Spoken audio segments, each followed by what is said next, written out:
FM HD2 Houston. Insider access, exclusive content. Sports Radio 610. The Texans play here. An Odyssey sports station. Check out the BetQL Network, wagertainment for every fan. Get sports betting tips from the best in the game. Available on the Odyssey app and our sister station 650 The Bet. Sports Radio 610 presents Seth Payne and Sean Pendergast. We coming to H-Town. Let's get the work in, man. Let's go. Great day, great day. Oh, give me some juice, baby. Oh, yeah. Hey, what's happening, everybody? Happy Thursday. Happy day 4 on Radio Row to all of you. Presented by Flight by Yingling. We are live in New Orleans, day 4. It's Thursday, and today is the day where things really get popping here on Radio Row. Thank you for tuning in. Thank you for streaming here on the Mokaram Injury Lawyer live stream. I'm Sean Pendergast. He is Seth Payne. Hey, what's up, man? How are you, dude? I'm good. I'm having fun. Yeah. This is such an incredible city. So unique. I went to go get my laundry done yesterday, and I was like, all right, I'm going to wander around the neighborhood a little bit. And I just walked into, just without even realizing it, Lafitte's, which is the oldest bar in the Americas, supposedly. That's where Reggie and I hung out the other night. Yeah. Yeah. It's everywhere you go, you just step into some place and you're, this is an incredibly unique experience. It's a cool bar. You were there. You were there during the day. At night, they've got the piano guy there playing one of those piano players who plays all covers of everything. Oh, yeah. You drop $5 in the jar, he knows every song. Yeah. You know, and I could have sat there for 4 hours. And I did. I can't enjoy those guys anymore because of Billy Joel and the depressing scene he paints of a piano man. That I always feel like, this guy's dying inside. He's just he's crying on the inside. That's his problem. I'm enjoying the music. Keep singing. That's your lot in life, music boy. Dance, I said. Dance. Yes. Entertain me. That's not my problem. That's where the alcohol helps. That's exactly right. That's exactly right. That's like I always say, kids. Less empathy. Hey, what is Everybody's telling everybody have more empathy. Like, no, less empathy. Life's easier with less empathy. Think about yourself. Yeah. It's funny. You and I. So you and I were hanging out after the show. We went and got lunch together yesterday, and then you went in one direction. You had to go get your laundry done. Yeah. And you wind up at a bar. Yeah. I just went for a walk and just kept meandering, and I wound up 1.6 miles later. I'm at Pat O'Brien's. And you know what they have there, Seth? Hurricanes. You know what I had not had yet? Yeah. 3 hurricanes on this trip. And so it was going to be for me a very a healthy afternoon of walking, getting my steps in. Yeah. I Ubered home. And you went, well, you needed to get those carbs in you. You're depleted. Yeah. You had to carb load and get some hurricanes in you for the walk back. And cigar. It's really not exercise like I did. I walked a pretty long distance yesterday, but if at some point during it you're smoking a cigar, it's really not cardio. That's what I was thinking, too. Yeah. Like, as we walked back from our lunch place, and I had a vodka tonic, which is the healthiest sports drink you can have. Yeah, it's nice and clean. Yeah. I felt good about it. Yeah. Like I'm walking a half mile with Sean while having my vodka tonic. That's a good po' boy place. I might go back there today, I think. Yeah. So we're having fun here on Radio Row. We got a lot to get to. We got good guests lined up. We got Moose Johnston joining us on the show at 8 o'clock. Yeah. We've got old Mooserino. Listen, we got to talk to Moose Johnston about that's what I call him. Call him that. Yeah. We bonded the last time we talked. We have some common ties. You play against him? Yes. No. I don't know. You may have. He's on those early 90s Cowboys teams. So he but the thing about Moose Johnston was Moose Johnston's reaction to the Aziz Alshire hit. Ooh. I feel kind of primed the pump for a lot of the discussion. That game. Oh, that's a great topic. That came after it because Moose was not a fan of that hit. There's a code. There's honor among men. There's honor among thieves. Honor among But I greatly respect Moose Johnston. And yet at the time, I felt like he was over the top in all of that. Gassed everybody up, man. Yeah, so we'll talk about we'll have a congenial conversation until he goes too far. Yep.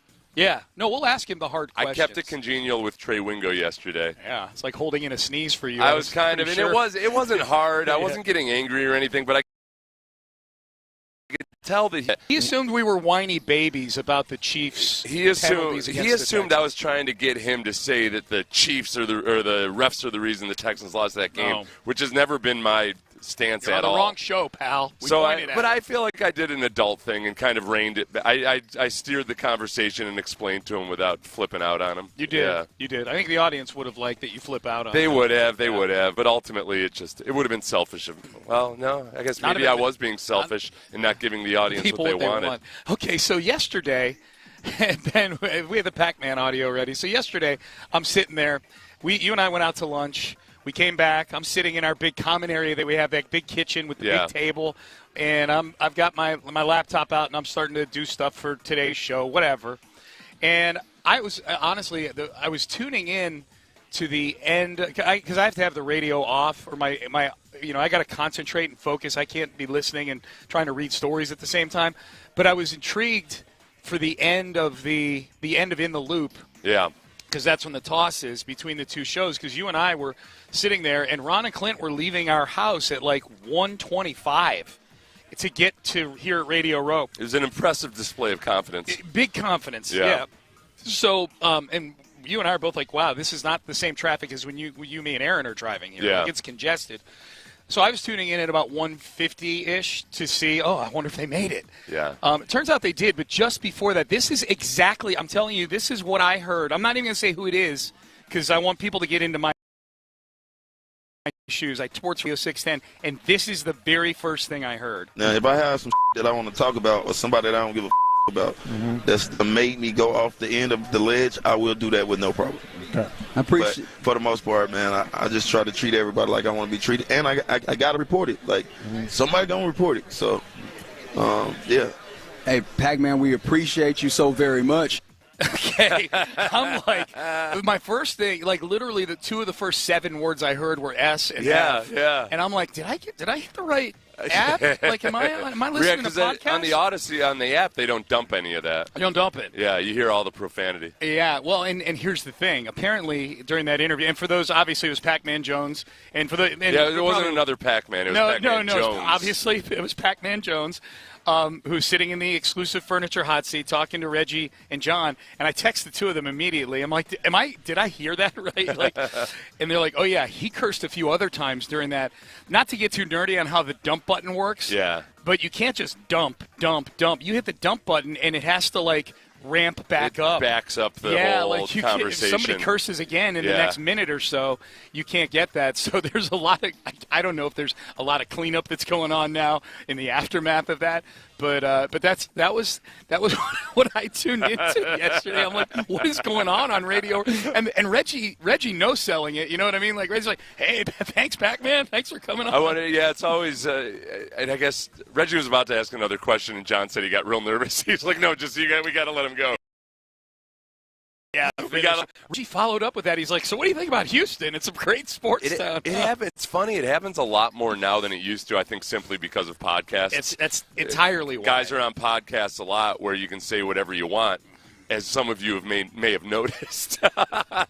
Yesterday at 1:52. Well, no, but especially just listening to podcasts that go viral and everything. It's you can say whatever you want. Yeah. Yeah, so that was good. So it was Pac-Man popping. kept it real. It was popping yesterday. So was he talking about in his personal life if somebody is giving him guff or something? I think he himself has a podcast now. Uh-huh. So the sense I got, because I didn't go back and listen to the whole interview. There's no filter on his podcast. Yeah. That's good promotion by him then to start swearing in that moment. On an FCC sanctioned station. Yeah. Because that creates buzz. That's right. You can't get this. They're going to censor me on this one. The guys don't know who this Pac-Man fella is. The FCC is going to try to throttle me, but there's no throttling on the podcast. Oh my God, that was crazy. That was crazy. So that was fun. There's a video clip that Figgy put out last night that actually was filmed 2 nights ago. That got a lot of people talking about of you doing a shuttle drill in the backyard. Demonstrating a shuttle drill. Right, demonstrating. I knew at the time, as soon as I did it, I was like, this is fun in the group, but Figgy's recording this, and I'm really going to regret this later Did Figgy on. clear it with you before he posted it? I told him. I was like, I think I told him, go ahead and film it. You know, like it just this is what we're supposed to. Yeah, nobody was begging you to get up and do that. Part of the reasons we're funded that we get sponsors for this trip and everything is because people want it on social media as much as on the radio anymore. And obviously, so I was going to try to do it at teaching speed, because I knew if I tried to do it at full speed, it would definitely be embarrassing. But I would say that 75% of people watching assume that's my top speed, which it might in fact be. But You're in good shape. What man. I have zero excuse for how stiff I look operating at teaching speed. It was a shock to me. A lot of miles on those tires. It's like when you see a video of yourself dancing and you're like, well, that's not how it looked in my mind. Yeah, I was like, smooth. In my mind, I was Beyonce.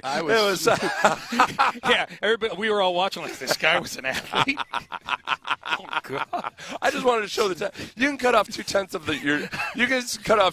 of your time on your shuttle drill just with technique. Oh my God! Yeah. That was great. That was great. And then I got a lot of guff. This is the middle-aged guys out there giving me guff for pulling my socks up all the way. That's how you wear your socks. That's part of your That's gimmick. how the kids wear it these days. They do. They wear them pulled up. They wear them pulled up. They do. Yeah. I'm thinking of my two sons. Sammy wears his I'm like, pulled every up. time a middle-aged guy, makes fun of the way I wear my socks, I'm like, man, you're showing your age more than I am. Man, I'm connecting with the younger demo. I spend more time in athletic gear around high school athletes than I do middle-aged men. Yes. Those are the kids that I don't want to get made fun of That's by. right. That's right. Listen, old man, They're you making ruthless. fun of me doesn't move the. I gotta try to have these kids not ridicule me nonstop. Oh my God, that's funny. That's funny. So you can. I say all that to say you can follow our trip on the station's Instagram feed. Figgy is killing it, doing a great job. People have been with us every step of the way on this trip, so much more than any other Super Bowl trip. We've fixed the Flight by Yingling, exclusive furniture, Mocair Injury Lawyers, Low T Center for sponsoring us here on Radio Row. We got a lot to get to, man. There's some Bregman smoke popping a little bit. I was so confused this morning because it's hard to filter out some people in the media themselves stumping for him to go to the Tigers or whomever else, but all of the scuttlebutt is that he's close to signing with the Cubs. The smoke is on one team, yes, and it is the Cubs. If the deal plays out this way, how are Astro fans going to feel? We'll get to that. Jonathan Alexander has some nuggets in his mailbag from the Chronicle yesterday that I think are very interesting about the Texans coaching staff that they're assembling right now. So we got a lot to get to here. A reminder as well that we've got a contest going on that if you listen for just an hour a day, so if you got with us at 6 a.m., you can listen for 49 more minutes. We hope that you stay with us longer than that. But as soon as you listen 60 minutes, boom, you are entered into our contest to perhaps wind up in Vegas in March for the big college basketball tournament and stay at Circa Resort and Casino and spend time in their awesome sports book or in their stadium swim experience where they've got huge movie screens showing all the sports out in the pool. You can be part of all that. If you're the winner, you just got to listen 60 minutes a day on the Odyssey app. You're going to get an extra $20K in your pocket to spend with you and 3 of your buddies. It's going to be amazing. But you got to win, and you got to listen. Download the Odyssey app, listen for an hour each day, and you'll get your daily entry to the Slam Dunk in Vegas contest. Bregman Smoke up next, but first, Daily and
from New Orleans, Flight by Yingling presents Sports Radio 610 on Radio Row. Here's Payne and Pendergast. I got to stay away from that Danish plate, man. No more Danishes. The Danishes are good upstairs, man. No more Danishes or Danes. Or don't Danes. want them, don't need them. Yep. Bad for business. That's exactly right. We're long known as, I'm not afraid to say it, everybody else is. I don't like the Danes. Yeah. You know? Mm-hmm. Get the hell out of here. That's right. That's right. Seth's picking a fight with the Danes. Nope, never bothered. No, it's somewhere over there. I took the B+ in geography because I didn't want to have any. I didn't want to write the word down because of the Danes. Yeah.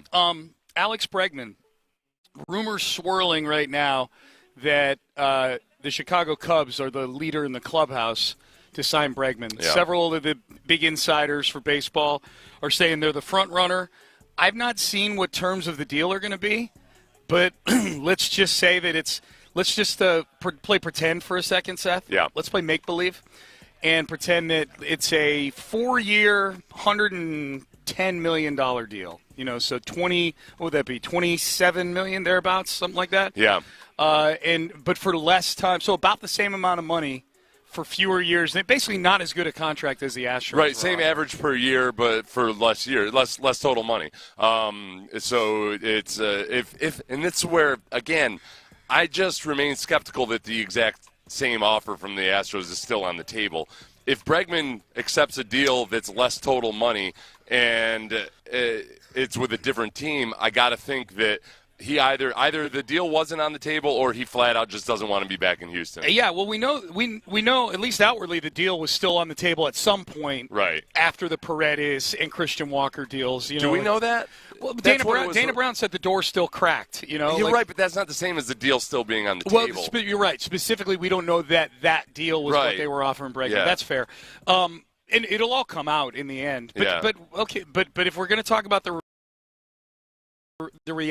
the belief by fans is that the deal was still on the table, right? Yeah, We're just whether rational or irrational. I think there's a lot of fans out there that think the team is still offering 6 years, 156. There were some people that would be in the know that were reporting that. Yeah. How are Astro fans going to react if he takes fewer years to go to the Chicago Cubs? Then the emotional divorce will be complete. Yeah. Then they'll actually they'll turn to, at the very least, not being at one end of the spectrum, not being as sentimental about Alex Bregman, right, because he specifically didn't even have the motivation of money to leave the Houston, and then some will just use it as a reason to absolutely hate him. I think the only scenario where he leaves to go to the Cubs or any other team, the Cubs may hit a little differently too now because Tucker's a Cub, and Presley's a Cub. Like all these guys are all going to the Cubs. I think the one mulligan that Astro fans would give him, if it's on paper a lesser deal, is if they've got those opt-outs in there. If he's allowed, like Correa did with Minnesota, if he's allowed to opt out after 1 year, because I think it would be, I don't think it's a smart move for him versus signing a 6-year deal, 156. But if he thinks I can go have a big year and go get $30 million a year or whatever, I can't really fault him for that. It does tear away a little bit at his Astro-iness. Yeah, you know what I mean? I think, man, at the age of 31, the smart business decision is take as much guaranteed money as you can get, because the likelihood of you all of a sudden next year, the year after that, you're going to be 1 year older, and teams are still going to be reluctant to give you a long-term deal at that point. If he performs up to his averages since 2019, which, you know, haven't been as good as the he hadn't been close previously, right? 2019. So there's a lot of it that we just don't know until he signs the deal. I think that if it has the opt-outs, that's the part where at least Astros fans can then say, okay, well, that makes sense. Yeah. You know, he still feels like there's more money out there for him, and the Astros weren't going to give him those opt-outs, so at least it makes sense. Yeah, if he's just signing a basic 4-year deal for about the same amount of money per year somewhere else, I'd be like, that tells me that he doesn't believe in the Astros. Yeah. You know what I mean? That tells me he thinks he has a better chance to win with the Cubs or whatever team it is he's signing with. Like, you know what I mean? Like, if it's the Astros are giving you more years at this dollar amount average per year. This team is giving you fewer years at about the same average dollar amount. I'm going with it because he's not going to be 4 years in, at 35, he's not getting the big bag. You know, he may get it at 32 next year if he opts out of if he opts out of a deal after 1 year. That would be like, okay, well, this guy he either really wants to live in Chicago, he doesn't like living in Houston, or he just wants to play in Wrigley Field. I think the statement would be if he were signing a deal that was a conventional deal without the opt-outs, but it's for fewer years, he believes in that organization's ability to win a World Series more than he believes in this current. That's how I would read it. It's a vote against the viability of the Astros as a franchise. I think that's been a question all along. It feels like, we're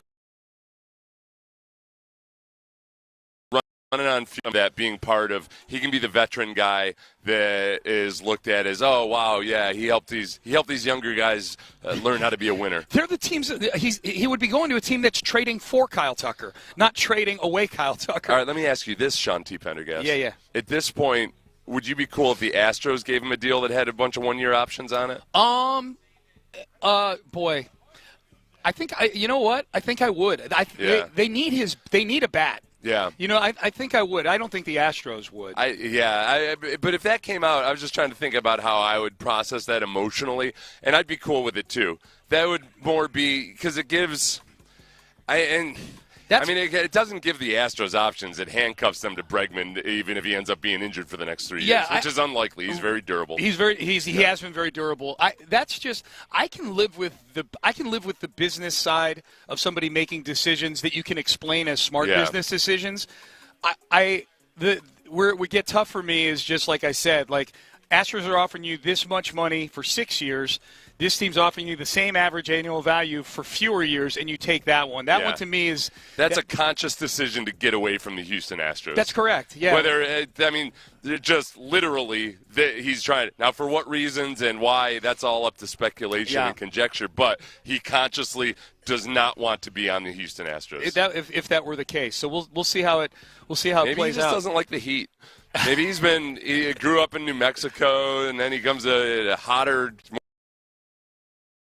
more humid, and maybe he just wants to get up and experience baseball played in a more conventional spring and autumn. Yeah, maybe so. Maybe, yeah. It is pretty awful in the summer up there. It is. It's very humid in the summer. It is a cool place to play. I hate the stadium as a fan, Wrigley. Yeah. It's because it's built. At least it was when I lived there. I split season tickets for the Cubs when I lived in Chicago with a few buddies. I lived there for 3 years. It was back in the early 2000s, right after Bartman. I was there for the 3 post-Bartman seasons, and it's a miserable place to watch a game, like just comfort-wise. Oh, really? It's built for people in the 1920s. Oh, tiny people. Yeah, it was built for tiny malnourished people. Yeah. Been working in a factory for 14 hours a day. I was more than nourished when I was living in Chicago at that stage in my life. It's a pretty well-fed city in general. Very well-fed. Their signature food is a hot dog. It's good eating cities. Yeah. It's Italian beef sandwiches. Maybe he just wants to go somewhere. This is the business side of things. Maybe he wants to go somewhere where people wouldn't know or realize that his salsa is a fraud. People in Chicago would be like, wow, this is genuine Tex-Mex here, right from Alex Bregman's kitchen to my... That's a horrible Chicago not impression. Not even close to how they talk. That's Chicago with an influx of people from Knoxville. This is genuine, authentic salsa. This is how it tastes. This is how gringos do salsa in Texas. Okay, all right. Brutal. Take your salsa and get out of my city. Ben saved that. The Cubs in bad ways. Oh yeah. Oh jeez. And your quesadillas. The Cubs come to Minute Maid Park Friday, Saturday, and Sunday, June 27th, 28th, and 29th. So, if Kyle Tucker, Ryan Presley, and Alex Bregman are on the Cubs, what's the reaction for each one? Bregman's got the biggest capacity to be booed.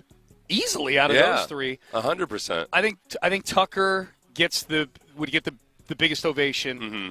I think people would fondly remember Presley and give him an ovation, even though the last year wasn't great.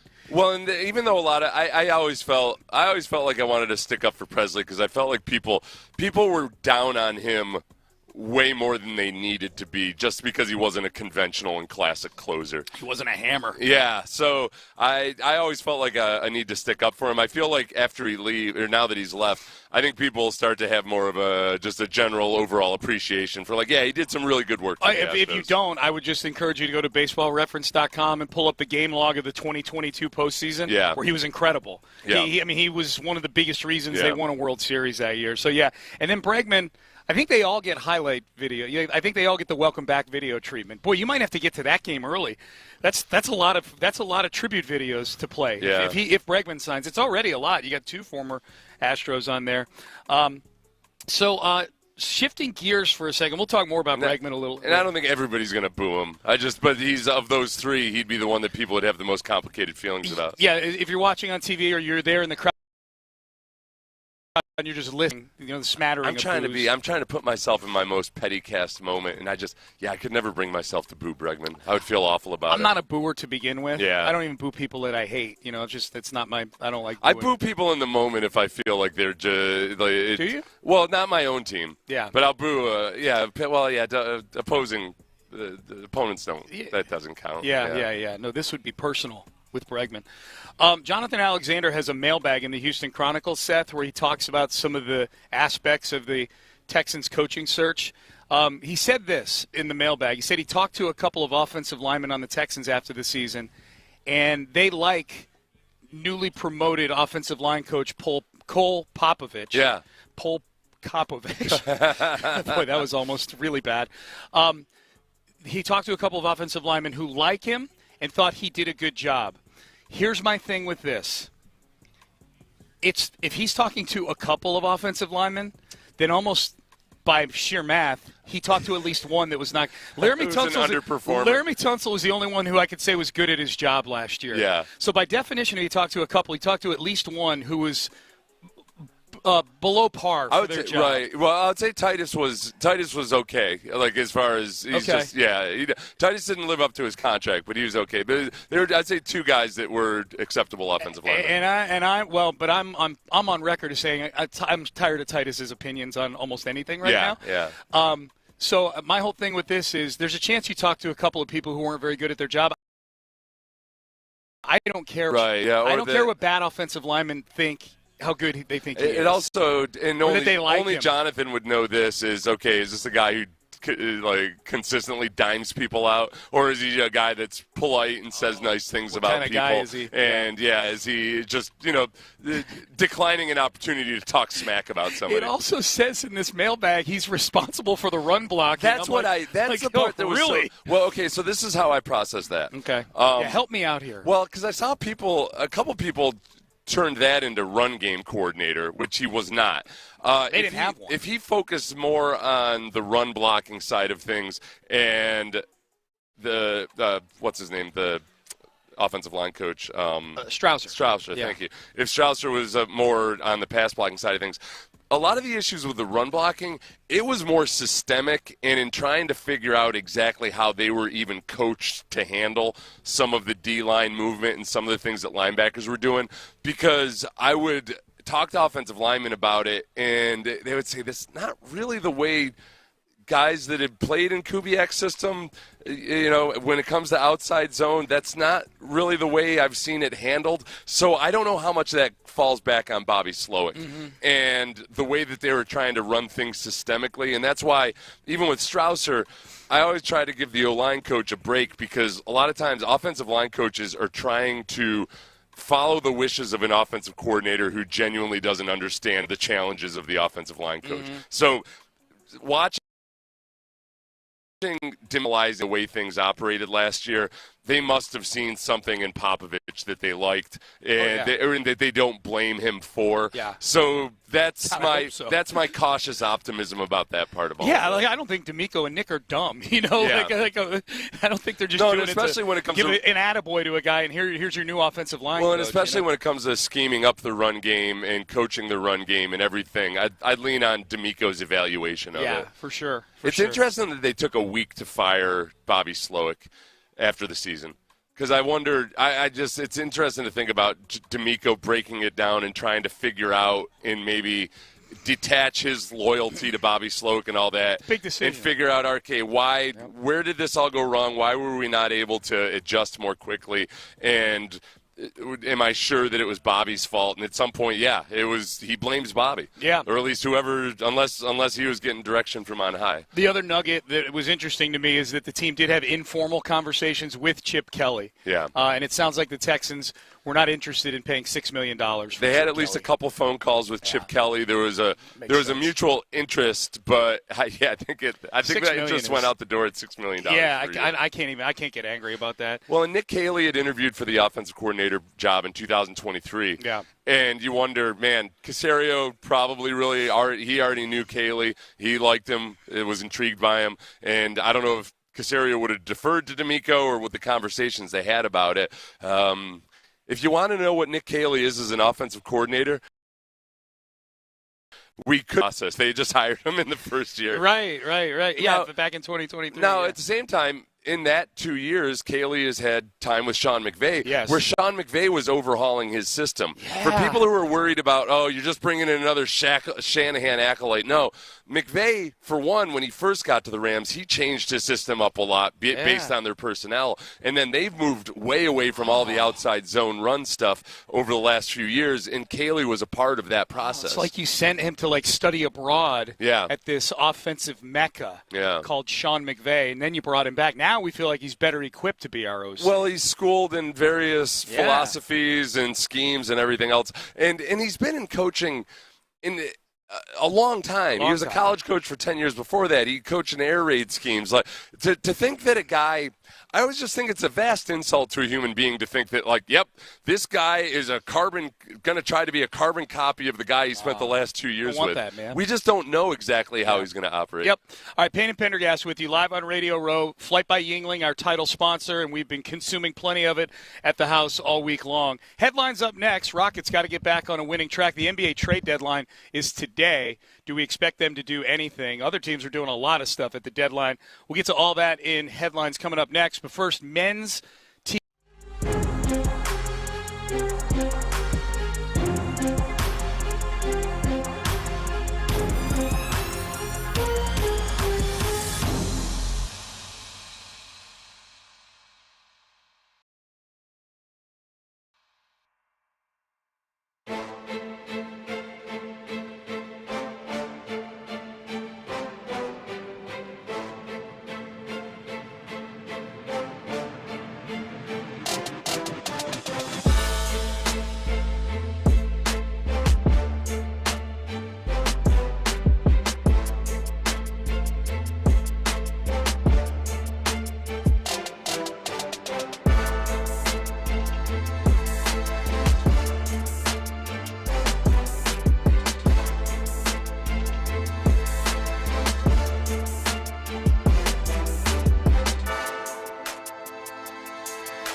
Payne and Pendergast with today's headlines. Payne and Pendergast with you. Headlines. I was just telling Seth during the break, it was kind of traumatic when I was a kid because there was, at least I was around a lot of people that didn't know that Sean was pronounced, S-E-A-N was pronounced Sean. I got a lot of scene when I was a kid. I can't imagine. There was a time when Sean wasn't a common name. Yeah. Well, it wasn't. At least I was around people. Where you were around people where everybody was like named after one of the disciples or something, right? Yeah. I don't think. And I don't think. Like Sean you knew was 17 Peters. And Peter, Paul. So let's get to headlines. Rockets are on a 4-game losing streak. They're in Minnesota tonight to face the Minnesota Timberwolves. So we'll see if the Rockets can get right here. No Fred VanVleet in the last game really kind of showed itself towards the end of that game against the Brooklyn Nets, where the Rockets coughed up a 4-point lead that they had with 9 seconds to go in the game. So we'll see. This will be a real test. That's a bad loss to bounce back from. Yeah, I know it's regular season. It's February. It's an 82-game season. All that. It would be nice to see them bounce back with a big effort tonight in Minnesota, for sure. The Timbies right now, for what it's worth, are the 7th seed in the Western Conference. So this is good basketball. What time is the trade deadline? The trade deadline, I think, is middle of the afternoon today. Okay. It was buzzing last night. That's bigger news in the NBA than the Rockets game tonight. Jimmy Butler is now a member of the Golden State Warriors. So Jimmy Butler, Steph Curry. 2 p.m. is the trade deadline. Okay, so 2 p.m. Central. So Jimmy Butler is a Golden State Warrior. They trade a package to Miami that included Andrew Wiggins. Brandon Ingram was traded from right here in New Orleans to the Toronto Raptors. The Lakers made a kind of a sneaky pickup. They picked up the Charlotte Hornets center, Mark Williams, for Dalton Connect and a first-round pick and some other shrapnel. But that's a nice 7-footer to go with Luka and LeBron to play a little Lob City with them. So that's the moves at the deadline. If I guess, Seth, I will move picking up a Jaden G-Leaguer Springer, yesterday. yeah. He's been playing more as of late, but yeah. Yeah, but that's not a big one. Yeah. I don't know. There's a lot of people sniffing around Kevin Durant right now and seeing if Phoenix is going to move him. It sounds like the only place he wants to go is to Miami, is what I was seeing. Kevin Durant, he's unlike Jimmy Butler. He actually wants to go to Miami, is what I've been reading. But we'll see. I know a lot of Rocket fans out there are at least intrigued by the possibility of a big Kevin Durant deal at the deadline. Yeah, I haven't on the odds board. He's not up. The Rockets aren't up high there at all. Not for which him. Obviously those aren't the be all end all. No, but it's an indicator. Yeah. So trade deadline this afternoon. Obviously, keep it tuned to Sports Radio 610 all day long. We'll update you on anything that goes down with the Rockets. NFL-wise, tonight is the NFL Honors. They're going to hand out all the awards. Boy, last year was practically the Texans Invitational at the NFL Honors. That's right. CJ, Offensive Rookie of the Year. You had Will Anderson Jr., Defensive Rookie of the Year. D'Amico was there as a finalist for Coach of the Year. He lost in a tiebreaker. That's right. To Kevin Stefanski. They had the same. To a guy he had just beat the snot out of in the playoffs. That's right. But it's a regular season award. That should have been the tiebreaker. So we're going to find out tonight who the MVP is: Josh Allen, Lamar Jackson, all the awards. The big thing I think tonight that's, at least to me, most intriguing is we're going to find out the Hall of Fame class that's going to get inducted this coming summer, and the graphics that are getting put out by the Hall of Fame are Eli Manning, Jared Allen, and Steve Smith Sr., I guess. So that doesn't mean they're getting in. I just think those are the ones that they choose. Yeah, on the graphic there. Now, they list all the finalists on this graphic, and I'm not going to go through all of them. I think to me, the headliner is, does Eli Manning get in on the first ballot? He's going to get in eventually. I don't think he's a Hall of Famer, but I've already kind of died on that hill. I think he's going to get in. I think if he gets in on the first ballot, that's crazy to me. I think he's as deserving of the Hall of Fame as Justin Tuck. Because if the guys who's not in the Hall of Fame, or not even close, right? Yeah, it's Eli was never one of the best quarterbacks in the league at any time that he was playing, but he was just huge and he was very clutch in a couple of big moments in the playoffs, like Justin Tuck. And they won Super Bowls because of it. Yeah. But if Flacco had stumbled his way into another Super Bowl, he's as good a quarterback as Eli Manning, I think. Yeah. But nobody be talking about him as a first ballot. No, but I think the last name Manning helps. That he's so visible still now. Yeah. After playing with commercials and the Manning cast and everything else, I think all that stuff. I think all that stuff, the voters will never admit to it. I think subconsciously that stuff matters. 100%. Yeah. They'll say, no, it's all about how deserving was he playing on the field and blah, blah, blah. Yeah. I think those things seep into the mind of the voters. There's nobody right here listening right now that at any given point in any NFL regular season thought Eli Manning was one of the best quarterbacks of his generation. He never got a vote for it. So if we threw all these finalists into a hopper, into a ping pong ball thing, and whoever pulled out a ping pong ball and their guy got into the Hall of Fame, you win a big amount of money. Mm-hmm. You know what I mean? And like I'm looking at this, I'm like, okay, which face would I want on the ping pong ball to know? I think if I had to take one name, my life depended on it, on this list of finalists that's going to make it tonight, it would be Luke Kuechly. Mm-hmm. Luke Kuechly should get in tonight. Luke Kuechly was a first-team All-Pro. He played like 7 or 8 seasons, so it's a little bit Terrell Davis thing going on where it's not he could have played longer. He retired while he was on top. He was a first-team All-Pro practically every season. He was playing middle linebacker for the Panthers. Yeah, he'd be the biggest lock for me. That's how I like to look at it. Is okay. Was there a stretch of time where this guy was considered the best player at his position? Yeah, and for him career. It was a long, long time. Yeah. He would be mine if I had to pick one. But I'll be very interested tonight to see. Do you think Eli gets in? Gut feeling. You think he gets in? No, tonight? I think there's enough voters that don't think that he's First the ballot. ones that do vote hesitantly to put him in the first ballot. Yeah. I think there's enough of those that he doesn't get in tonight. I think so too. But we'll see. I'm going to check the text page. Anytime I bring up Eli, there's always a few texters that are like, Sean, give it up. He's getting in. I know he's getting in eventually.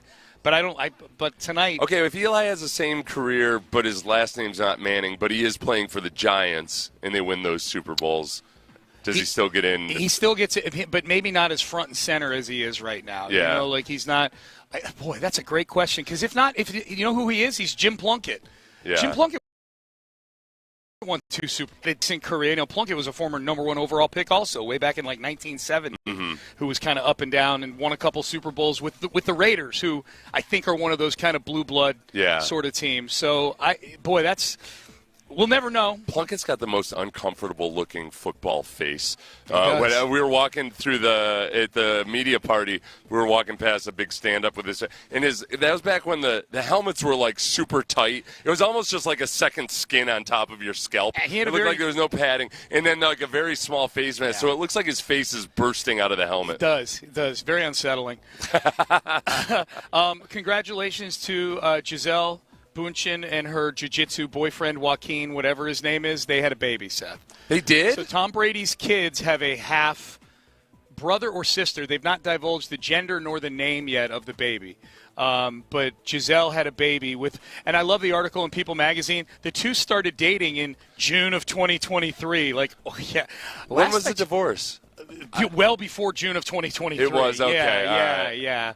But he was they had a teacher-student relationship for long before that. Long time, yeah. Guys out there, if your wife is taking jiu-jitsu lessons, I would just say, maybe dig in a little bit. It's one thing she was taking lessons, but it's another if it's her personal jiu-jitsu tutor who travels with her on vacations with the kids. If she's in and a everything. class with 20 other jiu-jitsuites. Yeah. But if she's bringing them along on vacations that you're not on, that might be the big red flag. Little tell. Yeah. That might be a tell. All right, Payne and Pendergast Thursday here, live on Radio Row. Big thanks to Yingling Flight for getting us here. We've really, really enjoyed this trip, and we've enjoyed plenty of Flight by Yingling on this trip. Up next into the 7 o'clock hour we go, all right, if Alex Bregman is gone, then what do they do with that? Was it earmarked specifically for Bregman, that money, or is there another usage that they could have for that money? We'll have that. We'll hear from Derek Stingley as well in the 7 o'clock hour. He was on the Pivot podcast. Some really good stuff from first-team All-Pro Derek Stingley. We'll get to all of that coming up next. But first, Daily in Black.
season. Insider access, exclusive content. Sports Radio 610. The Texans play here. An Odyssey sports station.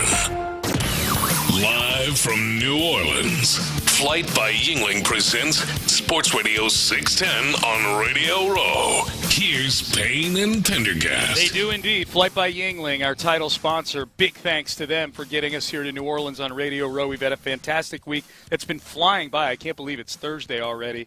We'll have, in about an hour, Daryl Moose Johnston will be sitting in the exclusive furniture hot seat. Shout out to everybody watching on the Mokaram Injury Lawyer live stream here. And thank you to the Lotte Center as well for sending us to New Orleans for Super Bowl 59, the Chiefs and the Eagles. I'd imagine tomorrow will be the day we start to dig into that game hardcore.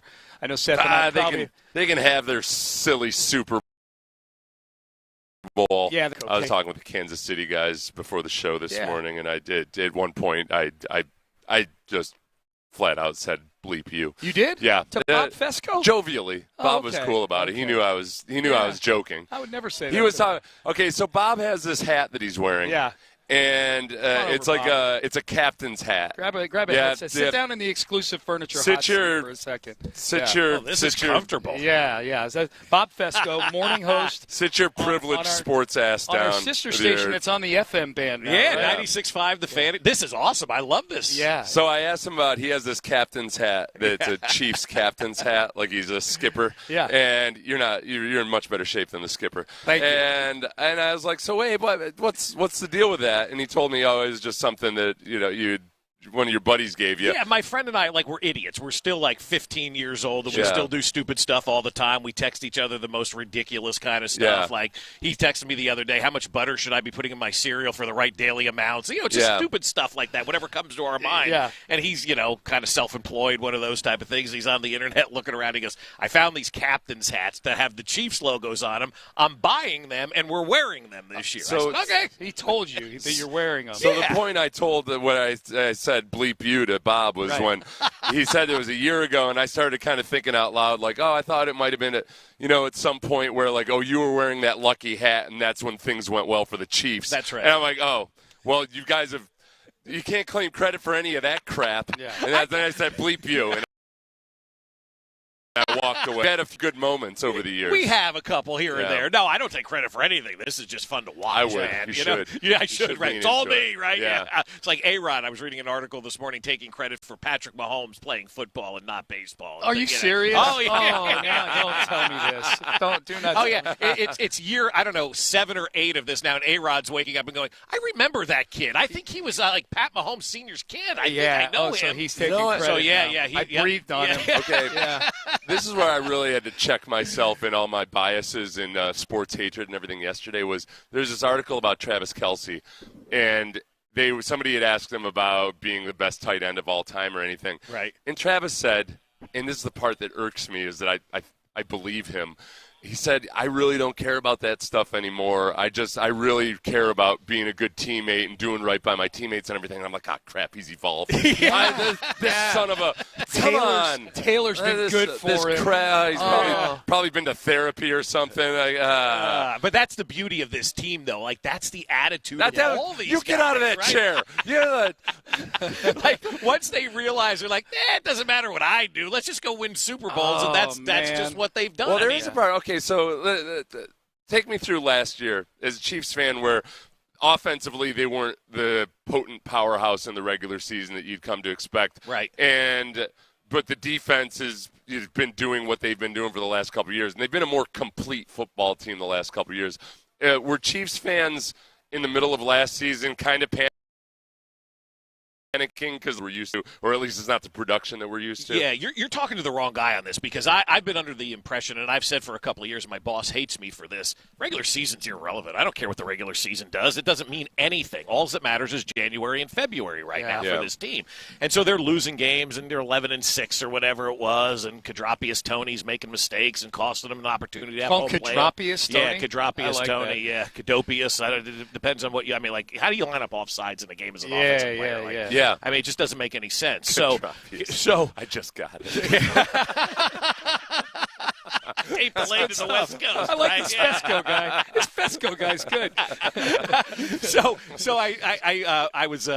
I was like, yeah, the regular season doesn't matter. Just it's irrelevant. What they do in the playoffs matters. This team knows they use the regular season as a preseason. You're like an NBA team. It kind of is, but they God. know how to turn it on when they need to, and that's what matters most. So people are melting down. Oh my God, they can't score. They can't do this. They can't do that. Oh my God. Oh my God. Oh my God. And I'm like, it doesn't matter. We'll see what they do. And the whole narrative last year is Travis Kelce's washed, and our afternoon guys are like, I don't know, Travis Kelce's pretty washed. He's no good anymore. And I'm like, okay, let's see what he does in the playoffs. 400 yards, 4 touchdowns. Oh, we know. 7 catches, 117 yards. I can name them all. Yeah, no, but this is last year. Last year. Right. And then against you guys, he does really well, and I'm sure he'll have a big game, in the Super Bowl. But they know when to turn it on. They know how to win football games, and they know what matters. They're not going to go out there and do something in the regular season that's going to prevent them from getting a championship at the end of the day. And so they finished the season 11-6. My boss is like, they're not going anywhere. I go, let's see what happens in the playoffs. Super Bowl champs again. You were right.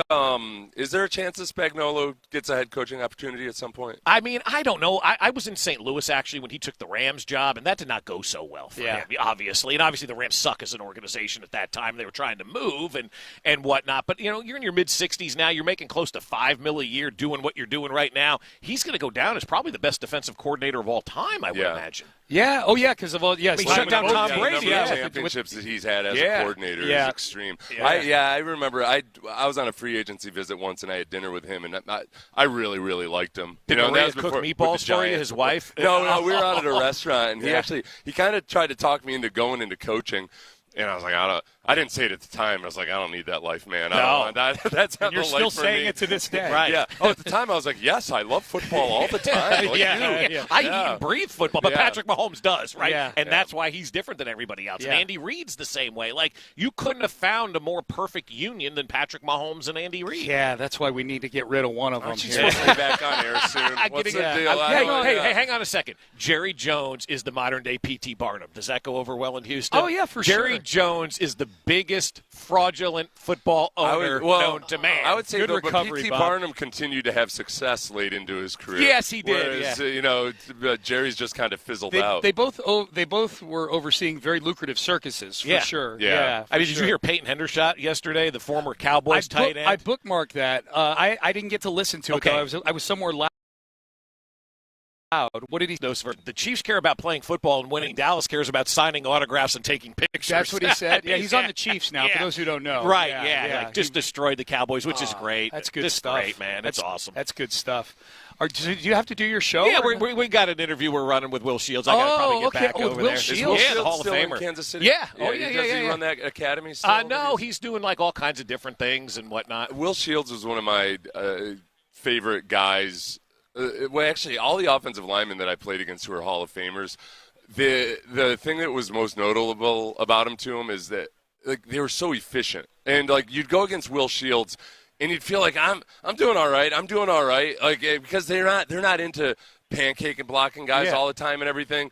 And then you realize you're in the third quarter, and you're like, oh yeah, I haven't sniffed the play all day. And he was such a brick wall to try to move or to try to get an angle on or anything, and he was just like the consummate professional. He was awesome. He was really just he might have been the toughest guy I ever played against amongst Larry Allen, Mark Stepnoski, any of those guys. Will Shields was it just sucked. It just you felt like you got sucked into a black hole the entire game. Yeah, I always really, really, really respected him. Yeah, he is outstanding. Even better person as well, too. He's a good guy? Yeah, great guy. On these parades, do you let the, not you, Bob, but does the Chiefs, do they let the old-timer Chiefs that maybe didn't win a Super Bowl ride the floats as well? Yeah. They've done a great job of bringing all the people back who were there for 50 years when the franchise did back, and they honor them because they're our legends. I mean, those were the guys we talked about all the time because they weren't doing anything else. You know how it That's is, us right? with the Astros. Right. They're all riding the floats and stuff like that. Cool. It's cool. You're celebrating the history of the That's team. exactly right. Yeah, that's cool. Did I say Mark Stepnoski? Yeah, you did. I meant Ronnie Dawson. Okay. So, either way. Both centers that were really, really good. What's so the overall Andy Reid retirement rumors that I'm starting. Is that going to happen? That would be amazing. Now, he's good for another 4 years. He signed a 5-year contract after last. He's not going. Would you leave right now? No, I wouldn't. Now, I wouldn't. he's this close to being the greatest of all time, and all this I kind would of have stuff, someone right? following him around, make sure he's treating his nutrition the proper way. Correct. You know what I mean? Right. Like no more cheeseburgers. No more No, and he's dropped a lot of weight. Yeah, Like he looks much healthier now than earlier in his No, career. I think Andy's as healthy as he's ever been, and excited as he's ever been, and as happy as he's ever been. So, okay, as far as the officiating stuff, tell me you're unblemished. By the way, we're talking to Bob Fesco, morning host Yeah. on our sister station in Kansas City. who I pulled over to talk about his hat. Yeah. Right. And you and I had a conversation about this off air, and I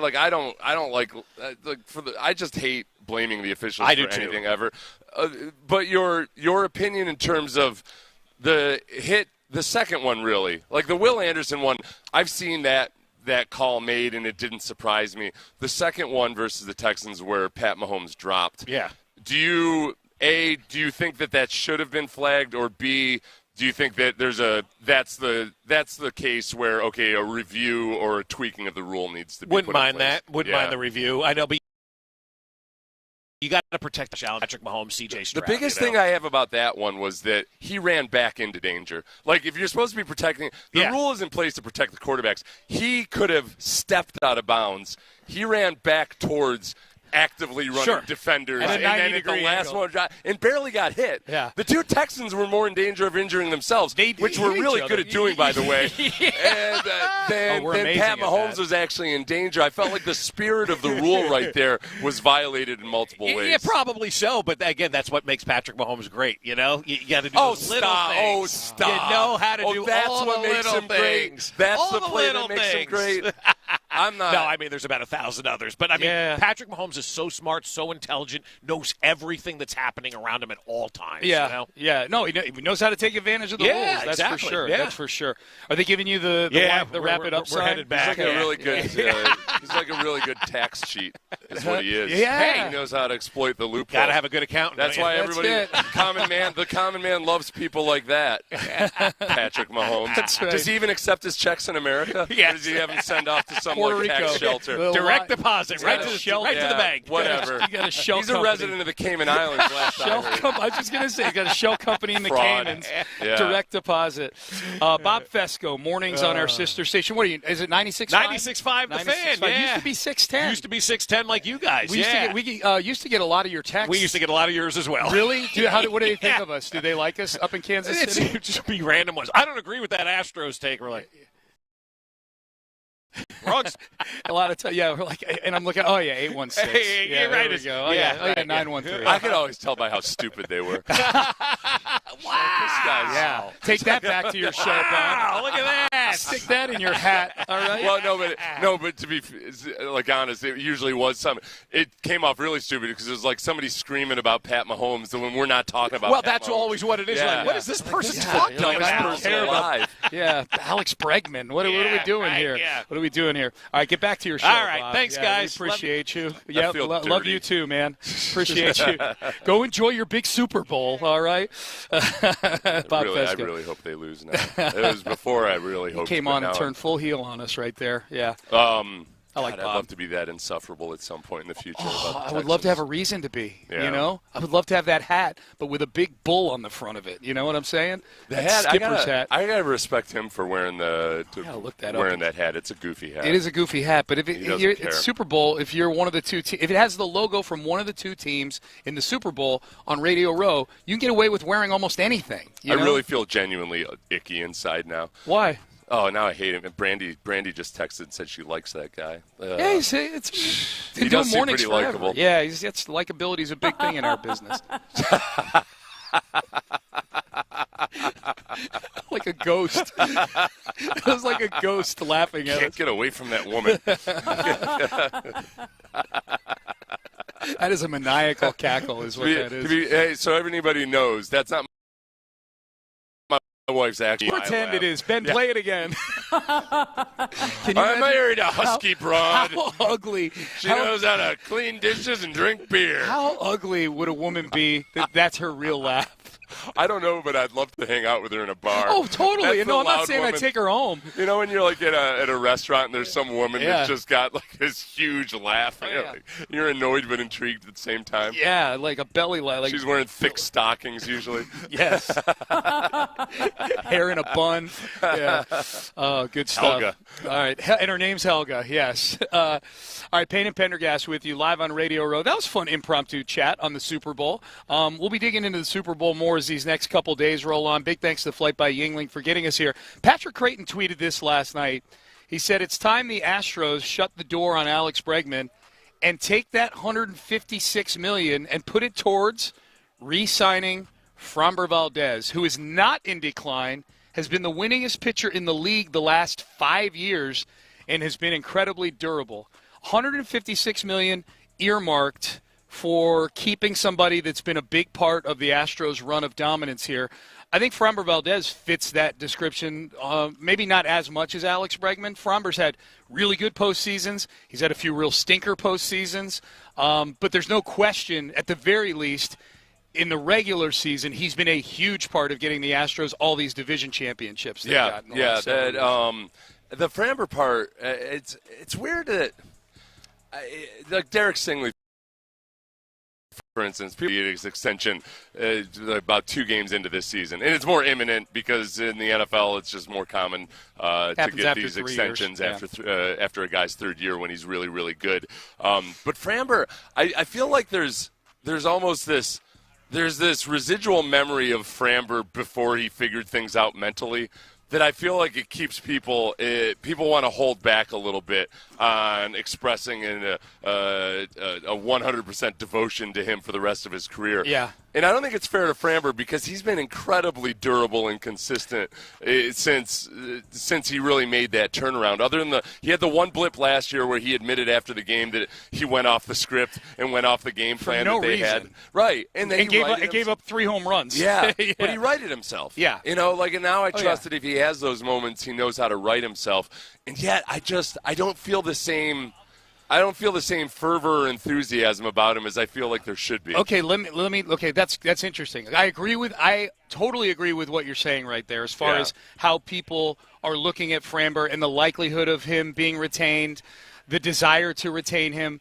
I think it's 2 things. One, bad Framber still does show up from time to time at the worst possible times. That happens. In some ways, he's almost a victim right now of that 2022 season that he had, where he was you could put it in ink that he was getting a quality start every time out. Right. That was unsustainable. Right. It was unsustainable. It was a modern record. Right. So in some ways, that he's not that anymore. He's regressing. There's been a regression. And the fact of the matter is, he's still, even among, if we'll call it a regression, among the best pitchers in the American League. Yeah. I think number 2, I think there's been sort of a resignation with Framber that the pitching market is just different than a George Springer market, a Carlos Correa market, and it's certainly an Alex Bregman market.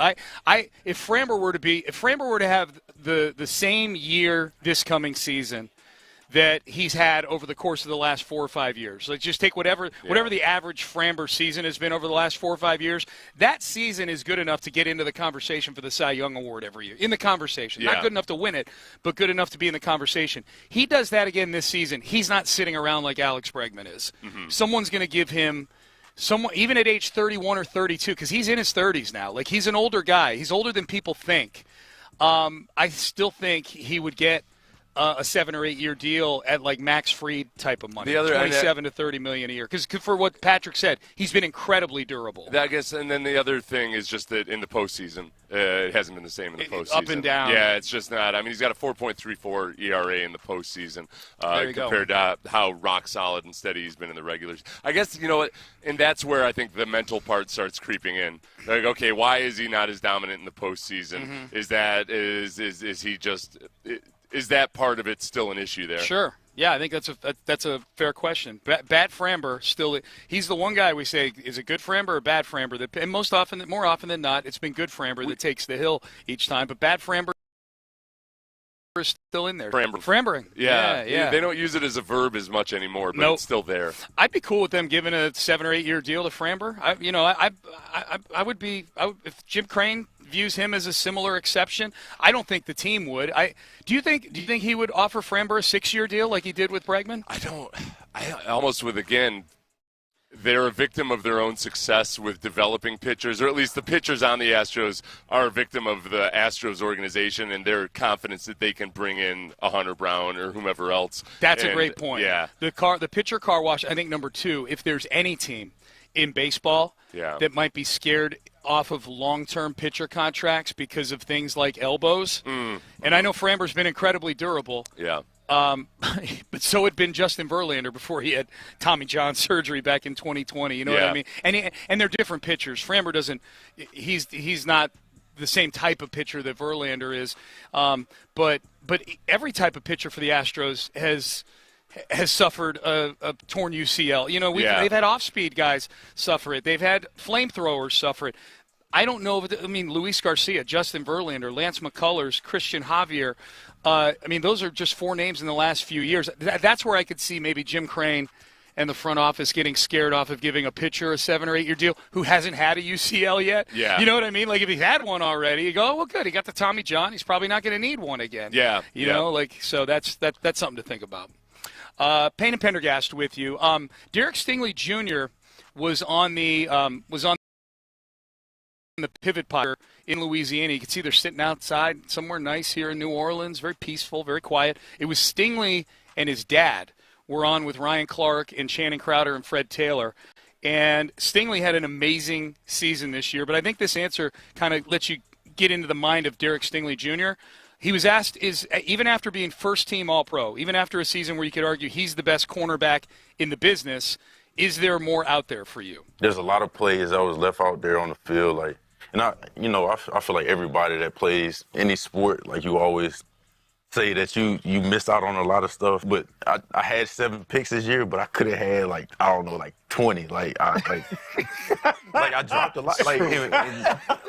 For real. Why am I not catching that ball? I should catch that ball. And then I look at him in the stands and he mugging me and all that, and I'm like, trust me, I'm with you. I'm with you. But stuff like that, whether it could be that, it could be a tackle that I missed, it could be running back was running with the ball like this. Why ain't just punch the ball out? That counts too. It's not just about picks. It's about the whole, and it was just a lot of plays. So yes, I feel like there's a lot of room to grow. And it's gonna happen. It has to happen. He's right. He was amazing this year, but he actually did. I thought about that. I can think of about 4 or 5 times off the top of my head that he had a ball in, which is crazy because I think he might have the best hands on the team. Yeah, his ball skills are absolutely incredible. I agree with everything he said right there. As good as Stingley was this year, I do think there's even more out there. Well, the one question that I know scouts had when Derek Stingley came into the league was, okay, he's very, very close to his father, and his father's very involved. And people always look at that with a little bit of trepidation because that can be a good thing or that can be a bad thing. Yeah. I think with Stingley, it's a really good thing. It's that it's not like his dad. It's not like his dad doesn't know what he's talking about. And B, it doesn't look like there's psychological weirdness there or something. No. To where the worst case scenario was the kid from Todd Marinovich. Yeah, Todd Marinovich. Yeah, this ain't a Marinovich where the thing. basket case. I'm guessing Stingley eats gumbo. Those situations. Jambalaya. Well, and those situations are always okay. Is the kid on board with it? Is the kid as driven as the parent is? Yeah. And it seems like those guys are a pretty good duo. Yeah, they are. Him saying about he's not looking up at his dad, scared that his dad's gonna come and psychologically destroy him that evening or anything. I think it's that they have that relationship of almost like coach and player, but a long-time coach and player relationship. Yeah, it's a really healthy type of accountability. Yeah. I think it is with the two of them. So that was good. Here's one more from Stingley. When did you realize that you were NFL caliber? I probably didn't think that I was good enough for the NFL until I seen people that I went against in college or bootleggers, seeing them go on and make it to the league and make plays, and I'm I know how to do this. I can do this, and then I'm doing this. That's actually, but here's the funny. That's the humblest all-pro in the world. I might be able to get in front of him. Hey, this is the thing, though. That's how he really acts, though, man. Really? Bro, we put him out there, and, we'd be like, yeah, Sting, you got such. And the thing was, because he was extremely good, he was #1 player in the country as a corner, right? So every wide receiver we played, to them, it was like, well, if I go beat him, now the rest of the world, social media or whatever it is, like I could get my stripes. And I never seen somebody care less. Like legitimately, bro. Like he was just out there playing with his homeboys, having fun. Yeah. And the other team they talking crazy, the coach pointing at him. Mm-hmm. And he just... Business as usual. Just hey man, we play the game the right way. That's it. We just do it. That last voice was Derek Stingley Sr. That was his dad. That last voice saying and by the way, just real quick, if you heard the word bootleggers in there, when Stingley's like, yeah, guys at LSU or bootleggers was the 15 and under team that I think Ryan Clark either sponsored or coached. Oh, okay. I thought it was slang. I didn't know. No, okay, I Googled bootleggers Stingley, and a video comes up of a 15 and under team he was on. At first, I thought he was talking about like guys that weren't that good. They go or guys that are just kind of like, okay, but they go and play in the NFL. Then okay, that's a proper noun. So the bootleggers. And that's where I have zero concerns that Stingley's ever going to be a guy that he gets his big contract and then he relaxes or anything. He really loves the game and wants to do it. The biggest concern would still be that he was healthy this year, but it was the first time he was completely healthy for a long time. Yeah. And so, and given that contract out, you have to wonder a little bit, like, all right, man, can he sustain this health streak? Did he figure some things out about the way he works with his body, especially with guys who are overworkers? Sometimes you get penalized in the NFL, especially for being a guy that works really, really hard. J.J. Watt might have succumbed to that from never having an off season. Yeah. You always worry that, like, all right, man, does he know how to relax and take a break and maybe go easy on it in the off season when he needs to? You just never know, and but it's football. You have that same concern with everybody. Think he gets a deal? You think he gets a contract this off season? Because it makes sense. Yeah. It makes sense that if he were to hit free agency or if you had to franchise tag him with or without the injury, somebody's going to pay him big. Oh, yeah. You get him at a discount when you extend him this year. I was happy to see the year that he had, man. He was really good. But I don't have any appetite for because you see on social media, pay him now. Like, all right, listen, realistically, pay the man. It's more likely that it would happen in late August. I don't have an appetite. I'm not going to be sitting here like angry that they haven't given him an extension. I don't think.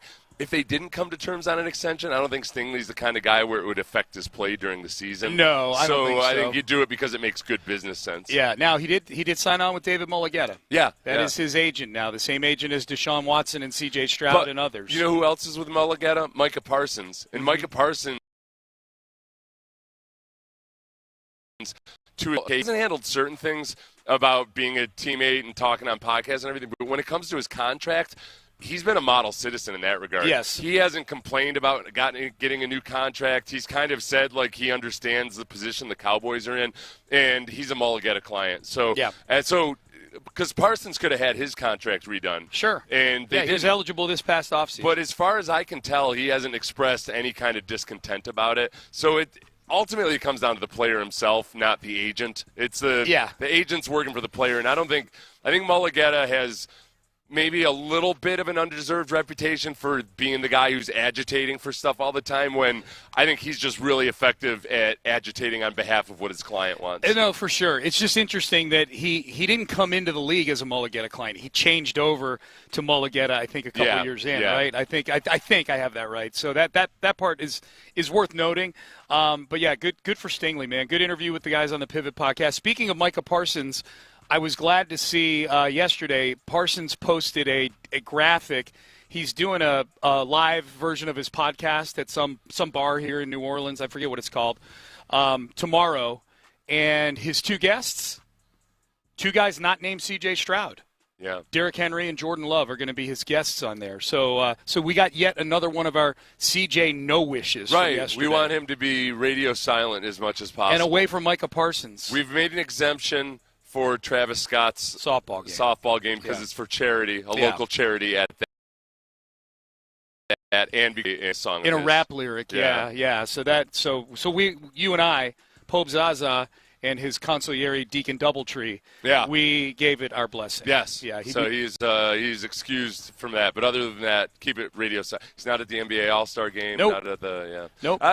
We haven't seen any announcement that he'll be at Radio Row. Yeah. Well, if he would be from any outlet. Today is the day. You know who is going to be on Radio Row today? Will Anderson's going to be on with. I'm not worried about him. In the loop. No, I'm not either. I'm promoting. Letting the audience know that Will Anderson's going to be on the station. Right. Just so anybody knows, if they don't sit out and protest and not listen to the Will Anderson interview. Right. No, he's excellent. He's always excellent. Hey, by the way, you know who is on Radio Row?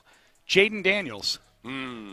Is he strouting a little bit? Is he feeling the rookie year? He's going to be subjected to the same thing CJ was, which is it's really the worst thing you can be exposed to as a young athlete is just unmitigated praise and adulation. It's hard to come. CJ was very open about it at the end of the year in his final press conference, saying that he didn't know what he didn't know, basically. Yeah. That he thought he knew. Yeah. He thought he got it. He thought he understood the pressure and the challenge of being a franchise quarterback. But this year he really learned just how difficult it is. He's very self-aware. There's no question about that. I thought about this with Jaden Daniels too. Like I think it was you who told me he's on Radio Row, or somebody did yesterday, and that's where I immediately went to him. Like, this is like the soon-to-be offensive rookie of the year. Now he is up for that award, so he's here anyways. Yeah, kind of like CJ was last year, so there may be some of that going on also for Jaden Daniels. The local side of it. Yeah, for Jaden Daniels. So there could be that as well. Yeah. And the one thing people keep mentioning is this VR system that Jaden Daniels started using at LSU and that he uses in Washington now. That it's really, really good. It's been very good for Jaden Daniels. And Jaden Daniels and C.J. Stroud are very close and tight. And if C.J. hasn't already started using that system, which I'm guessing is pretty pricey, because it's proprietary. These German scientists worked with LSU to develop it to be purchased by sports teams for their usage. I guarantee you, if the Texans ask the McNairs, we need this virtual reality thing, and CJ will start putting up seasons like Jaden Daniels did like CJ did 2 years ago, they would buy it for him. You know who wouldn't buy it for him? Who? Jerry Jones. Probably Jerry Jones not. is stingy as hell. He is. People, whenever I talk to Dallas, I'm kind of shocked at the stories they'll tell about Jerry Jones' stinginess, because from afar you're looking and you're saying, okay, he takes his time doing it, but he does give out these huge contracts. But in almost every other aspect of the business, he's really, really stingy. He'd buy him a PlayStation instead and say, go play Madden. If it's something that he can't show off on television or invite fans in to pay a ticket price to use or whatever, he's not into it. So I don't think that Jerry Jones would do it. I don't think he would. He'll give out the contract, but then he doesn't. It's like having a racehorse and then feeding him cornflakes. Beefarino. It does. It's weird. It's weird. Hey, speaking of row, you and I both walked past this display on the way in over here. Shedeur Sanders and Travis Hunter have massive displays over there, like sets. There's literally a set over there that says the Travis Hunter Show, powered by some company or whatever, with chairs and microphones and everything else. And Shedeur Sanders has a similar display that has the number 2, and then the word legendary. We all know how that's worked out. And then it says it's got his autograph, Shedeur Sanders, underneath it, like a graphic of his autograph, and he signs his autograph with a $sign for the S in Shedeur. They are not even in the NFL yet, the two of them. How do you think front offices are looking at that? I don't know if, particularly for Shedeur, who is Travis Hunter is going to be everything's changed. Face so of the much. Franchise is a little different. Everything has changed so much that I think you're at the point now where some guys can handle it and some guys can't. That guys are gonna be on social media, guys are gonna have their podcasts, guys are gonna do it. And some guys, it probably helps them. It's good to have a diversion, and it's good to do some things outside of football, but then there's other guys that are overly fixated on it. So it's probably become more of front offices and scouting staffs trying to figure out, all right, is this a guy where he seems, and that's where you go back to talk to the college people about it. Like, all right, was he doing all this stuff in college, but then was also very dialed in versus, reading between the lines and figuring out like, all right, this guy much. I remember talking to Jason Babin his rookie year. In Babin, for the youth, he was a first-round pick by the Texans back in 2004. 3 maybe. Yeah. And I was sitting with him in his rookie year, and he was talking to me about some of these things that he had in the hopper on the business side of things. And I was just like, man, you just, like, I tried to very gently put it to him. As that, a young player. You really haven't established yourself as a player yet. Like, you gotta handle that and take care of that first. And some guys can do it and some guys can't. Yeah, of 2004, that was the year you guys drafted Dante and Jason Babin in the first round. His high school. Do you know the name of Jason Babin's high school in Kalamazoo, Michigan? No. Paw. P-A-W. He went to Paw High School. That does not sound like somewhere in Michigan. That sounds like somewhere in Kentucky. I don't know. It sounds like a Native American or something. Oh, it might be. You're right. I'm just thinking there's plenty of people in the South that call their dad or their grandfather Pawpaw. Yeah. It's named for the pawpaw trees which once grew along the Pawpaw River. Oh, okay. Seth, you pulled that right off the top of your head. Yeah. Like, you're a big tree buff. Yes.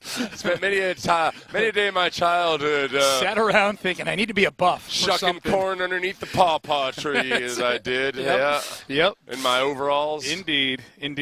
As far as Shedeur goes, I think Travis Hunter can do what he wants. Like I almost feel like that's what wide receivers do, is they have their own shows as they come into the radio before he's even been drafted. He's ready to play wide receiver or corner or whatever he's playing in the league. It's different with quarterbacks. The one thing I would say about Shedeur, where I probably wouldn't be super worried about it, is he grew up around the circus. You know, like he's Dion's kid. Like, I guess the question there is it's unfair to compare it to Bronny because Shedeur's a better prospect Shedeur can play. than Bronny was. Call it what it is. But there is that element to where, okay, how much of this guy's ego is self-driven versus how much of it is either just glommed onto or inherited from his father? Yeah. It's impossible to say. And with a quarterback especially, and then you really start to wonder exactly how does it all factor into it. I think there's to answer your question when you ask how will front offices respond to it, I think it's like anything else in life. It's a broad spectrum of GMs that understand that things are always going to change. Like, you have to accept as you start to get older, like, okay, there's going to be some things that 20-year-olds are doing that I don't get and that I don't understand, but it doesn't mean that it's bad. Right. It's just that they're growing up in a different environment than I did. It doesn't mean that they're soft or they're different or whatever. It's just they're growing up in a different environment than I did, and you got to try to adjust to it. Yep. All right, speaking of which, 7:45 coming up here. Mock draft injection. It's mock draft injection season for you guys out there, so let's do it. We will do CBSSports.com's Chris Trapasso's mock draft. Who does he have the Texans taking 25th overall? Seth and I will tear it up. We'll tear apart Chris Trapasso on the mock draft injection. That's all.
Live from New Orleans, Flight by Yingling presents Sports Radio 610 on Radio Row. Here's Payne and Pendergast. All right, thank you, voice guy. We appreciate that. We appreciate Flight by Yingling getting us here to Radio Row. And, hey, I want to give you just a quick reminder to be listening for at least 60 minutes a day, because that's going to get you entered into our contest. 60 minutes a day on the Odyssey app. An hour each day, and that'll get you entered into our Slam Dunk in Vegas contest, which will send you and 3 friends, if you win, to Circa Resort and Casino in Las Vegas for a huge college basketball championship viewing experience. Potentially, with an extra $20K in your pocket for you and your 3 buddies. That's going to fund a whole lot of joy and fun in Vegas as well.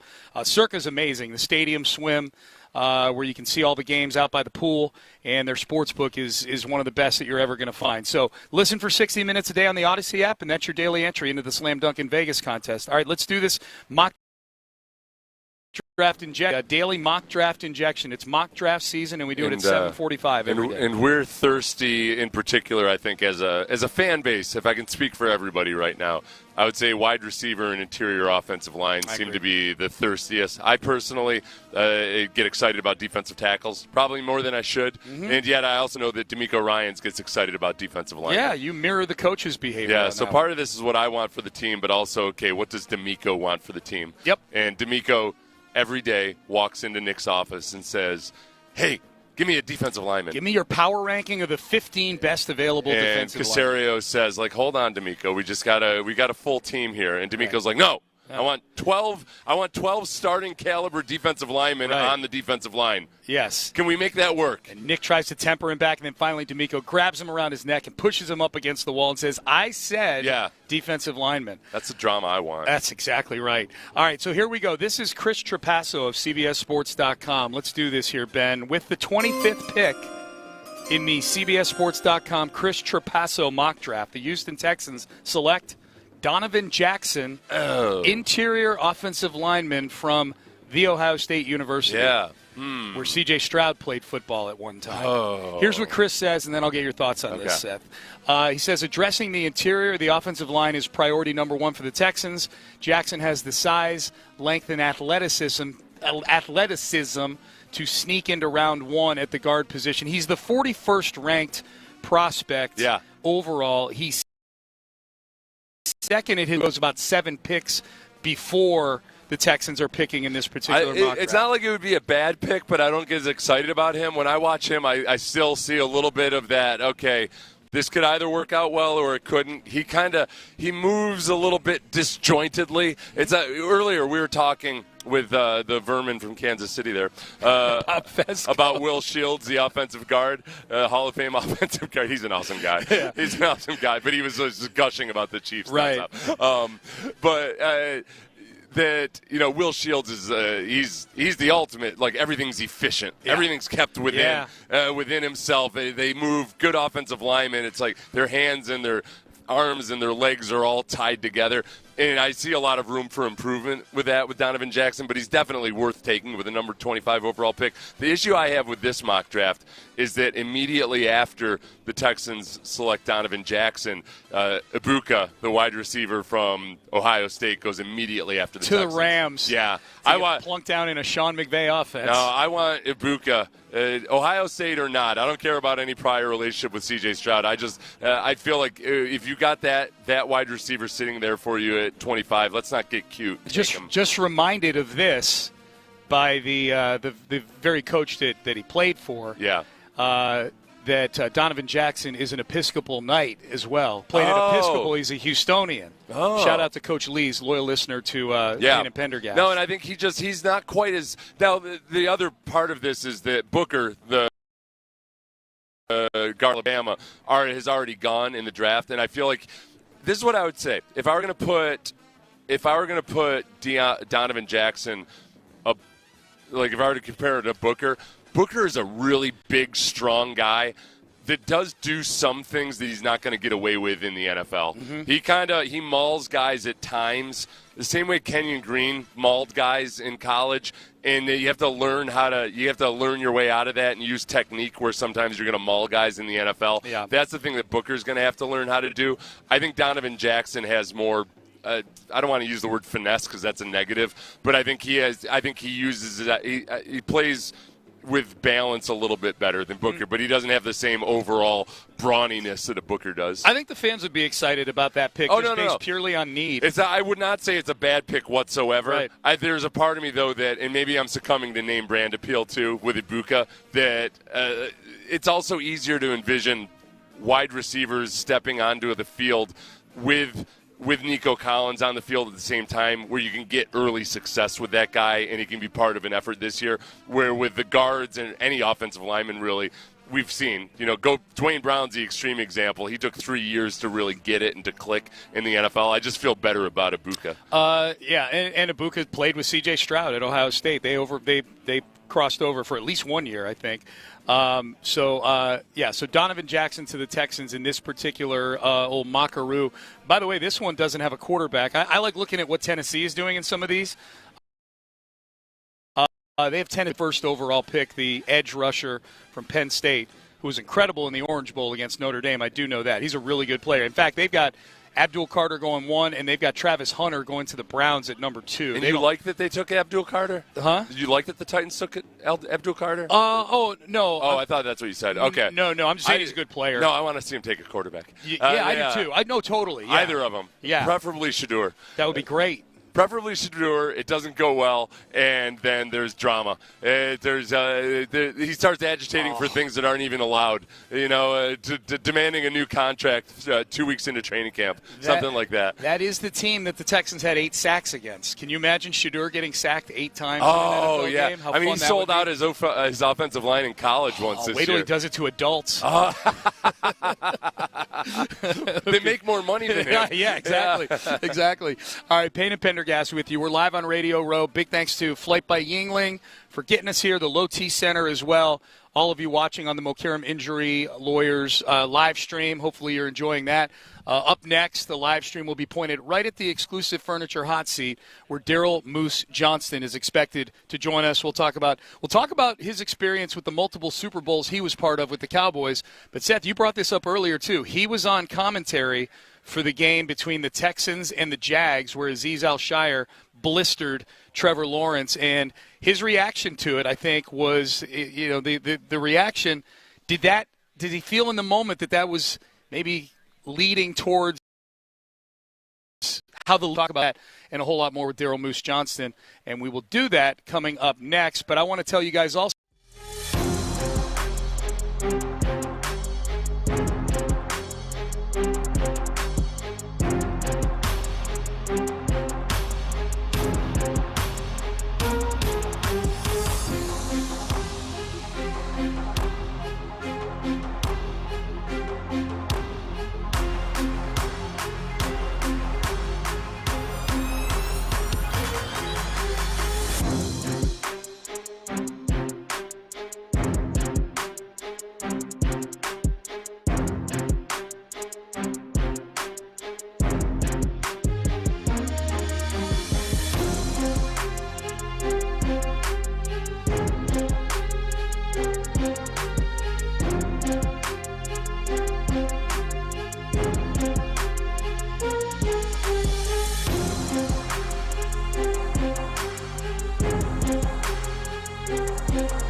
Insider access, exclusive content. Sports Radio 610. The Texans play here. An Odyssey sports station.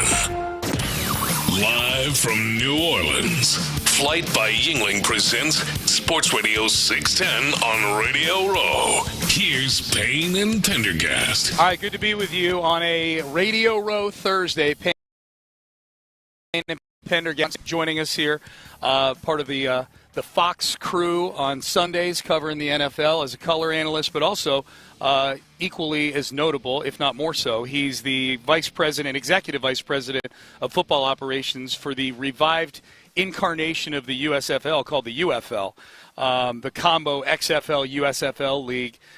He's the executive VP of football ops for that, and they're getting cranked up here shortly, I think. It's spring football, so we'll talk to Moose Johnston about that, his 3 Super Bowls he was part of. I want to know what the difference was between a Jimmy Johnson coached Super Bowl week and a Barry Switzer coached Super Bowl week. Oh, yeah. What did that look like? Like those former Cowboys pretty much unanimously say that, obviously they missed Jimmy Johnson and things weren't the same that next year, even as they won a Super Bowl. Yeah. They were kind of just living off of the residue of the culture that had been instilled there. Yeah. So it's I like talking to it's fun listening to guys like Michael Irvin, especially when it comes to Michael Irvin's gotten very open about his criticism for the way Jerry Jones operates and the way he does things. And that's how it's hard for any coach to really operate in that environment and instill the kind of culture he wants. If it's going to be a very, very focused environment, Jerry's almost working against you in that regard. But I'm sure Brian Schottenheimer has the force of personality to get it done. He got the job. Force of personality enough to have Jerry Jones give him the job. But, underwhelming for sure. Moose Johnston, in a couple minutes. He's from Buffalo, New York. Yeah. And it's really weird. Buffalo's a small city, but it's a city, and they've got high school football. The 3 greatest players ever to come out of Buffalo in the entirety of the NFL are some good ones. Rob Gronkowski. Oh, yeah. Ron Jaworski. Okay. And Moose Johnston, I would say. And Chandler Jones. I'll throw Chandler Jones in there. Okay. But in the last 50 years or so, that's it. And so it's strange. That's it, huh? Yeah, of like the really notable names, guys that were genuinely stud players. No, you know what? Chandler Jones isn't from Buffalo. He's from upstate New York, but not Buffalo. Yeah. So I want to hear how he picked himself up by the bootstraps out of Buffalo, New York. Yeah. Well, we went to Syracuse. Got to the show. We went to Syracuse. We'll have to ask him about all the broadcasters that he probably had class with there at Syracuse. Yeah. You know, like. Do they text him all the time to give him pointers while he's on the air? You know, like it must have been awful going to a school where there's all these little up and coming. These some of the media types, the most annoying ones here, the ones that take themselves way too seriously. I've noticed it's these guys who had previously been big shots at ESPN, and then they get fired by ESPN, and then they spend the rest of their lives processing the fact that the platform was way bigger than me. And it's like an aging beauty queen dynamic where you feel like they're like, but I'm the cock of the walk. Yeah. And you should respect me as such. I'm like, no, dude, you're just another jamoke now. Who are the ones that have actually gotten out of there? Impact is the first one that comes to mind. Well, it doesn't seem jaded about it. There's actually legitimately might be bigger now than he was at ESPN. Right, yeah. He does that. Bill Simmons is I think Bill Simmons has been incredibly successful as a business person, but he's not nearly the media presence that he once was when he was on ESPN. Yeah. Like there are a lot of kids. I used to have to explain to Mike, because Mike loves Bill Simmons, Mike Meltzer. I used to have to explain to him, Mike, a lot of people in the audience, especially the younger ones, don't know who the hell Bill Simmons is. Yeah. And it's just so Simmons has done really well, but you can also tell he's kind of jaded still about he was jaded when he was in the building at ESPN. Right, and he'll take shots. He was always. That was always the one thing with him, man. I'm like, he was always so openly critical about things inside ESPN. The frustrating thing and annoying things about some Syracuse grads, I worked with Meltzer and Gallant were not like this. Yeah. But some of these Syracuse grads that are following the sports media handbook from 1991 and refuse to relinquish it, and they look at people that are much more successful than themselves and say, well, yeah, but he, look at how unpolished his delivery is. Right. He's not even dressed appropriately. Get over yourself. Yeah. At the end of the day, you're talking about bouncing balls. That's right. Okay? That's right. Just get over yourself. Be yourself, man, or don't be yourself. Yeah. So we await Moose Johnston. He's going to join us here shortly here on Radio Row. I had an interesting question on the Utopia Football podcast yesterday, Seth. Someone asked how many division titles will the Texans win in the next 5 years? I think it's interesting because we just top of the draft. They've got a chance to do what the Texans did with C.J. Stroud, what the Jags are attempting to do with Trevor Lawrence. The Colts are trying to do with Anthony Richard. Get a quarterback and try to take over the division. How many division titles will they win? How many would be considered? What's the biggest number that would still be considered a disappointment? I think that.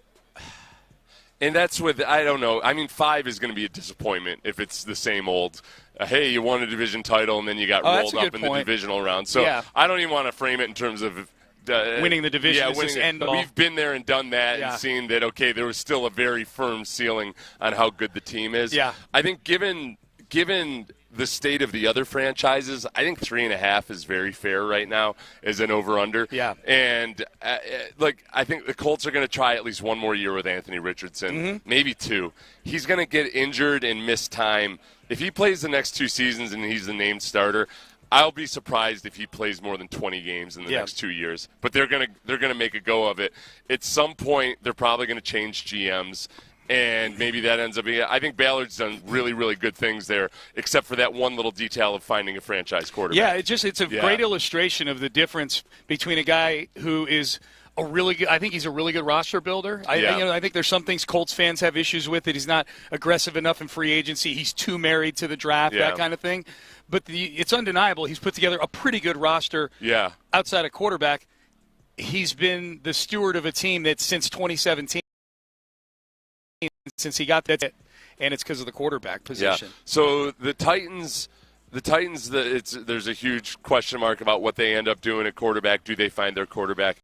And then I think the Jaguars are probably the team that I'd be most concerned about for the next 5 years, just because can Trevor Lawrence reach his ceiling with Liam Cohen? Yeah. And that's enough to make him a threat. Yeah. That's enough. Trevor Lawrence does have upside, and it's still there, and maybe Doug Peterson just wasn't the guy to get it out of him. So with also new management and a different structure, they at least have a guy in place that you can look at as, okay, that's a guy that's hurt the Texans at times specifically, and that I think can be a much better quarterback consistently than he's been in the first part of his career. All right, I'm going to quell your Jaguar concern real quick. Yeah. Ben, if you're listening, Ben, I think you know the one-word hotkey that we need to go get. If you have that bit of audio there, if you've got it handy. If you don't, Ben, just tell me you don't have it, and I'll just do the impersonation of it. But I think if you know the he's talking about Duval. Duval, Ben. Yeah, sorry. Yeah, Duval, if you have it there. But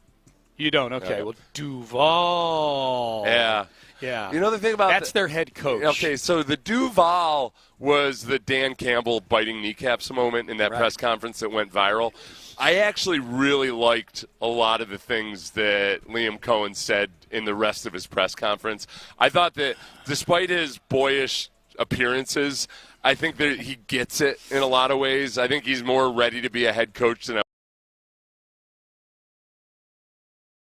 wanted to give him. If anything, that's you look down the road and you think, oh yeah, the guy that didn't put enough time into learning how to say Duval because he was grinding film or something. Maybe we shouldn't have been so overly focused on that. All right, so that's your take on it. Mine is I'm going to wait and see and hear what the stories are of how he handles that with the team when he speaks to them. Yeah. Is he self-deprecating? Yeah. Or does he just ignore it because he just wants it to go away? He seems like a self-deprecating type. I think so. He does seem a little fun. Yeah. He seems kind of fun. So I'll grant him that. And he did last year for what he did with only part of the season with Chris Godwin and with Mike Evans as banged up as he was. I mean, Mike Evans was playing through injuries the entire time he was out there. Yeah. He coordinated some good games with some very average wide receivers. And he got that performance out of Gardner Minshew, out of Baker Mayfield. Yeah. Poor Baker. I'm sorry, Baker. Just hit Baker with a Gardner Minshew. I'm sorry that was the guy that I made the reference to. I think that was a more impressive performance out of Baker Mayfield than his previous year, just because of what they had to work with. All right, we're going to jump out now because Moose Johnston is on his way into Radio Row, so this way we won't be up against the break. So let's take one here, and we expect to be joined in the next segment by Daryl Moose Johnston. He'll join us here in the exclusive Furniture Hot Seat on Radio Row. Stay there. But first, Trajan Wealth, Sean. Oh, if you're worried about your future, whether it's 3 seconds into the future, like I sometimes have an issue with, or decades on.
Live from New Orleans, Flight by Yingling presents Sports Radio 610 on Radio Row. Here's Payne and Pendergast. All right, Payne and Pendergast with you. Sean Pendergast, Seth Payne. Great to be with you live on Radio Row for Super Bowl 59 here in New Orleans. Big thanks to Flight by Yingling for getting us here. And right now, sitting in the exclusive furniture hot seat, comfortable like all our guests have been sitting in that recliner. We are joined right now by a 3-time Super Bowl champion, a 2-time Pro Bowler. Of course, those of you, him on Fox during the season, calling games, including a couple Texans game, at least one Texans game this year. And he is also the executive vice president of football operations for the UFL. He's a very busy guy, so we're getting a few minutes with Daryl Moose Johnston here on Radio Row. Moose, it's great to see you. My first question, as someone who's a 3-time Super Bowl champion, how do you decide which ring to wear when you come to Radio Row? Is it a feel? Is it a mood? Which one do you have on right now? The last one, Super Bowl 30. So, unfortunately, it's the only one I can wear. My knuckles have swollen since I was fitted. So, this is actually the only one that really works anymore. But this is the biggest one, and it's got a lot more history built into the face of the ring with divisional championships, conference championships, and Super Bowls. But my favorite is the first one. The first one is very nondescript, kind of small, but it's awesome. It's got a star-cut diamond in the middle of it. It's my favorite one, but that one doesn't even come close. I don't know what happened because they don't look swollen. Your knuckles? Or I don't know what it is. I think it just got fat fingers now. That one pinky never got reset, did it? Man. Well, they told me they could reset it when I retired. Yeah. And then when I came in, they're like, who told you that? I don't know. Everybody was on painkillers back then. The doctors, everybody. I don't know. A guy. I thought it was you, actually. Oh, that's great. That's funny. Yeah. Well, that one's not as gaudy, though, as they've become. Yeah. I feel like that's still a comfortable one to wear where you don't see it from 200 yards away. No, but this was the first one that kind of went to that size, and I think it's actually the first time Tiffany did a ring. A little bit of history right there. So we were talking off air beforehand because you were on the call when Aziz Al-Shire hit Trevor Lawrence with a late hit, and we were having a nice civil discussion about it. You and I think, disagree a little bit about it, but you were very in the moment. You were not a big fan of that hit in the moment.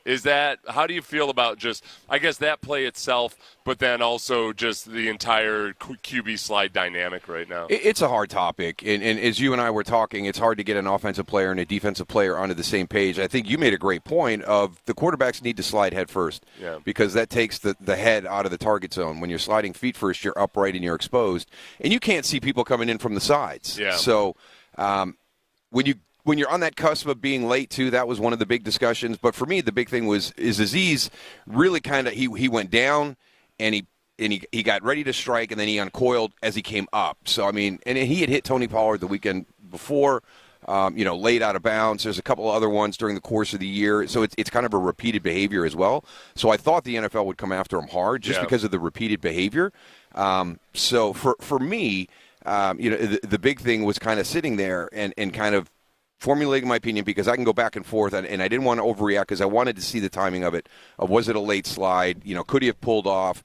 And after watching the replays before I responded, I felt comfortable in saying that it wasn't late, and even if it was late, Aziz could have pulled off if he's coming in high to low, but he was going low to high. Mm-hmm. And for me, the reason it's important for me, I got caught in 2 piles that were shifting in my career, and I'm going to lose my knee. Yeah. One time I'm going out the back, and I'm going to lose. And you can tell, lot. And I could feel the whole pile moving. Yeah. And I had guys on the other team stop the pile from moving and hold me. Uh-huh. So there was a respect back there where, even though we're divisional opponents and we don't really like each other, I don't want to see you get hurt and go out of the game. Yeah. So that was the big thing that bothered me is the intent to take a guy out of the game and a lack of respect for your opponent. Uh-huh. The part where, we were talking about it. My perspective as a defensive player is the amount of time, the time in which you have to make that decision in an environment where you don't know if the quarterback is going to fake a slide, if he is genuinely going to go down or not. Yeah. I feel like when the quarterback is intending to slide and genuinely intending to slide, the defender almost still has to wait a beat past that because guys have fake slid. Yeah, And, especially on the sideline. Yeah, and it's just like I don't feel like it's possible. Like I wish they would just remove the feet first slide protection altogether and just make it you got to go down head first, and because that way when you slide feet first. When you have that gray area where the defender's trying to make a decision, even if he does try to go high, he's aiming high is like where the quarterback's midsection used to be, but that's now where his head is. So I think they're going to do some things in the offseason to take it out. And I will say, in terms of Azeez, I was on record the week before as saying that Azeez he needs to dial it back a little bit because there have been way too many. And I don't think he got flagged for that one. I don't think he did. He got fined during the week, I think. That's right, yeah. He was, that was dumb. It was just like, that's going to hurt your team for something that was totally avoidable. Yeah. So whatever the gray area is, just as it is with like replay on the slides and everything else like that, they just got to tweak it because there's a lot of things that don't make sense from a human anatomy standpoint. Yeah. And the way, how fast your brain can operate. Yeah, I think it's getting – taking a play that you watch on film, but then really talking to the players on the field and getting their input. That's what they have to do. And I think they did move towards penalizing the quarterback who acts like he's going to run out of bounds and then dips back inside. Yeah. I think that has moved to an unsportsmanlike because that is one of the ones where the guy's coming full speed and he pulls up, and now the guy goes back inside of him and gets 15 yards down the sideline. Can't do that. Yeah. No. Yeah. That was what I'll tell you honestly, when you went off on it immediately, on the inside with me, I'm like, there was a part I was like, God, I wish it weren't Moose Johnson saying this because he was kind of a badass. I'm like, it's not some guy I can accuse of being a fancy lad. Oh, crap. His name's Moose. Yeah. But I do have that different perspective because of the two experiences I had. Yeah. When I got a guy from the Washington Redskins holding me up on the ground, he's bench pressing my chest because that one I'm trapped and I'm going forward. Yeah. And then it was a guy from the Arizona Cardinals, and we battled. I mean, he was an outside linebacker, and we on the field it was a little chippy. And when I got pulled out of the pile, when it was whole shifting and twisting, and I got pulled out of the pile, and I saw it was him, I'm like, "You?" Yeah. And he goes, "We don't like each other, but I still want to play again." Joining us here on Radio Row, brought to you by Flight by Yingling here on Sports Radio 610. So let's talk about the 3 Super Bowls. I was curious. So the first 2 with Jimmy Johnson as a head coach. Yes. The third one with Barry Switzer as a head coach. Was there a distinct difference in terms of specifically for like this week? Because it's a lot to manage, like everything that goes on, all the events. Was there a difference in the way those 2 handled specifically the Super Bowl preparation?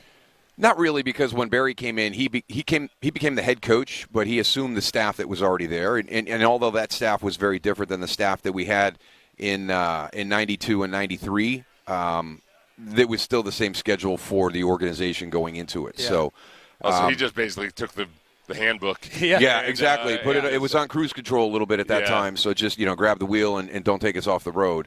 So I think the big thing, and Jimmy did this year one, our first time in Super Bowl 27, is listen, we're going out there and there's going to be distractions, but we're going to try and keep your week as close to normal as we possibly can because we're creatures of habit. You want to stay in your routine. I mean, it's virtually impossible because you do have some media obligations and you're on the move and you're going. But he said, whatever you guys do on Monday nights, Tuesday nights, Wednesday nights, Thursday nights, continue to do that.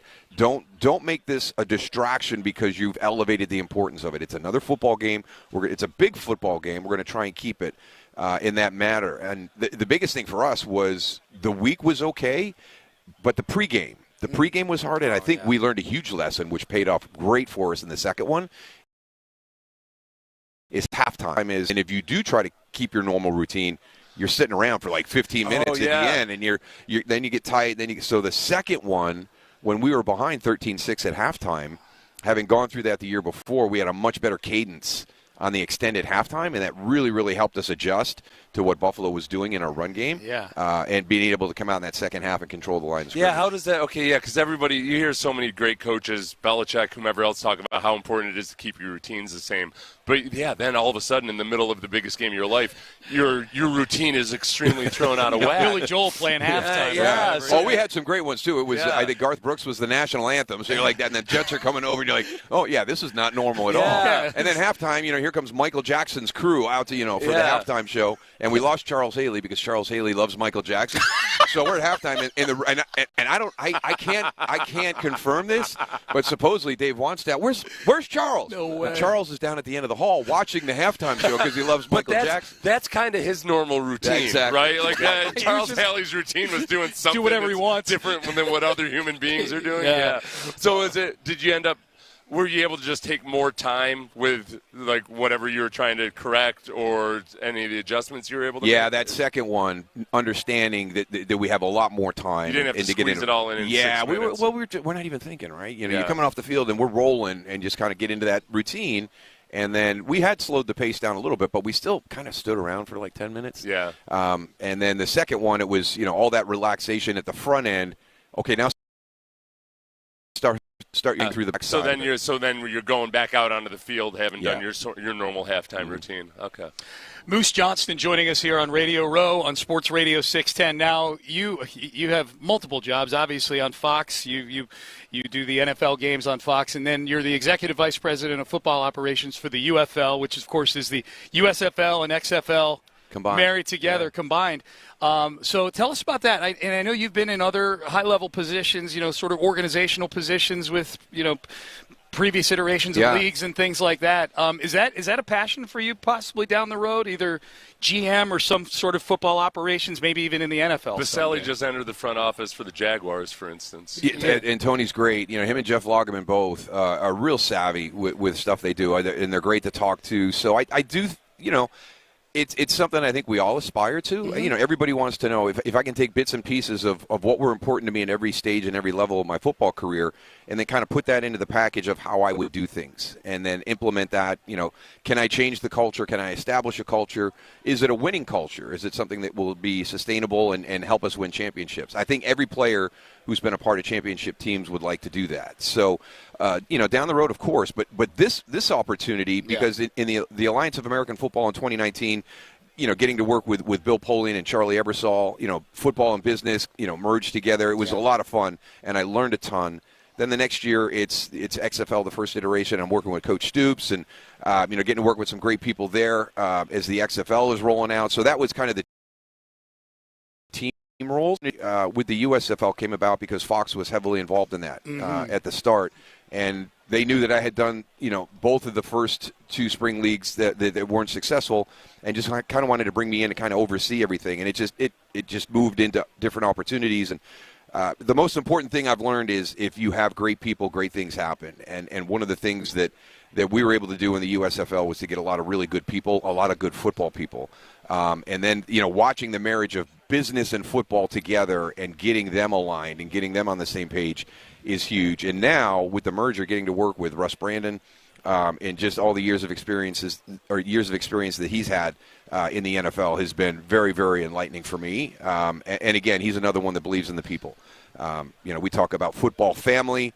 And that's everybody within the UFL and what we're doing. We talk about teammates. We've got great people in the DFW area that work with us. So it always comes down to the people that you surround yourself with. In the spring football, the business side of it is always fascinating, trying to figure out, okay, how do you make it feasible financially and what are you going to get on TV ratings and everything? What are the goals of your league that might be not what the public is aware of? Like, what's the thing that could make the UFL work that isn't a traditional parameter? The biggest thing for us is the ownership that we have. So we've got Fox, we've got Redbird Capital, we got Danny Garcia and Dwayne Johnson that amplify everything that we do. So from, a marketability, a visibility, and then just the assurance that we've got really good partners with us financially, no other league has ever had the support that we have. That's a huge step in one direction. Last year with the merger, we had to focus everything on the football. And I know that Russ Brandon, was a little bit frustrated with the way that the business landscape settled. And one of the big things that he really earmarked this year is, okay, we did a really nice job with the football component last year. Let's get the business side where I would like it to be this year. And what Russ wants to do is get more touch points into the home markets. And that's the hardest thing for us is we're in the hub model. We're trying to reach back into our home markets and create that connection between the team and the players into that fan base, but we're a long ways apart. So how do we do that? Our marketing teams have come up with some great ideas. Our comms team is doing some really good stuff where we have continual touch points back into our home markets. And hopefully that generates, a little bit more awareness. I don't want to say interest because I think everybody knows about us, and it's just awareness. Hey, when does the season start? Last year we didn't have a lot of paid media that was able to, kind of advertise when everything is starting. This year, we're on a huge campaign to push this. One of the reasons we're down here on Radio Row, we're starting on March 28th, in Houston at TD ECU Stadium with the Battlehawks versus the Roughnecks. And we got to get that out because it's a whole new platform that Fox has run over the last year. It's something new in spring football that's going to be consistent on Friday night. So we've just got to get that message out a little bit more, which draws people to the stadium. Mm-hmm. That's our biggest thing is attendance. We got to get. If you're watching it on TV and we don't have a full house and we can't shoot it in a way that looks like it's a well-attended game, then people start to not sold out. So that's our biggest challenge right now is finding ways to ensure that we have people in the seats. Everybody, just to start right now, get yourself some hatred for the Battlehawks. Yes. Yes. 28th. Yeah. Let's get that. You guys got to stir that pot. We'll find the most hateable member of the Battlehawks and really just start digging into it. Yes, that's right. Moose Johnston joining us here on Radio Row. I'm curious too, Moose, the proliferation of sports betting now. It's all over here. We got FanDuel there. We got DraftKings here. It's crazy. But we can talk about it like it's not a four-letter word anymore. I feel like a league like the UFL, that is something. If people like wagering on football, now they can kind of scratch that itch during the spring. Now, how, as the executive vice president of football operations, where does the sports betting thing fit into your tapestry here and in generating interest in the league? It's a huge component of it. To your point, it's become popular in the NFL and in all sports. And I mean, I remember if we went to Las Vegas, we were under scrutiny by the NFL. Did you pay for your hotel? Did you pay for your travel? Did anybody give you anything comped? Wow. I mean, it was pretty tight, and to see where we are today is just amazing. And when we set up our rules, because we have different PAT point totals, we have different things that we do with the 4th and 12. Yeah. What impact does that have on an over/under? Yeah. You have to really kind of sit down with people who are really, really smart in that field and see if this is something that we can actually even transfer over to traditional betting lines, because we do have a couple of rules that are very different from traditional football type of point total, any over-unders. So there's a couple of things that we would have to get clearance on, just the way that we're structured with the scoring in our game. Yeah. So to shift into the NFL a little bit, Tom Brady and the fact that he's a broadcaster but also a minority owner of the Raiders. And people are talking about it and wondering, okay, there's a conflict of interest here. I feel like if the Raiders get really good again, then it's going to reach a boiling point in terms of the perceived, at least, conflict of interest. Where do you stand on that? I just think it has to be drawn one way, and then we stay with it, whatever that is. Because to your point, if we don't care when they're struggling and rebuilding, and then all of a sudden they turn the corner and they become good, and we want to shift that line, let's get it all laid out right now and make sure that it's unprecedented at this point. It hasn't really happened before, so let's make sure that we put the rules in place that are fair and equitable to both sides, but it's something that's going to adjust with the development and the success of the Raiders. Well, and you've seen it. I mean, you've been in broadcasting a long time, and Tom isn't allowed to go to these meetings with the coaches and everything, but even without that, is there certain information you get from other teams and other leagues just in the conversations throughout the week and everything as you're preparing for a game that feels like an unfair advantage? I don't think so. I don't think that Tom is going to get anything, and if Tom Brady calls you, you're going to take that call, right? That's the other part. He's not in the facility, and he's not having those conversations in a product. He's working through his network to get the information he needs, in other ways. So he's blown up my celly. I haven't returned any calls. You don't want to get in trouble. You don't want to get the radio station in trouble. So there's ways around it. Have you ever gotten anything great in a production meeting? What it does is it allows you to have conversations.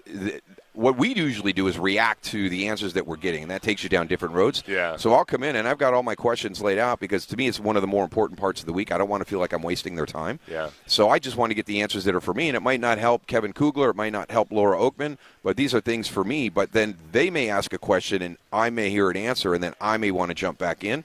So it's really just a good open dialogue back and forth, and it kind of confirms more things than you discover more things. Yeah. But I've It's never. rare that somebody gives you the nuclear codes. Exactly. Yeah. One time, and this was because I had an inside thing. It's like, hey, in this scenario, just be aware we may do an onside kick, surprise onside. Yeah. And so you wait for certain things like that. Yeah. But that's a relationship that I've established with somebody, and that's going to be a relationship that Tom would be able to establish where he can reach out to that person. And if they want to share that over the phone, outside of that production meeting setting, they could. Yeah. Moose Johnston, 3-time Super Bowl champ, executive vice president of football operations for the UFL. What's date and time of the big kickoff game that involves the Roughnecks again? Yeah, Friday, March 28th, okay. The opening game of the season, the first game on our Friday night platform that will run all season long. St. Louis Battlehawks coming to town to back ECU Stadium. Love that. This year. So it's in Houston. And that's one of our, we're the Houston market, going to Rice last year because there was construction, and we had some challenges with the venue there, and everybody in Houston did a tremendous job. Catherine Schultz is amazing, who's down there leading the charge.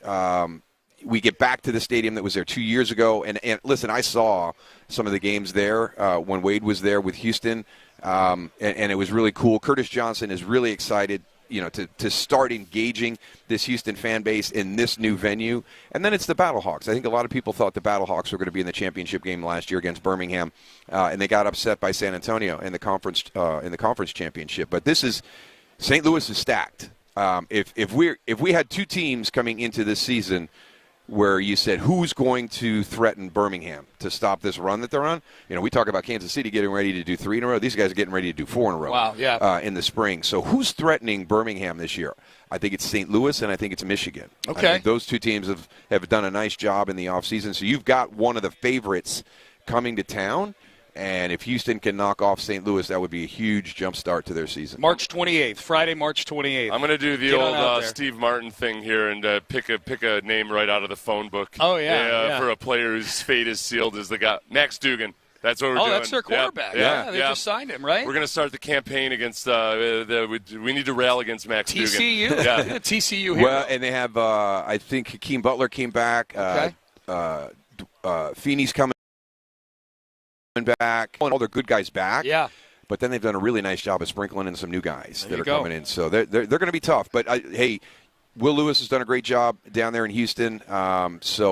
Excited to see, what this team is going to look like, because I know Curtis was not happy with how that team performed last year. Moose Johnston, congrats on all your success. We enjoy watching you on TV, listening to you on TV, Thank you. Good luck with everything UFL-related and otherwise. Thanks so much. Enjoy the game this weekend. We will, for sure. Didn't even have to make my prediction. 3-time Super Bowl champion. You would care to give it in 10 seconds? I'm going on, hopefully completely off the rails here, and I'm horrible at this, but I got Philly by 10. 10? Okay. Yeah. Okay. Wow. I like that. I wish we'd asked that earlier. Yeah. Could have dug into that. Philly by 10. That's the great Moose Johnston joining us here on Radio Row. Stay there when Seth and I come back. The one big winner we have not named yet, if Kansas City is able to win this thing, it's not even a player or a coach. We'll tell you who that is coming up next. But first, I want to tell you about West Point.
Live from New Orleans, Flight by Yingling presents Sports Radio 610 on Radio Row. Here's Payne and Pendergast. All right, big thanks to Moose Johnston, who joined us for for the previous segment. Three-time Super Bowl champ and executive vice president of football ops for the UFL. He sat down in the exclusive furniture hot seat with us here on Radio Row. Big thanks to Flight by Yingling for getting us here. The Low T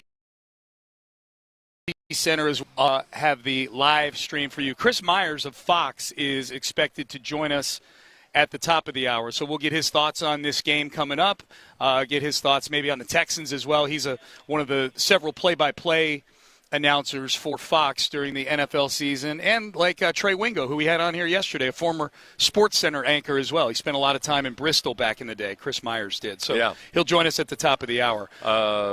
Yes. Yeah. You look like you're about to say something. I was curious if there was any kind of text line response about the Aziz Al-Shire discussion. I have not had the text line open today. Probably I apologize. because the internet is all just about useless here. Yeah, that may be it. I tried to open it earlier. And then, you know what they told us? Is that if you even try to connect to your own hotspot on your phone to use data, they'll flag that down. Why?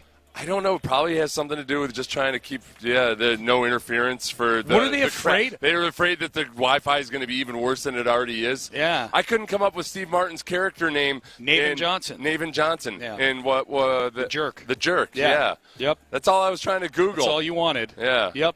What are you afraid of, NFL? Yeah. Why are you afraid of Sean T. Pendergast hotspot? So I'm on a list somewhere because my hotspot was used for 45 minutes this morning. I'm trying to open the text page, and it's not opening. Okay. So, it's... So whatever you guys are texting into us, we'll check it later.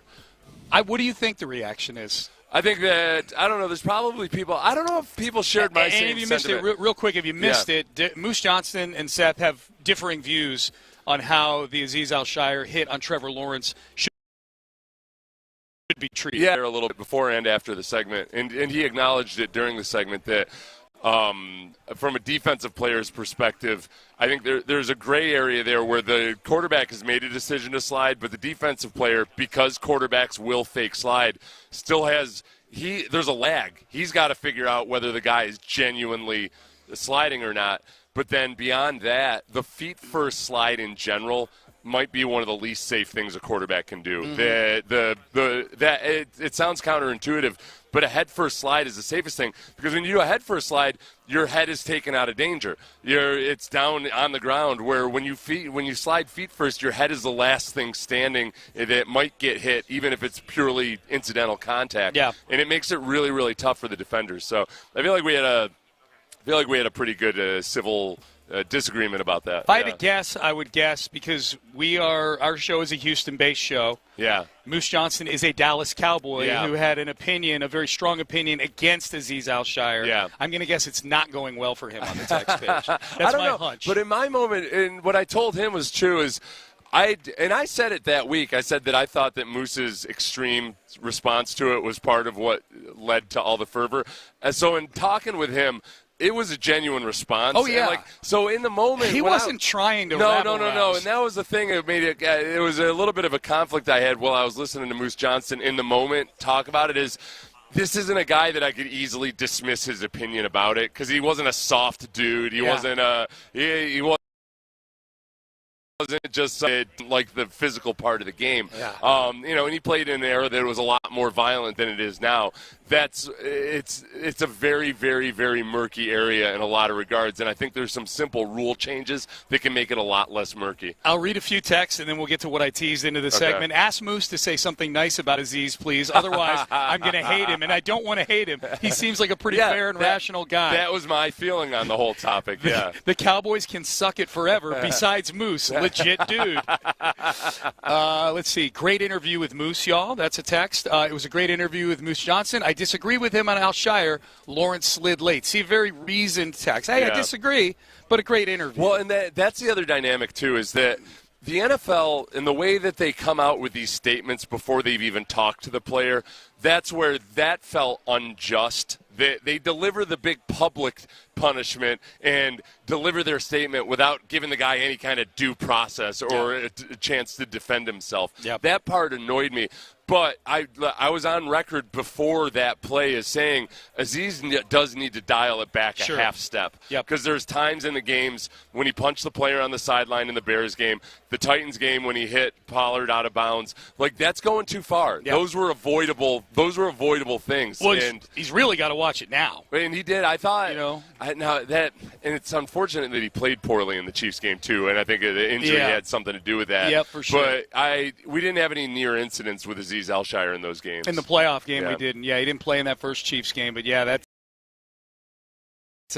Aziz doing the exact same thing Henry Toa did. I would have defended Aziz in that moment. Of course. Because that was an incredibly murky situation, and the quarterback had actually actively put himself back into danger. Yes. That's the part, and it would have been annoying as hell, because then the vitriol and everything would have been twofold, and so it's cool to talk to somebody like Moose Johnson, who I think tries really hard to see both sides of it. Yeah. And I felt in talking to him after the segment, like he genuinely appreciated my input as a defensive player. Yeah, that's good. That's how it should be, man. Yeah. We shouldn't just be fighting with each other the whole time. Bad for ratings. We did it off the air.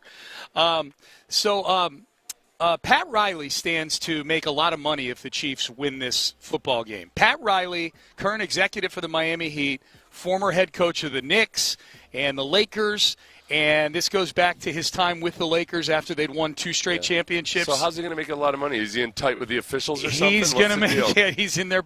No, he is. He has trademarked the term three-peat. Yeah, Pat Riley has, and I know some of you have heard this before, but many of you may have not. But back in 1989, when the Lakers were going for what people were calling the three-peat, the third straight championship, Pat Riley wisely trademarked the term three-peat and several other offshoots of it. But was it wise? Well, they ended up losing. Yeah. He may have jinxed the them. cart before the horse a little bit there, He's old made Pat. a lot of money from trademarking this term over the course of the last 25 or 30 years. Is he like the boxing announcer that has trademarked his Sam? That would be Michael Buffer, and we're not going to say it on the air because I don't have that kind of money. He's so aggressive in going after anybody that uses it in any context. Trademark catchphrase that leads into fights. We are not going to say it. Yeah. I don't know if Riley is as vigilant or litigious as Michael Buffer is.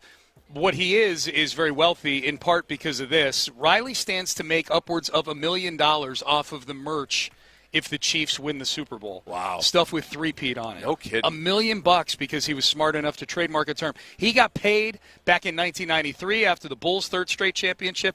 These are all teams that have entered into some sort of agreement. I say this because the NFL came to an agreement with Riley yesterday. That's why this is a news item, to allow – he's allowing the NFL to use three-peat on the promote it on the and gear. do all that. No kidding. And they're cutting him checks. I feel like this is one of those things. It was kind of like when LeBron talked about trademarking Taco Tuesday. Yeah. Intellectual property law is a little messed up in some ways, because I feel like three-peat was definitely used before Pat Riley would have trademarked I don't know if it was. Yeah, maybe. It's not like it's the most original thing in the world. Yeah. There's got to be some kind of an accommodation for the fact, like, all right, you might be the first to trademark this, but it's not like you invented the phrase. Yeah, I don't know. I mean, that was my era of watching basketball. I was in high school and college. I don't remember if that's the case or not. You may be right. Yeah. Bulls in 1993, Riley gets paid. Bulls in 1998, Riley gets paid. Yankees in 2000, Riley gets paid. And then the Lakers, ironically, ended up getting a three-peat, but not with Pat, else, with Kobe and Shaq in 2002. So if you love Pat Riley or despise Pat Riley, that should drive your rooting interest this weekend. Whether you want to, yeah. It's another reason to root against the Chiefs for me. Riley, suck it. Yeah. Riley, remember the whole thing about one of the stories about LeBron leaving the Heat was that he'd started to chafe under the iron fist of Pat Riley, who has very, very strong feelings about how the organization should be run and everything. That would have been a better story if LeBron had never gone on to win another championship or something. Yeah. He won one in Cleveland 2 years later. Or more than one. Yeah. It just, but it's an interesting dynamic of that whole Miami Heat era. Oh, yeah, for sure. It's like if could Riley have just, loosened the reins a little bit, and he's very old at that point. I don't think that they wouldn't have won another championship if they'd kept the band together. Yeah, I don't know. All right, Payne and Pendergast with you. We're expected to be joined by Chris Myers of Fox in the next segment. We'll get his thoughts on this Super Bowl matchup with Fox play-by-play guy Chris Myers. That's all coming up next. Ability trees. Louis Florian ability trees.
Houston, insider access, exclusive content. Sports Radio 610. The Texans play here. An Odyssey sports station.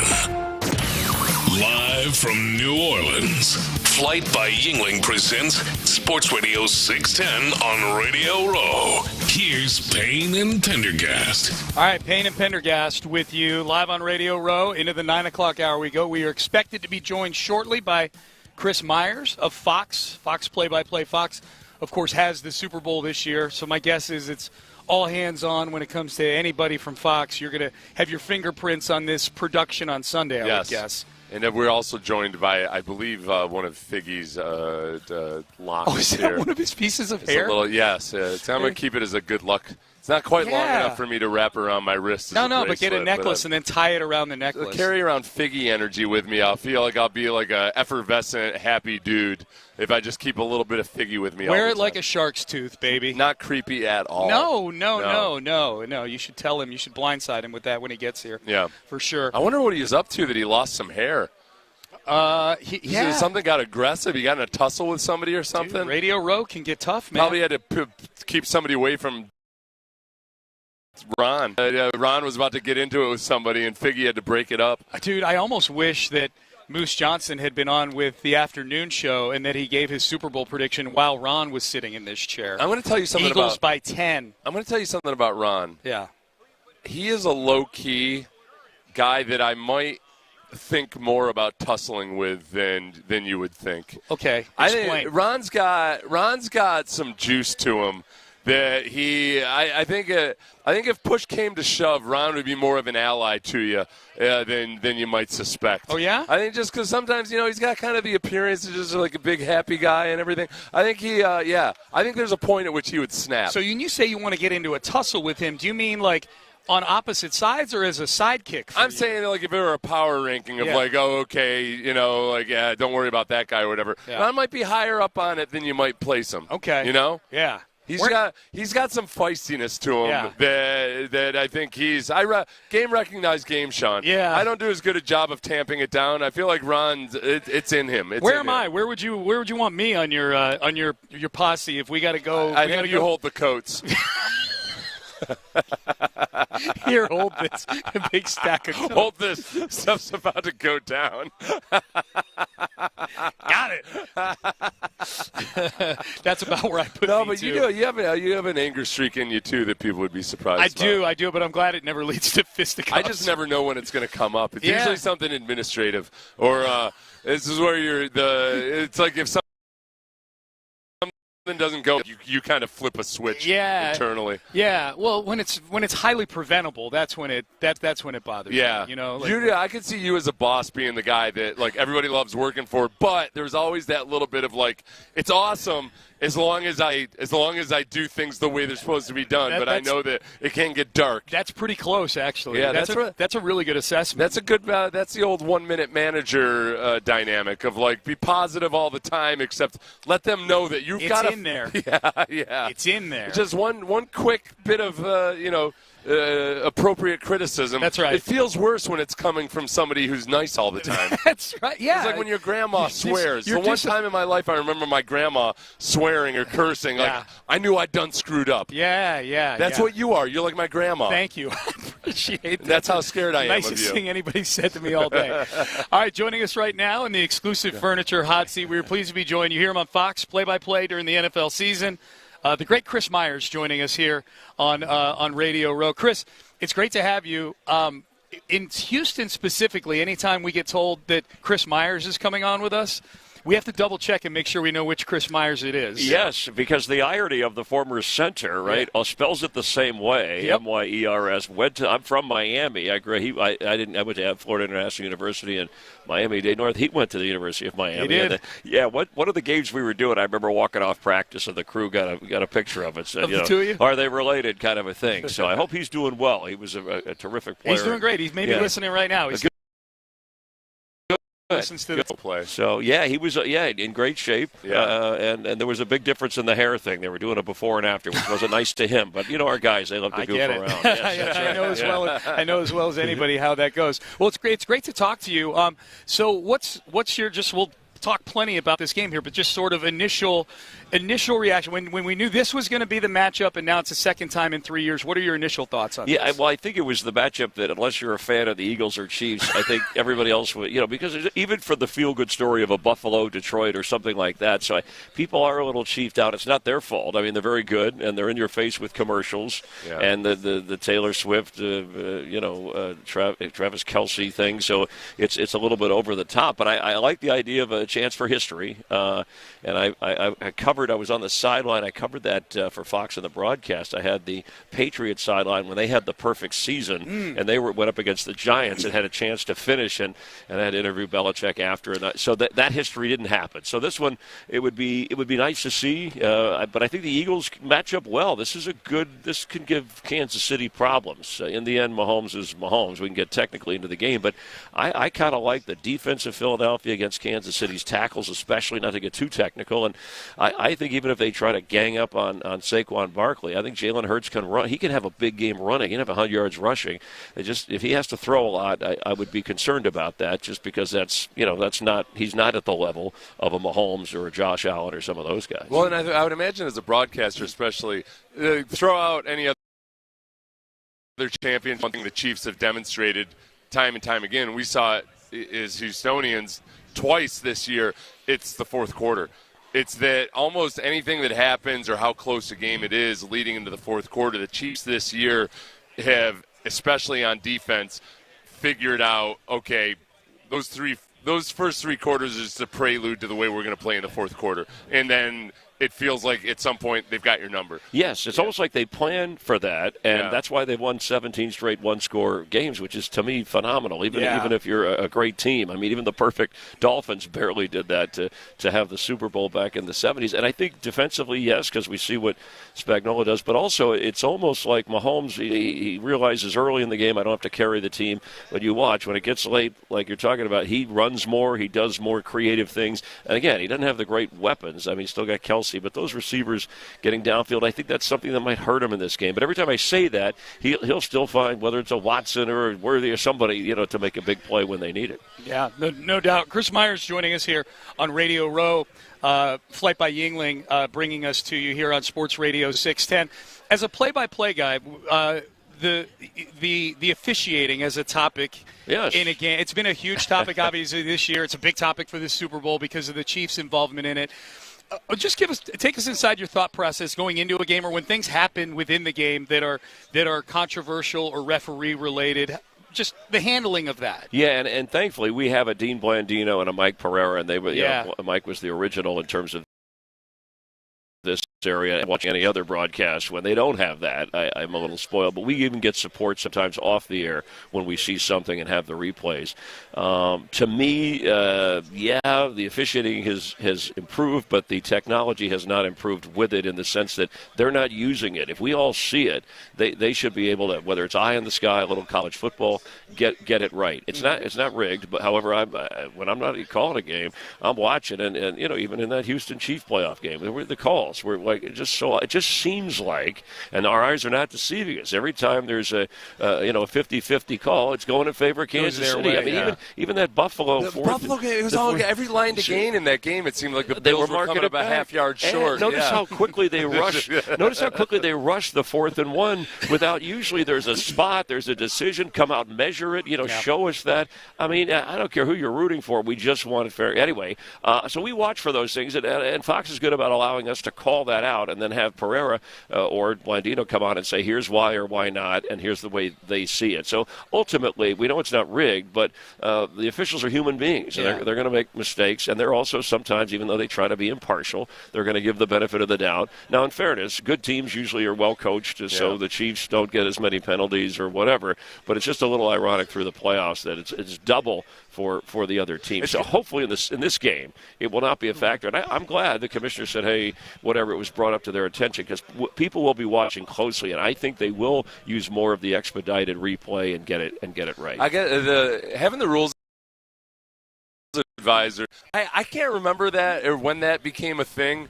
But I imagine as a play-by-play guy, it's probably a pretty nice resource to have. Because as a fan, I appreciate it now. At first, I don't think I liked it. Now I appreciate it. Yeah, no, and we have our seminar every year. We meet with the league and the officials. They show us video that they show players and coach. We go over that so we understand not only what they're calling, what they're looking for to make the call, and then of course, Pereira and Blandino take it to another level. But it's really nice to have that because sometimes we'll have a replay, and that's the other part of it. How many cameras do you have to show something? Now in the Super Bowl, you're going to have the most you'll have in any game. So you should have every angle covered. Sometimes in a regular season game, you just don't have enough of that. But in a break, we'll be looking for it. Our producer and Pereira will go, hey, can you slow it down? Look at the knee, whatever. This is what we need to show. But if you don't have it to show people, then sometimes even the league can't call it or change it. So I hope that I don't think it'll be a factor here because I think there's been enough attention brought to it that if they mess up on the field, like I think face masks ought to be reviewed throughout no matter what. Amen.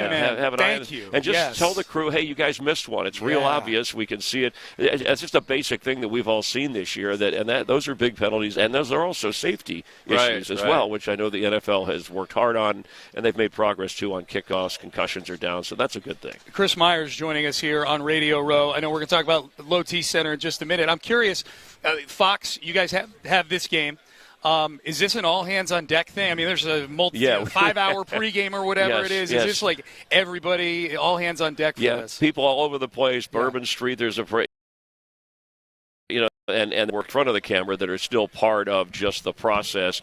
And it's fun. I mean, I have a slogan through my broadcast. Every night's the Super Bowl, meaning you always give your best on a broadcast, no matter what the game is. And this really is it, and you feel it. And that's why other sports compare things to the Super Bowl. The Super Bowl of racing, Super Bowl of dog shows, whatever. You're here with Low T Center. Low T Center is one of our sponsors this week. What's your experience been with Low T Center? Yeah, and a couple of years that I've been able to work with them and help people because I think it's important if you're getting a little bit older or just in your years of exercise, you're feeling run down, to check your T levels. Personal testosterone therapy. What's good about this, and really go to the best way to do it is Synergenics.com or lowtcenter.com, and they'll check it for you, and they'll personalize and customize and set it up for you, and some healthcare providers will work with you on that so that you're getting, instead of just this general, hey, try this or do that, this is for you, a program that'll help you increase your testosterone level and give you more of an energy boost. We could all use that. I don't know how active, but the less active you are, that you have problems, and then the more active you are, sometimes you need that boost to get you going in a healthy way, and they can do that. Yeah, good stuff. Yeah, Low T Center, big down in Houston for sure. They're across the country, but I know they're in Texas quite a bit. Yeah, no question about that. Before we get you out of here, Chris, I would normally reserve this, telling you this off the air, but I got to do a live read right after you and I are done. This is not the first time you and I have met. Yes. We met probably like 30 years ago at Rob Stone's house. Rob Stone, the former Colgate. And you were over. I was one of his high school friends. We all went over to his folks. He was living with his parents at the time. Yes. Played board games over there. Yes, I'm a big. I used to have game night at ESPN in the early years with all the with Tariq Hill and Dacone on those cold winter Connecticut nights. But Rob actually was behind the scenes, wanted to be on the air, and he asked for some guidelines and asked me to review his tape, and that type of thing. And eventually went through small markets, ESPN, and we're glad to have him over at Fox. But yes, I remember. I think we had a few beers that night. We definitely did. So you have a great memory. You survived that one. So. That's great. That's good. Yeah, so I would say nice to meet you, but it's good to see you again. That's nice of you to remember. I appreciate that. And I'll tell Rob. I ran into you. Are you kidding me? You were at Sports Center back in the day. Remember you. You were one of those the seminal voices of Sports Center back in the day. The growth years of years. ESPN. And I have a book out, by the way, called That Deserves a Wow, which covers, just came out in November, covers the ESPN days and the Fox days. Has a lot to do with the Super Bowl, too, and behind the scenes cool. with covering Brady and the Chiefs and that type of stuff. People can get that Amazon or wherever you get your Amazon, books? Barnes & Noble, and the audio book, too, or ChrisMyersSports.com. You can order it. Is it your voice on the audio book? Yeah, I did. Nice. I tried to get McConaughey, but he said he was busy. So you take what you can get. Good stuff. Thanks for having me on. Oh, for sure. Chris Myers with Fox, and enjoy the game this weekend, and appreciate all the work you do. All right, thank you. Good stuff. All right, Chris Myers joining us here on Radio Row. Flight by Yingling bringing us here, the Mokaram injury lawyer. Good seeing you again, Chris. Mokaram injury lawyer live stream, and of course the exclusive furniture hot seat is where he is sitting, bringing it here as well, Low T Centers. I want to tell you guys right now about Daily and Black. And if you're a homeowner or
from New Orleans, Flight by Yingling presents Sports Radio 610 on Radio Row. Here's Payne and Pendergast. All right, big thanks to Chris Myers. That was enjoyable talking to him.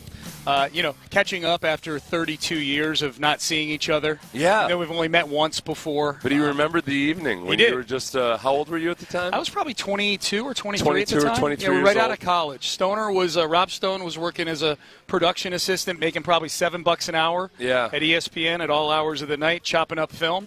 And Chris Myers was one of the biggest stars on SportsCenter, and they struck up a friendship. What was minimum wage when you got your first working job? Probably like $5. I think I'm pretty sure mine was $3.35. Okay, was it different for different states, or it's different in different states, but I'm pretty sure it was $3.35. Okay, no, you might be right. It might have been like Aaron's $3 something. looking it up. It would have been back in like 1991, I guess, probably.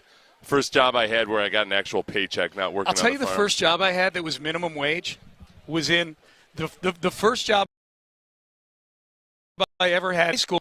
I didn't work for minimum wage. I didn't work for big wages, but I worked for more than that. The first job I ever had in minimum wage was in college. Literally in my junior year in college, I needed money. I drank all the time, whatever.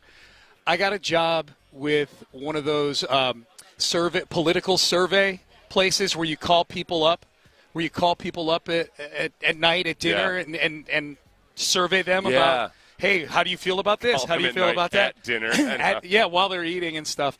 And you got paid minimum wage plus 50 cents for every survey that you got to the end with somebody. Yeah. And they had Big Brother listening, so you couldn't fake it and just put in answers, right? Yeah. So I got there, and so this place, it was in South Bend, Indiana, and this is really like the first time I ever like kind of had a sales job where I'm like, ooh, I'm incented to do more. Yeah. To produce. Yeah. That place, every night when I would go there, I get done with class or whatever, I go there, work there for 5 hours. It was all townies from South Bend that were perfectly happy accepting minimum wage to just sit there and chat with each other. Like, they didn't complete any surveys. Really? Oh, and you were the annoying college kid that came in. And there's a story. Okay, so I'm humping it, man. Like, I'm completing surveys or whatever.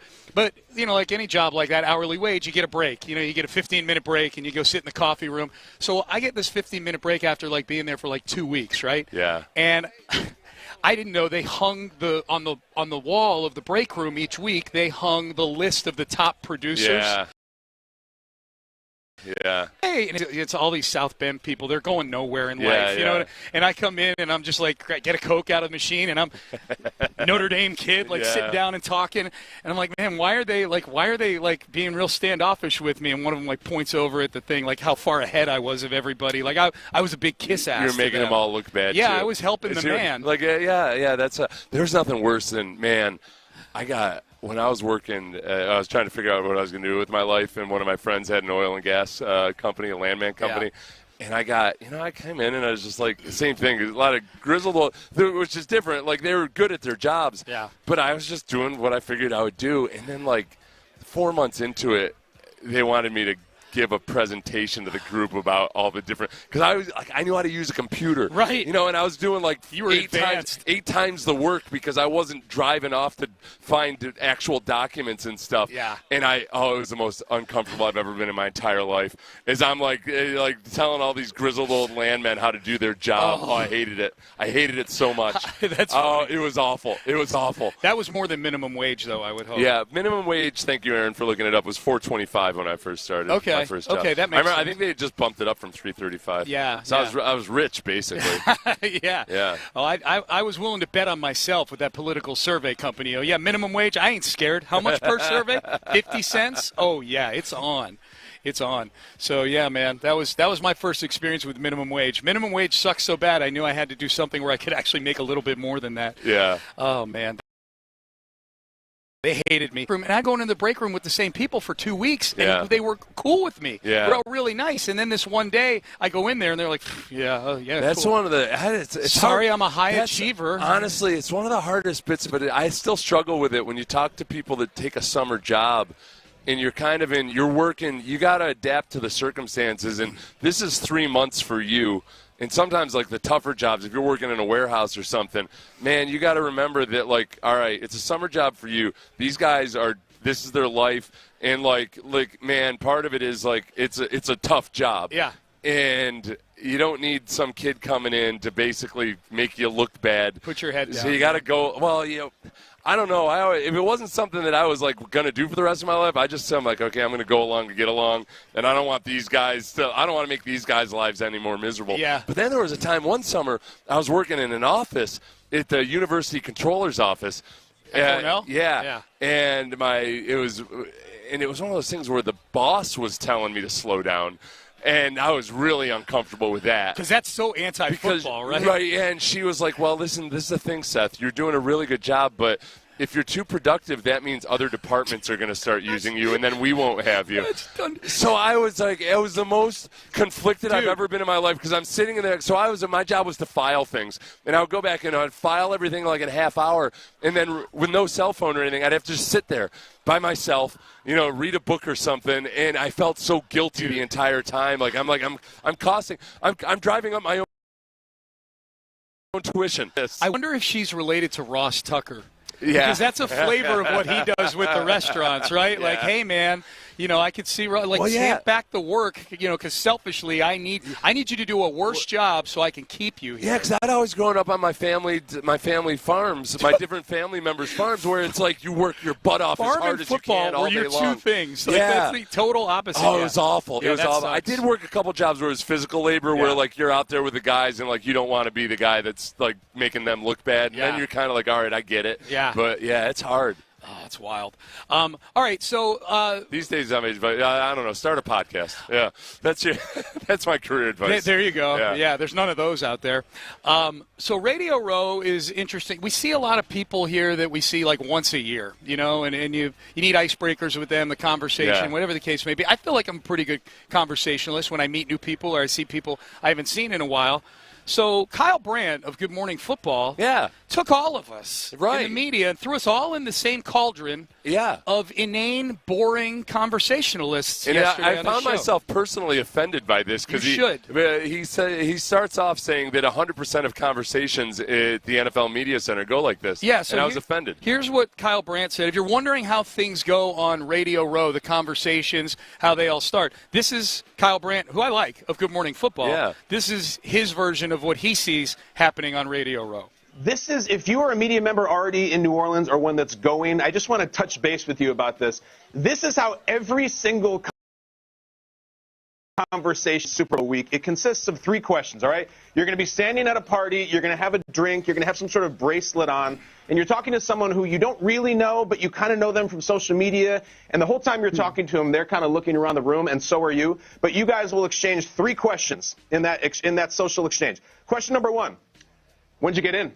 Yep. And if they say, oh, just today, you go, oh, yeah, nice, end of the week. That makes sense, save money, get more time at home with the fam. But if they say, been here since Monday, you say, whoa, long haul, been there, man. Bet you can't wait to get home, right? That's question number 1. Question number 2, where are you staying?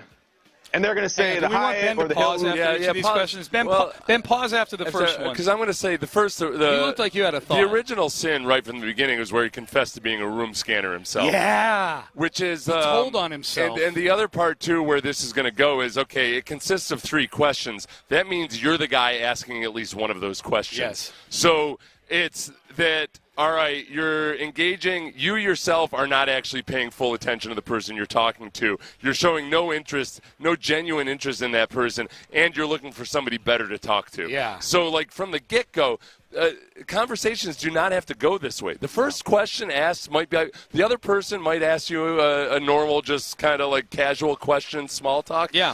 It doesn't have to continue down that path. Right. That's when I got angry. Yeah. Because I've had 0 conversations like this on Radio Row. Same. And I think it betrays a certain lack of actual interest or curiosity in your conversation, mate. So when do you get in? Do we want to hear the other 2 questions?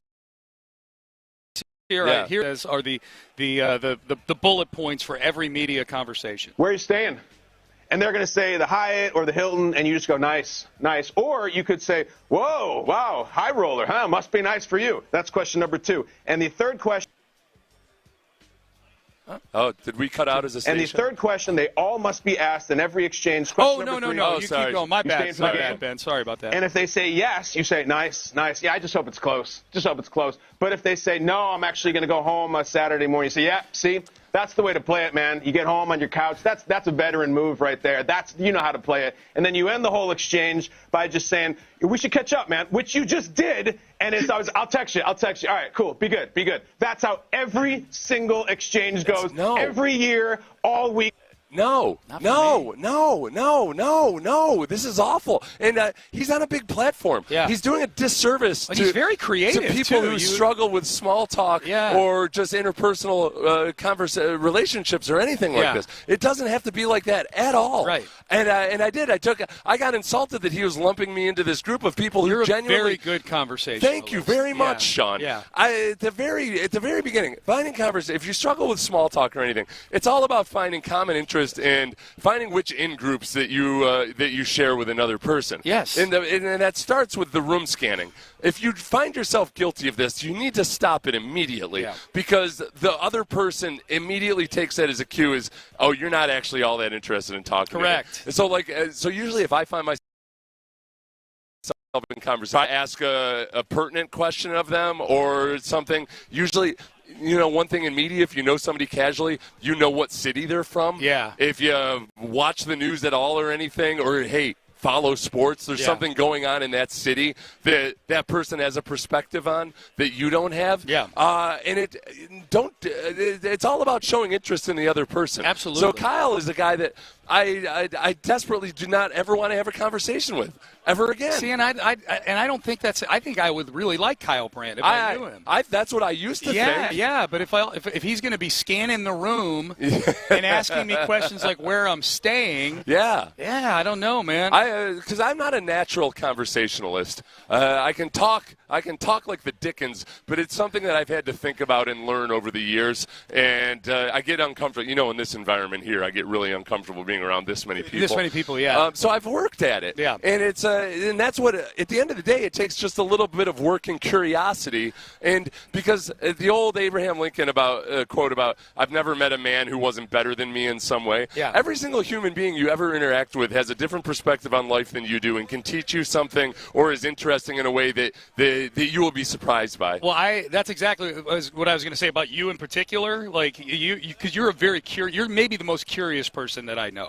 You know what I mean in terms of like curious, like odd. No, this is a compliment. Why is it every compliment? I'm joking. It's like he's a curious fella. Oh no, not like that. No, I see where you're going. Not an adjective. Yeah, good adjective. Yeah, no, you're a naturally curious person. That's what makes you good at conversation. That's what makes you good at this job.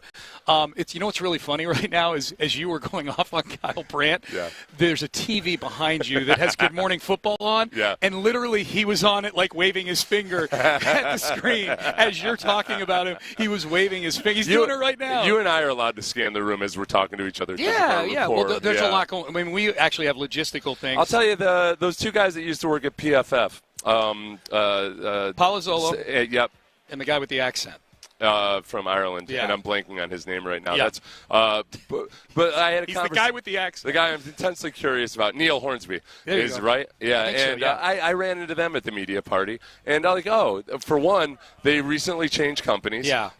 They both one is from Ireland, but now they live in Cincinnati. Yeah. And I was intensely curious about exactly how they're navigating the switch and everything. And we didn't ask a single question like that. And Palazzolo, to his credit, when we started talking, was like, hey man, let's go somewhere where it's quieter so we can talk. Yeah, I wanted to talk more. Yeah, like instead of like, good. I need to be in the fray and I need to see and be seen. We're like, hey, let's step over here. So we went over by the elevator and had a conversation. I'm going to tell you, to me, the best conversational tactic is if you're talking to somebody, if you haven't seen them in a while, but you know something that they accomplished or did, or their show's doing well or something like that, paying a compliment right out of the chute is a good icebreaker. You're off to that's how got me Gruden's cell phone number the other day. Right. Gruden's sitting next to me, and I look at him and I go, man, I just want to tell you, we've never met, but I love the content that you do. And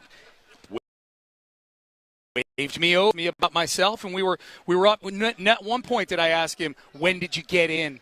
Where are you staying? That would have been creepy if I asked him that. Where are you staying? Are you staying for the game? I didn't ask him any of those things. Now, the one thing that I have to say here is an asterisk to all of it is that some of the things that Kyle was talking about, especially the room scanning part, it doesn't mean that his way of operating isn't a successful strategy to succeed in business. Yeah. There's a lot of things you can do that are bad interpersonally, like with Jack Easterby, that are good for your career. Will help you succeed. But it doesn't make you a happier or better person. No. And, when people read the book, The 48 Laws of Power, I always tell them this, he's got there's some really good things you can glean from that book, but basically it's a handbook for how to become a better sociopath. Okay. And it's very effective in a lot of ways. This? No. But it's one of these things, I'm not denying that these are effective strategies. Yeah. But they're also great ways to get yourself assassinated someday. Yeah. So you gotta. It's a balance in deciding whether you want to be a fully developed human being or just a guy that wins at all costs. You got to make that choice as you're reading Going that book. in, you got to make that choice. All right, so there you go. I think a few interpersonal lessons in that segment right there from Payne and Pendergast. Two masters of interpersonal relationships. I texted Ross Tucker because he went to school with Kyle Brandt. He was college teammates with him, roommates with him. Were they on the team at the same time there? Yes, they were. I believe they were roommates. And I told Ross, I was like, Ross, you got to work with Kyle on his conversational Ross is amazing skills. Right. Never have a conversation like that with Ross. Never, ever. Yeah, and I have no interest in people who have conversations that way because they show that they have no interest in you. That's right. Yeah. Thank you very much. All right. That's the one. If you're with a room scanner, just walk away. Yeah. And be like, all right, hey, politely. Be like, all right, hey, cool, man. I got to go, whatever. Yeah. Bail. I got to go stand in the corner over here and stare at it because they're more interesting than you. That's right. All right, I'm excited to talk to the guys on In the Loop because there was a moment on radio yesterday that I tuned into in the first 2 seconds of – I didn't know if I was on the right station or platform when I heard this audio. So I want to find out straight from the guys how that all went yesterday. If you missed it yesterday, 3 words, Pac-Man Jones. We'll get to that in the final segment. Other thoughts as well. Game coming up. It's Thursday. We got a ton of stuff on the big game going on the Super Bowl tomorrow on the show here. So the guys from In the Loop will join us here next. I want to remind everybody about the big contest we've got going on. All you got to do is listen to the Odyssey app and listen to Sports Radio 610 for 60 minutes each day. That's it. And you're entered into the Slam Dunk in Vegas National Contest. If you win, you and 3 of your buddies are off to Vegas to stay at Circa Resort and Casino. It's Las Vegas' premium sports viewing destination. I can tell you, I've been in that sports book. It's incredible. The stadium swim experience is awesome. You'll get to do that. It's all centered around the college basketball championship, the ultimate experience that you're going to have in Las Vegas. Plus, you'll have an extra $20K in your pocket to spend while you're out there. So that's pretty cool as well. Just download the Odyssey app, listen for an hour each day, and you'll get your daily entry into the Slam Dunk in Vegas contest. From there, I want to tell you about Beck's.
Flight by Yingling presents Sports Radio 610 on Radio Row. Here's Payne and Pendergast. I'm going through my email right now. I'm like, oh, there's a press release from the Astros. They signed an outfielder. Oh, it's Ben Gamel, who they picked up off the waiver wire hell last yeah, year. it's Gamble time. He had a couple big hits for them last year. I don't want to poo-poo it. Got Gamble in the Gambit. It feels a little like back when the Texans would re-sign Kamu Grugier-Hill. Like, you want a linebacker? Kamu's back. You know, like, oh, you need a right fielder? Gammo is back. Yeah, Ben Gamel. So there you go. Signing by the Astros. Astros, Ben Gamel. Trade by the Rockets. Some Springer guy who is a really good G League player. Yeah. Do you feel that Bregman is going to go to the Cubs and that we'll know within the next 72 hours? Yeah, because we're getting awfully close to pitchers and catchers reporting. Yeah. Bregman doesn't strike me as a guy who wants this thing to drift to where it starts to affect the work. I don't know if you know this or not, Sean, but he's a notoriously slow starter. That's true. And it feels like missing part of spring training might not be the elixir for that. That's a really good point, actually. Yeah, He's probably getting kind of antsy and agitated about it. Yeah, and just for the reaction, I hope it's fewer years and for about the same amount of money annually. I predict that it will be 12 minutes from now that's what we're gonna hear? Lopez has got just like the referees are in on it in the NFL. Lopez is in on it on the news breaking side of things. He's got people. He knows people. Yeah, he's got all these connections. Too much of a history now. Yep.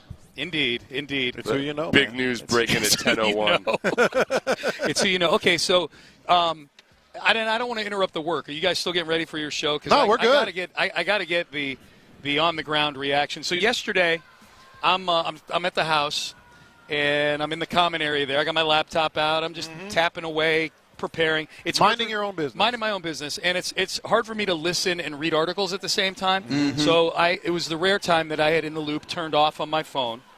But the reason I tuned in actually at 1:52 or 1:51, whenever it was, Seth and I were marveling at how close that Clinton Ron can comfortably cut it getting here. They left at like 1:25 to come over in the middle of the day. I'm like, man, that is bold right there. And New Orleans has been a mess this week when it comes to not for around. us. Nobody's on the road when we come here. Fair enough. But leaving here is crazy. Yeah, man. And so they're driving right into that. So I wanted to see, like, man, did these guys make it there or not? Yeah. And they did, obviously. But what I heard when I tuned in, literally imagine turning on your phone and this is what you hear. Now, if I have some that I want to talk about or somebody that I don't give a about that's made me go off the end of the ledge, I will do that with no problem. I appreciate. But for the most part, man, I just try to treat everybody like I want to be treated, and I got to report it. Like somebody gonna report it. So, yeah. Hey, Reggie, no selling. I never thought I'd hear Pac-Man be that adamant about being a Karen. If I see somebody setting up a barbecue and they don't have a proper permit, I'm going to let somebody know about it. That's right. Bleep. So I wasn't watching on the stream, unfortunately. That's the first thing you heard. I am not even joking. Like that was the point in y'all's conversation with him that I turned on the radio, and so my reaction was, did I hit the right button? Am I listening to a podcast right now? You know what I mean? And then I hear Reggie's voice, and I'm like, dang, Reggie's no-selling that thing. Like, hey, Pac-Man, nice. I think you even asked him another question, which is like handing a lighter to an arsonist at that point. Well, that was the second question. He had cussed a little bit. He cussed earlier, And this is where I guess I have to, take my lumps and take my culpability in this. He had dropped an S-bomb, but I was like, it's Pac-Man Jones. Maybe he just did that accidentally, forgot he was on radio. Yeah. And I should have realized that, once the dam is breached, that there's more water on the other side. And, that was tough. But that's the thing, right? Everything was through the filter of Pac-Man Jones, which is why I didn't immediately jump in like, whoa, hey, we're on live radio, can't do it. Because I was like, that could go the other way where Pac-Man's just like, he'll just you think you can tell me what to do, huh? Yeah, especially given what he had just said too. Yeah, you know what I mean? I would put myself in your shoes, and I was kind of like, man, he's just kind of going off about how like he's not gonna slow down. Know how for nobody. For you. Yeah. He wasn't like, this bleeping energy drink is delicious. That's right. I felt like a teller, and I was like, all right, so we have to remain calm. Yeah. We're going to hit the button, but we're going to remain calm. Don't alert them to the fact. It's being censored. Oh, my God. It was so fun. I'm texting you guys. I'm like, did I hear that? Like, did I hear what I just heard? The funny thing for me was, like, on the first one, which was about a minute earlier maybe at the most, Reggie and I, because Byron is watching on the YouTube. Yeah. So we both point at the screen. Oh, my God. Like, dump Hit the that. button. Yeah, dump that. Yeah. And then on that one, Byron. Yeah. And it's the end of the day, man. Like, we're trying to, because those guys, I mean, to pull the curtain back, those guys are also flipping over and when we hand off like this. So those guys are trying to clean up their station, get the next guy in. And because it was the last segment of the show. Last segment of the show. Yeah, there was a lot of things that conspired against me. Against you. Yeah. Me personally, I took this personally. This is a personal affront. Oh, my God. Well, do you have anybody on today that would it be dropping F-bombs on how do you feel about Will Anderson? I feel good. I feel like he would do that. Yeah, he feels like he's very good. And the best part about this is that Will Anderson's courtesy of Campbell's Chunky Soup. Yeah. And I'm like, what a lineage, right? Like the people that are coming out and telling you to eat the Campbell's Chunky Soup is always great. But 11:40 is the time stamp for you. I feel like Will Anderson. That feels like a legit endorsement to me because you're in a house with that many kids. He's got 5 older sisters. Yep. Soup was probably the thing. Well, Chunky's is kind of like it's not cheap. It's not brand stuff that we were eating. Like if you got some Chunkies, you felt like you're in a fine steakhouse. In a house with 5 sisters, that's a whole meal. Yeah. Oh yeah, for sure. Yeah, they had the regular, they had the regular chicken noodle. He got the chunky. Yeah. What are we trying to find out from Will Anderson today? Oh, that's a good question. Yeah. I mean, for me personally, I'm always interested for a player when they get to the offseason what they're trying to get better at, especially for him. Like, that took a huge step of progress this year. Obviously we talk about the Daniil Hunter effect and those things, but, like, now after that kind of season, what does he view as the next step from that? Yeah, like, how do we become more of a Superman type? He'll have an answer for that. I guarantee. If I had to bet on one athlete who have an answer for what is it that you want to improve at most in the offseason, Will's got that locked and loaded. He was really detailed in it last offseason, just in explaining. Because remember, I loved hearing it. Yeah, exactly. What he was talking about, we go down and look in video and how he's actually implemented that stuff this year. And it wasn't. We talked about in the offseason, Sean, that it's not so simple as just kind of learning a few new techniques and then hitting it, because it takes that muscle memory and it takes a certain kind of a level of comfort to where it comes automatically. And you could see this year that it got better as the year went along. You started to see more of the offseason work, like a third of the way and midway through the season than you saw it at the very beginning. Yep. So it's right. He got better like his rookie year. Like everything is doing. Upward incline with Will Anderson. No question about that. Oh, that'll be good. 11:40? 11:40. Although I will say, and this is Radio Row type, last 10 minutes, that's changed twice. Really? The time just in that general time frame. And whatever time it settles on, he ain't showing up at that time. It's not his fault. Right. It's Radio Row's fault. Yeah, some other interview goes long or something. Yep, absolutely. I'm thinking about asking him all the Kyle Brandt questions. Oh yeah, we played that audio. Yeah, so when'd you get in?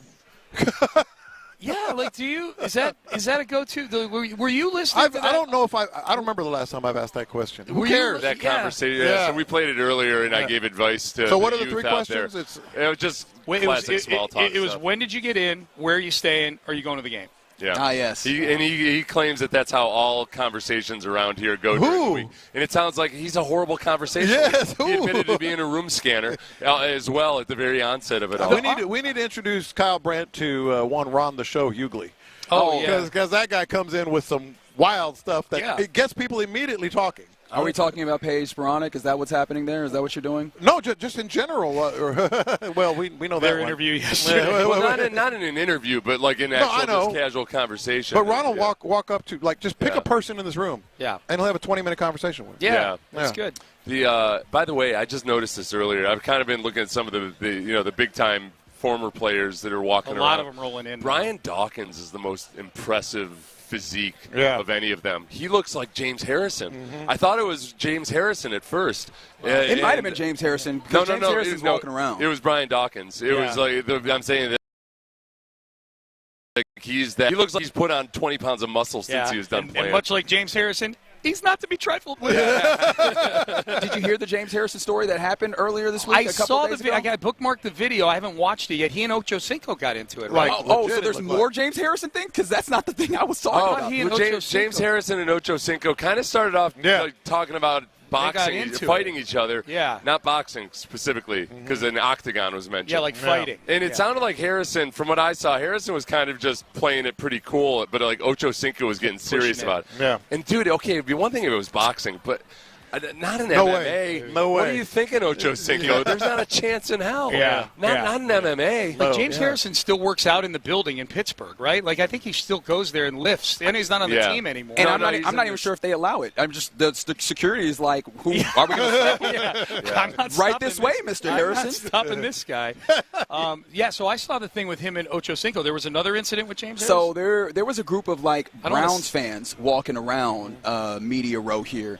And I guess, they're wearing their Brown stuff. And, James Harrison, he's, consummate Pittsburgh Steeler guy. Yeah. So he sees him, and he bows up with the dude, one of these fans. And, he's one of the fans with, like, the floppy hair and everything. He's probably not weighing out the situation well enough. And he says something, and I can't recall exactly what it was, but it was a little snarky comment, which I feel like with a lot of players you might get like a, a smile or something like that. James Harrison gets in his face. Yeah. And I'm like, oh, this kid's going to die.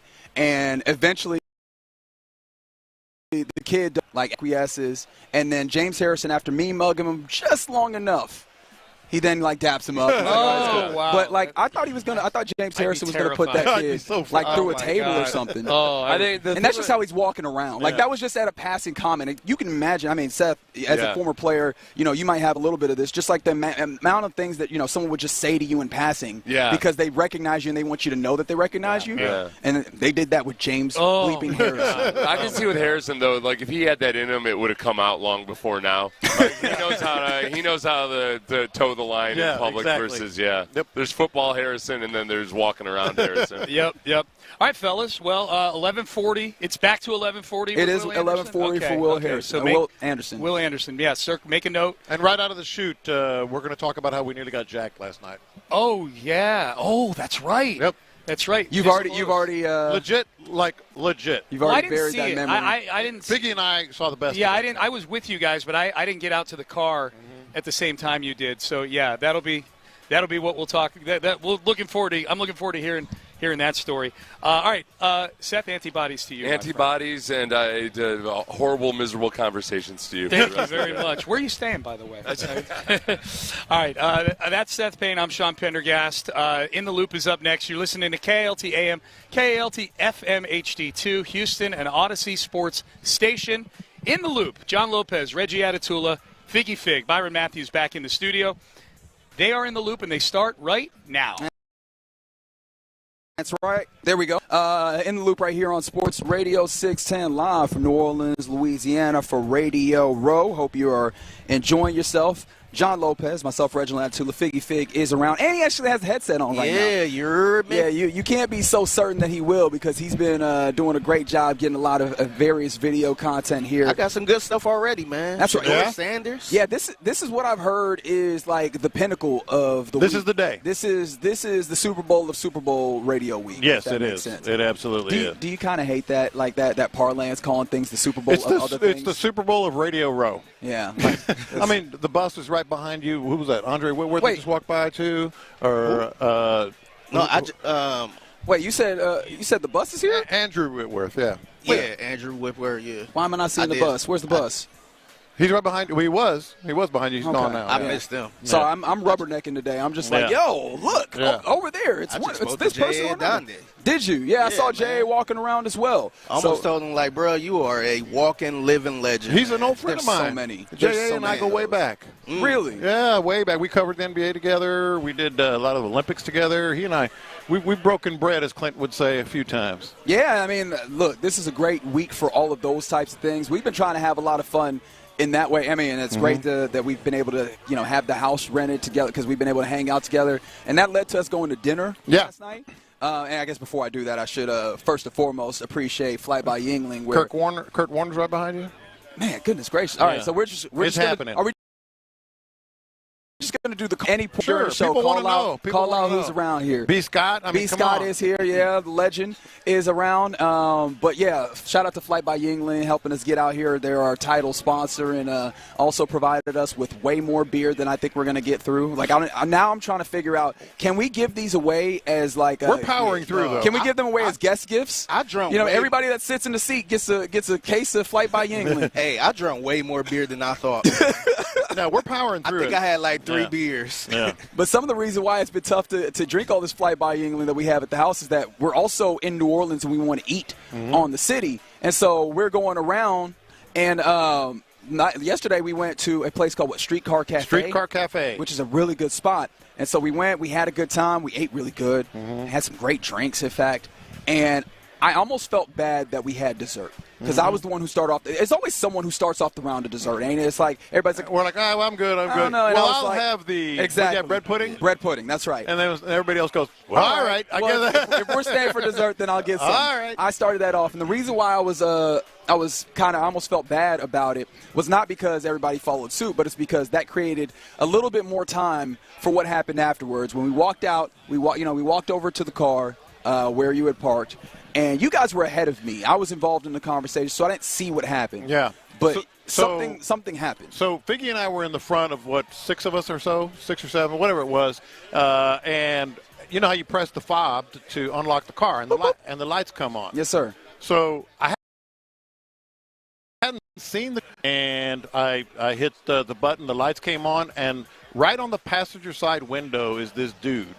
And he kind of has like one arm kind of up, like shrugging his shoulder. He was kind of standing next to the passenger side. It looked like he was about to either break the window or he was kind of being nosy looking inside the car. But as soon as the lights came on, Figgy and I at front finally got around the corner and saw him, and he did the whole head spin thing, like to look both ways, and then just kind of walked real fast the other direction to where he had parked, and I didn't see this, Figgy did, a white van. Yeah, it looked like a Sprinter van. He jumped in the driver's seat. He looked like he was just sitting there. Yeah. He was just parked in there in the awkward spot. So I'm not sure why he was sitting in that parking lot. Oh, I do. But I'm talking about in general. Yeah. Like, I don't know if his plan was to sit there and just breaking cars or waiting on somebody or what, but he was definitely about to. He was at least looking to see what he can grab inside the car. I mean, had we had one more, it was 30 seconds. Had we had one more beignet, or he would have broken that car. And by the way, a rental. Not my rental, though. I want that to be abundantly clear. And see, that's the perfect example of why I never leave anything in the car, man.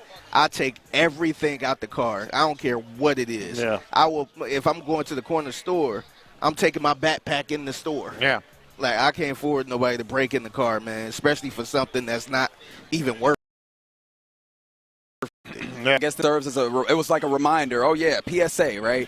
Hide the valuables, make sure the car is locked, all that. You couldn't have looked more suspicious. I think the other thing, too, as we sitting in the car, we were just like in the car not moving, and we were still talking about it. I'm like, all right, I think we need to get up out of here. Yeah, he goes, well, go ahead and let's get going. Let's get going, guys. Buddy might got that thing on him or something, man. He might come back. And we all loud and laughing about it. I'm like, all right, let's get up out of here. Figgy was like, I've been robbed at gunpoint before. So I don't ever want that feeling again. Right.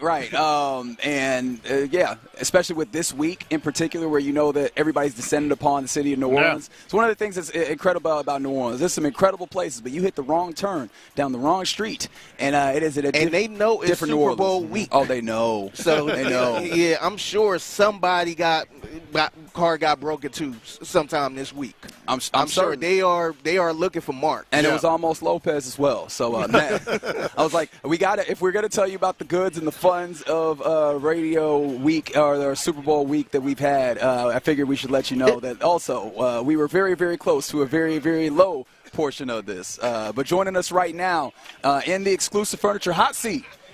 Yeah, man. And this is the first time that I think we've had a guest have their first moments with the hot seat possibly be negative. No. No, my fat ass leaned back a little too much. Well, it's Dan Dockich, and let me tell you, Dan, first and foremost, you can recline that mug. I know, I saw it. If you want to if you want to get way back on that one, how you doing today, Dan? I'm good. I stayed out too late, had a little too much whiskey, and if I lean back, I'm going to fall asleep. That's fair. That's fair. I have a feeling you're not alone. I think this town promotes it. I think it's good, man. In fact, obviously you won't be able to tell, but my voice is not in the place that it should be. I was out there with you. In fact, on a scale of 1 to 10, how good of a time do you think I had just off of the sound of my voice? I don't think your voice. You know what you got? You got that. That raspy rock star voice. There we go. I like this. Guys on tour for like 10 days, and by day 5, he's like, hey, I can eat cocaine.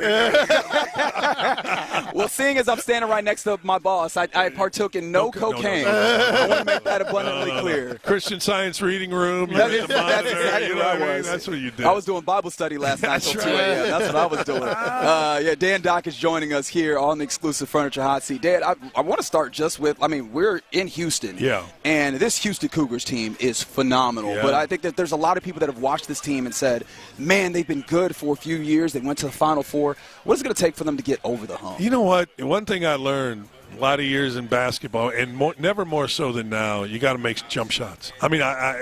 Calvin, I worked with Calvin, and he'll get you to play hard, and he's got guys that are tough, and they'll grind it, and if it comes close, they're not afraid to make plays. But I swear to God, I've learned this over the years. And 100 years ago, 1987, I'm on the staff. Keith Smart hits a jump shot. We win the NCAA title over Syracuse. And as basketball has evolved, people talk about it in the NBA, and obviously, you guys are an NBA city, and so are we in India, and they talk about all the threes. Mm-hmm. Well, college basketball is really no different. It really isn't. And I've been amazed by that. It is, and guys make shots that could never make them. And that's going to be the thing with Calvin. Can his team shoot the three-point shot? From the 10-minute mark in the second half to the end of the game. Yeah. Because I'm telling you, that has become college basketball, just like it's become the NBA. Well, the other thing, his calling card is defense, and it is unbelievable defense. And it's one of the things that has been around since you played, since you coached. But it just seems like so many teams right now. Well, let me ask it as a question.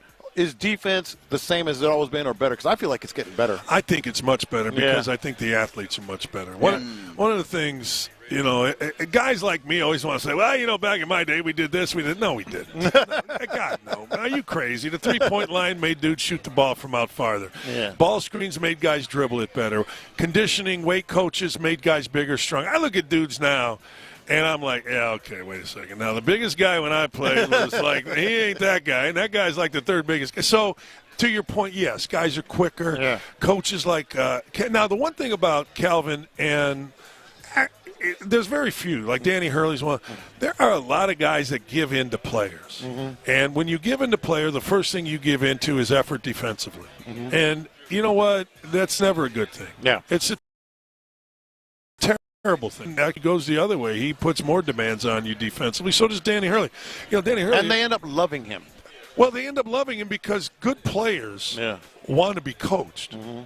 And good players know the difference between BS and real. Yeah. And I always said, if you're going to coach, the one group that knows you is the players. Yeah. And if you want to know how good a player is, ask another player. Mm-hmm. Because everybody else has got a level of BS to them. I remember I'll tell you a story. I got screamed at by my former coach, Coach Knight, one day. We had the number one player in the country, Delray Brooks, come as a freshman. Mm-hmm. And I knew Delray from the time he was 8th grade. He's from my neck of the woods, Gary, Indiana. And Delray and he's a number one player in the country. Mm-hmm. So I'm a senior, he's a freshman, and Knight kind of puts his arm around me. He goes, hey, Danny, and we're walking. He goes, what do you think of Delray? I go, Coach, I got to tell you, the country must suck. Because he's not very good. You don't know what you're talking about. You just think about it. I go, hey, you ask, don't ask. You know what I mean? And certainly, Delray ended up transferring from Indiana, had a nice career at Providence, all that. But players are going to, if you don't want to know the truth, don't ask a player. That's awesome. And, players, Samson, they want to be coached. The guys that don't want to be, don't go there in the first place. Because he's not going to lie to you. And if he does, you can do is watch on TV. Mm-hmm. So I think that I wish there was more. Yeah, great coaches. And I'm glad you brought up have the level of experience, and I've had this kind of thought process on the NCAA right now, especially as it pertains to basketball. I mean, you talk about Knight, you talk about, like, obviously a lot of big characters. It feels like the game doesn't have as many of those characters at the coaching spot. I feel like I'm with you. I always liked Dick Vitale. Always liked him as a guy. I mean, he was at Detroit. He tried to recruit me when I was coming up in Gary. Okay. But as a broadcaster, I'm like, all right. But now I watch games and I'm like, yeah, you know what? Like, guys are talking too much. Nobody's really entertaining me. And the coaches, it used to be like, you know, the General Bobby Knight and Krzyzewski, who faked everybody out because he was MFing everybody. Big time. He just put his hand right here. Big time. He put that military man on there. It covered it up. Yeah, and so you had Louis Carnesecca or John Thompson. I always said college basketball is about the coaches. Professional basketball is about the players. Agreed. I always felt that way. Yeah. But you're right. Now that I'm a fan, I'm like, I learned this from Coach Knight. We used to do this all the time. We never watched a game with the sound on. Mm-hmm. So you're not old enough. You are old enough. I'm your age. Okay. What makes you think that he's old enough? Because there's a chemistry. Because I've been at Freedom Hall covering Bob Knight. That's there why. You go. But we used to, and the reason I say this is because we used to watch film without the sound, so we'd watch a game tape, and then when we turned the film off, remember when Denise Austin used to do it wasn't Stephen A. Smith or Greeny, it was exercise class at ESPN. But I'm used to watching the game. I don't watch it with film. I don't watch the ball, and I don't watch it with sound. And but when I do turn the sound on, it's like, man, well, you guys either shut up or entertain. What's something? Exactly. Right? And exactly. Vitale was great at that. And the coaches as well. Yeah. Let me ask you this. SEC basketball right now, 5 of the top 10, and Kentucky's not one of them. And I love that. Missouri's not one of them. I bet you do.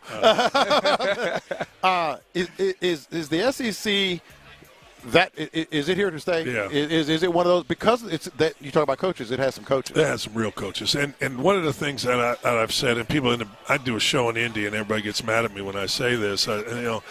If I were going to say, okay, we're going to get all these guys in here, and we're going to get a guest speaker. Mm-hmm. I'm not sure, other than maybe Izzo. There's an entertaining guy. There's an energetic guy. Mm-hmm. There's a guy that you're like, man, that guy would entertain the room. That guy would be, he'd make me run through a wall. There's a lot of great coaches in the Big Ten, and the Big Ten is the best scouted league in the country. Mm-hmm. But there's not these dynamic guys that recruit great. Mm-hmm. Now they got money, so like Cuban and his buddy Wagner are 2 billionaires. They're funding Indiana, so we got money with all that. But there's not. In the SEC, all you got to do is sit down for 2 minutes with Bruce Pearl, and you're like, holy hell, I want to play for him, or I hate him, whatever you want to do, right? And so they've done that, and the money's there, and they put money into their programs, and they built these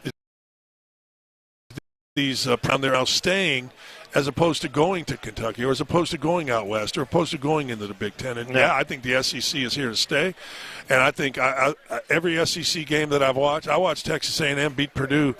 And I couldn't stop watching the game. It's just fun to watch. Mm-hmm. They're athletic, and they battle the hell out of it. It's fun. I was actually along those lines. I mean, it's clear and evident, if you didn't already know, which we did, but that you love this game. What excites you the most about the game as it stands right now? You know what? One of the things that I really like is the game is now getting back to being higher scoring. Yeah. And I thought for a long time, God dang it, it's like, man, I'll tell you another story, because that's all I have is stories. I'm working at the Big Ten Network. It's first year when I'm getting into media, and I'm on with Jimmy Jackson, myself, and Dave Repson. And I said, you know what, Wisconsin, we're doing a halftime. Mm-hmm. And I said, you know what, man, this is like a heavyweight fight. They're just battling. The score was like 20-18 at half, right? So we go in the green room. Jimmy and I are sitting there, and here comes one of the bosses. Hey, which one of you two guys just said this is a heavyweight fight? I did. We don't do that in the Big Ten.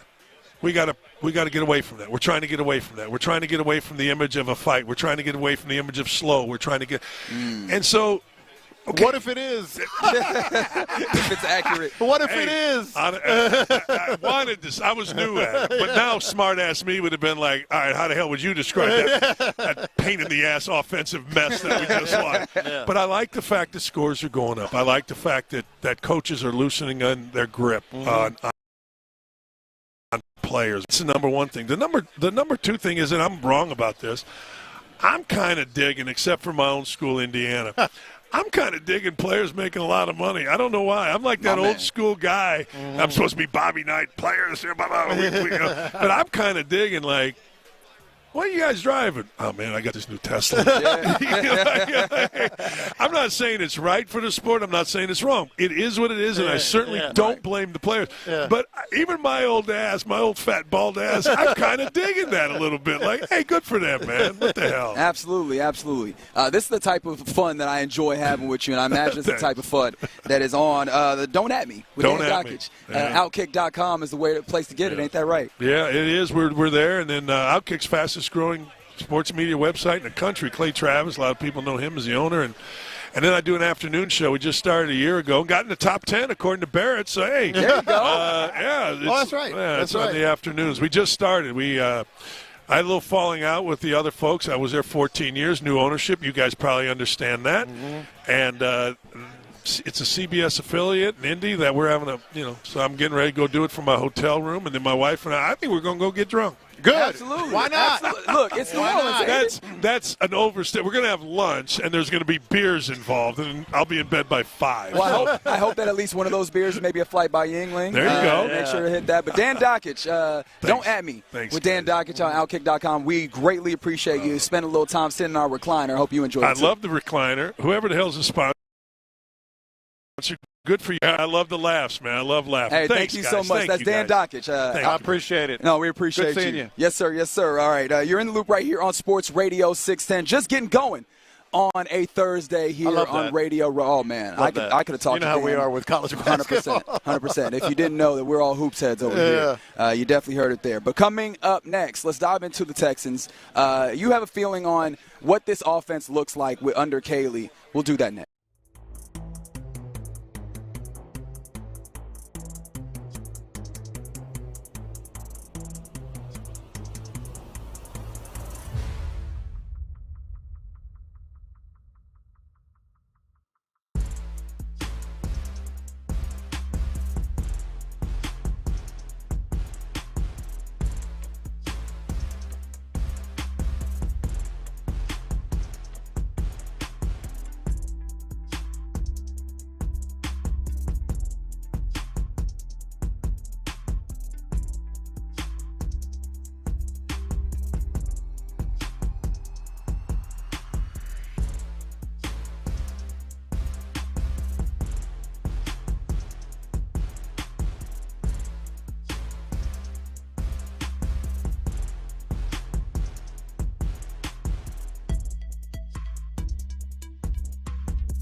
Sports Radio 610. Live from New Orleans, Flight by Yingling presents Sports Radio 610 on Radio Row. Here's In the Loop with John Lopez and Reggie Atatula. You are in the loop here on Sports Radio 610. Now, it wasn't the horns. I was going to be good on the horns, but I had to clear my throat, like DJ Cool said. And that is because we are in New Orleans, baby. We have been enjoying the fullness that is New Orleans here, Super Bowl Radio Row. Much appreciation to Flight by Yingling, our presenting sponsor. Also, thanks to Low T Center hooking us up. And, I mean, real big shout-out to Exclusive Furniture for the hot seat. I mean, Dan Dockich, who just joined us, phenomenal to be able to talk a little college hoops with him. But he's enjoyed it. Everybody's enjoyed it. I think Paige had a lot of fun with it yesterday. Sporonic yesterday. Oh, I didn't notice. They had her? Yeah, they did have her on. If you missed that, you can catch it on the U10. That's where you can get. And shout out to Mokaram Injury Lawyers for providing that and sponsoring that live stream. In fact, get on there. I know there's some people that appreciated the interview there. And we got a text on the text line where you can always get involved with the program, 713-572-4610, that said, who on earth is the blonde that's been hanging out in the background of Lopez's left shoulder? And that would be oh, that's me turning around. That's right. That would be the host. You got the wrong angle. That would be the host of the Football is Sexy podcast, and also that's an Odyssey podcast, by the way, so you can catch that on the Odyssey app if you so choose. But yes, that's also one of the benefits of watching live on the stream is you get to see all of the people that happen to be moving around Media Row here, and there's a ton of them, man. There's just all sorts of folks.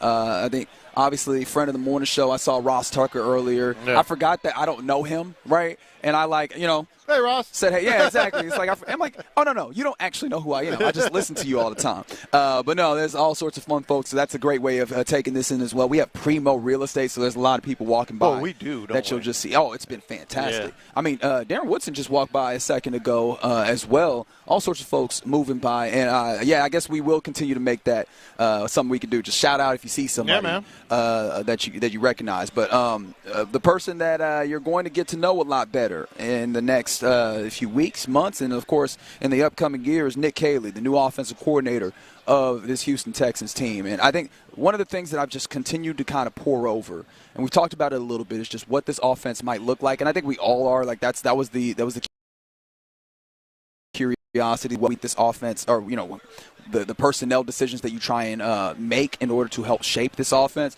But you seem to have a feeling on something. Well, okay, let me put it this way. I've said repeatedly, we don't know. We'll find out. We're hopeful, but we don't know. That's right. But along the way, there are signs of things that you definitely want to see with the next offensive coordinator. Correct. And I think there are some things that he does that even if you don't know, you should definitely be optimistic about. And I was thinking specifically. Well, let me ask you. If you had to say one sequence of plays that got Bobby Slowick fired. What, run, pass? No, like just a sequence, a moment of the season that ultimately was, well, he's not going to recover from that. It was probably... when you said sequence of plays, that's immediately where I went. I running on first down. Yeah, well, that's part of it. But okay, this moment is ultimately he couldn't recover from. It had to be all the screens against the Titans, right? That's one of them. I think that got people to a place where was it the Chiefs? Was frustrated. Yeah. It was the mass of screens, and it definitely was the Chiefs because I remember going back and watching the game another time. Obviously when you're going back and playing them in the divisional round, I was like, well, let me go revisit this. And I was like, damn, there was a lot of screens in this game. And they were awful. And I was tweeting it. Everybody was tweeting it and talking about it the next week, the next day, and all that stuff. And the problem with it is like when you go philosophically, what they're doing, especially if you have like the speed of that rush, you're like, all right, well, let's get the ball out, slow them down with some screens. The problem is that you just could not execute. He came in Monday, and I'm like, what was he possibly doing? And not only that, why did he keep going to them repeatedly? And I believe there was 4, and they were all for negative yardage, 3 or 4, something along those lines. But what I found was some audio of Bill Belichick. And I've heard of him. And obviously Nick Caley has a long history with Bill Belichick. He has the most recent history with Sean McVay. Both of those places have run screens very, very well. He's a tight ends coach, and tight ends tend to be either receiving in the screen or blocking in the screen. That's right. And so this was Bill Belichick talking about it. And like I said, we don't know, but this kind of gave me some optimism. Well, that's a great question, and it really depends on what type of screen you're talking about, wide receiver screen, a running back screen, tight end screen.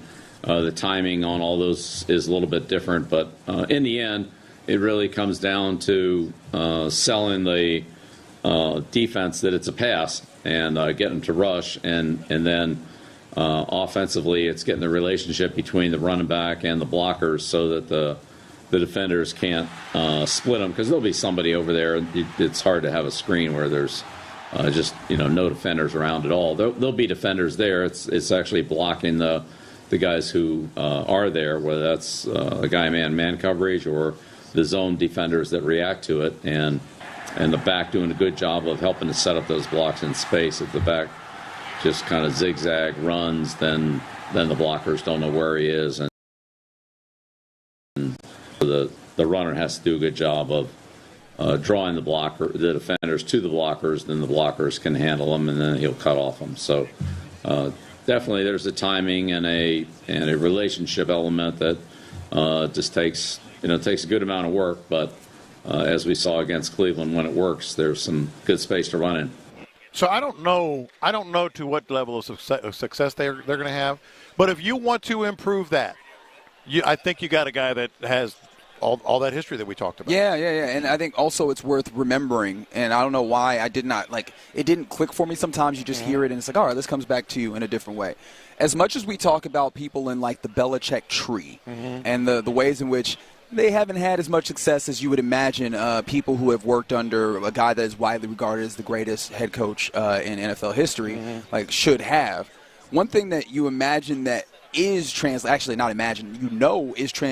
when you work under Bill Belichick is an attention to detail. Yeah. And it seems like from that audio, what Bill Belichick is getting towards is, hey, if you want screens to work, you got to pay attention to the detail. And you can really extrapolate that further. If you want anything in football to work, if you nail the details, it should come across, right? Yeah. It's a different way of saying if you get the process right, the results will be there. And he forces that. He makes sure that you do that. It's Saban where he has his guys charting plays until their fingers are numb. That is the level of attention to detail that he has. And I have a strong feeling that you're going to get that in Nick Caley, in addition to what I hope is some really interesting players on the field, because that's the thing that it felt like there was a lot of times that you did not get that. I've seen various people kind of breaking down film of the Sean McVay offense in this past year. And with Sean McVay, I don't know that we could say definitively that, this is going to look exactly the same, because he's a large reason why they're good, right? I don't want to take this and just say that ports over to the next generation of whoever comes out of his camp. However, they use a lot of motion in a useful manner that told the quarterback things and really put people in advantages. And it felt like the motions that the Texans used last year did not do that to a high degree. And you had things that looked good but did not actually have the substance behind them. You hope that with the detail and with the schematic advantage that you bring, that you get that benefit for this offense. You mentioned schematic advantage a couple of times, and that ties directly into another thing that I think you have to feel they're going to be better. Well, first of all, they can't be worse, but they're going to be better. And that's a tight end. That's another one of the things that got Bobby Slowick fired. Dalton Schultz trying to block ends and tight ends, not being successful, et cetera. And I think that's where he's been a tight end coach for the majority, if not all, of his NFL coaching career. So there's that advantage. Plus the tight end, he worked with tight ends in New England. And so the tight ends, I'm not saying anybody here is going to be Gronk, but the tight ends are used in such an important and often, are used just in general in various ways. So, this was Jim Tressel and John Gruden on a podcast talking about the importance of having a tight ends coach able to call plays. Yeah, and I mean, you hope that benefits Dalton Schultz in particular, because it feels like you did not get the maximum of what you expected out of him. Talk less of what you would expect from the contract and all those things. But then also, I think that you're going to get Brevin Jordan back, and the athleticism that he brings, what can be made of that. Plus, I think the biggest one of all of those is Kate Stover, who's a young tight end. Cotoriano.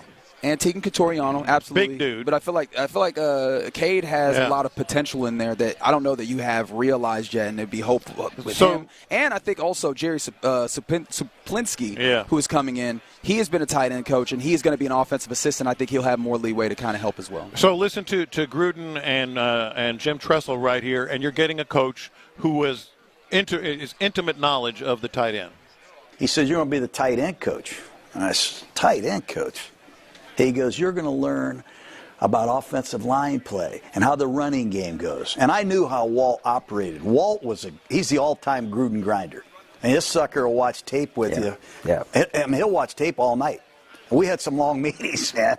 And I'm like, tight ends. So I had to learn what a 6 technique was, and power 2-step on the power play, how to block the C gap, pass protection, a completely different view of football, and it really helped me grow.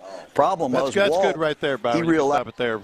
But that's what I'm talking about. Like, you got a guy that knows offensive line play, pass routes, certainly blocking for tight ends. And shout out to Aaron here. It was, in fact, 4 completions for negative yards. That's not counting the incomplete passes.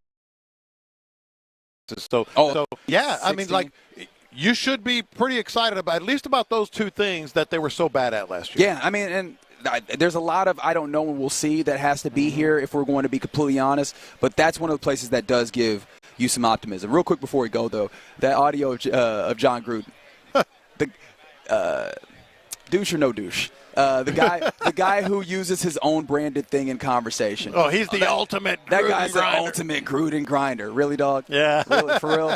Let's know. 713-572-4610. Also, people were mentioning the instances that got Bobby Slowick fired. I don't know if that's going to be our question of the day, but we'll play that. 281 said the 4th and 9 play where CJ got sacked during the Chiefs game. Brutal call. Another 281 said his insistence on running low percentage plays is the primary reason he got the axe. So, yeah, if you want to do that as well. But that sequence right there, I went, okay, he can't come back. That was tough. All right, but coming up next, we will get to our official question of the day on this Thursday. What's your favorite memory in then Minute Maid Park, now Daikin Park? And it doesn't have to be Astros related. 713-572-4610. As the name change has happened, let's salute the previous name of that building, and we'll do it next. We're in the Big E.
Call 877-WEB-NOW1. That's 877-WEB-NOW1.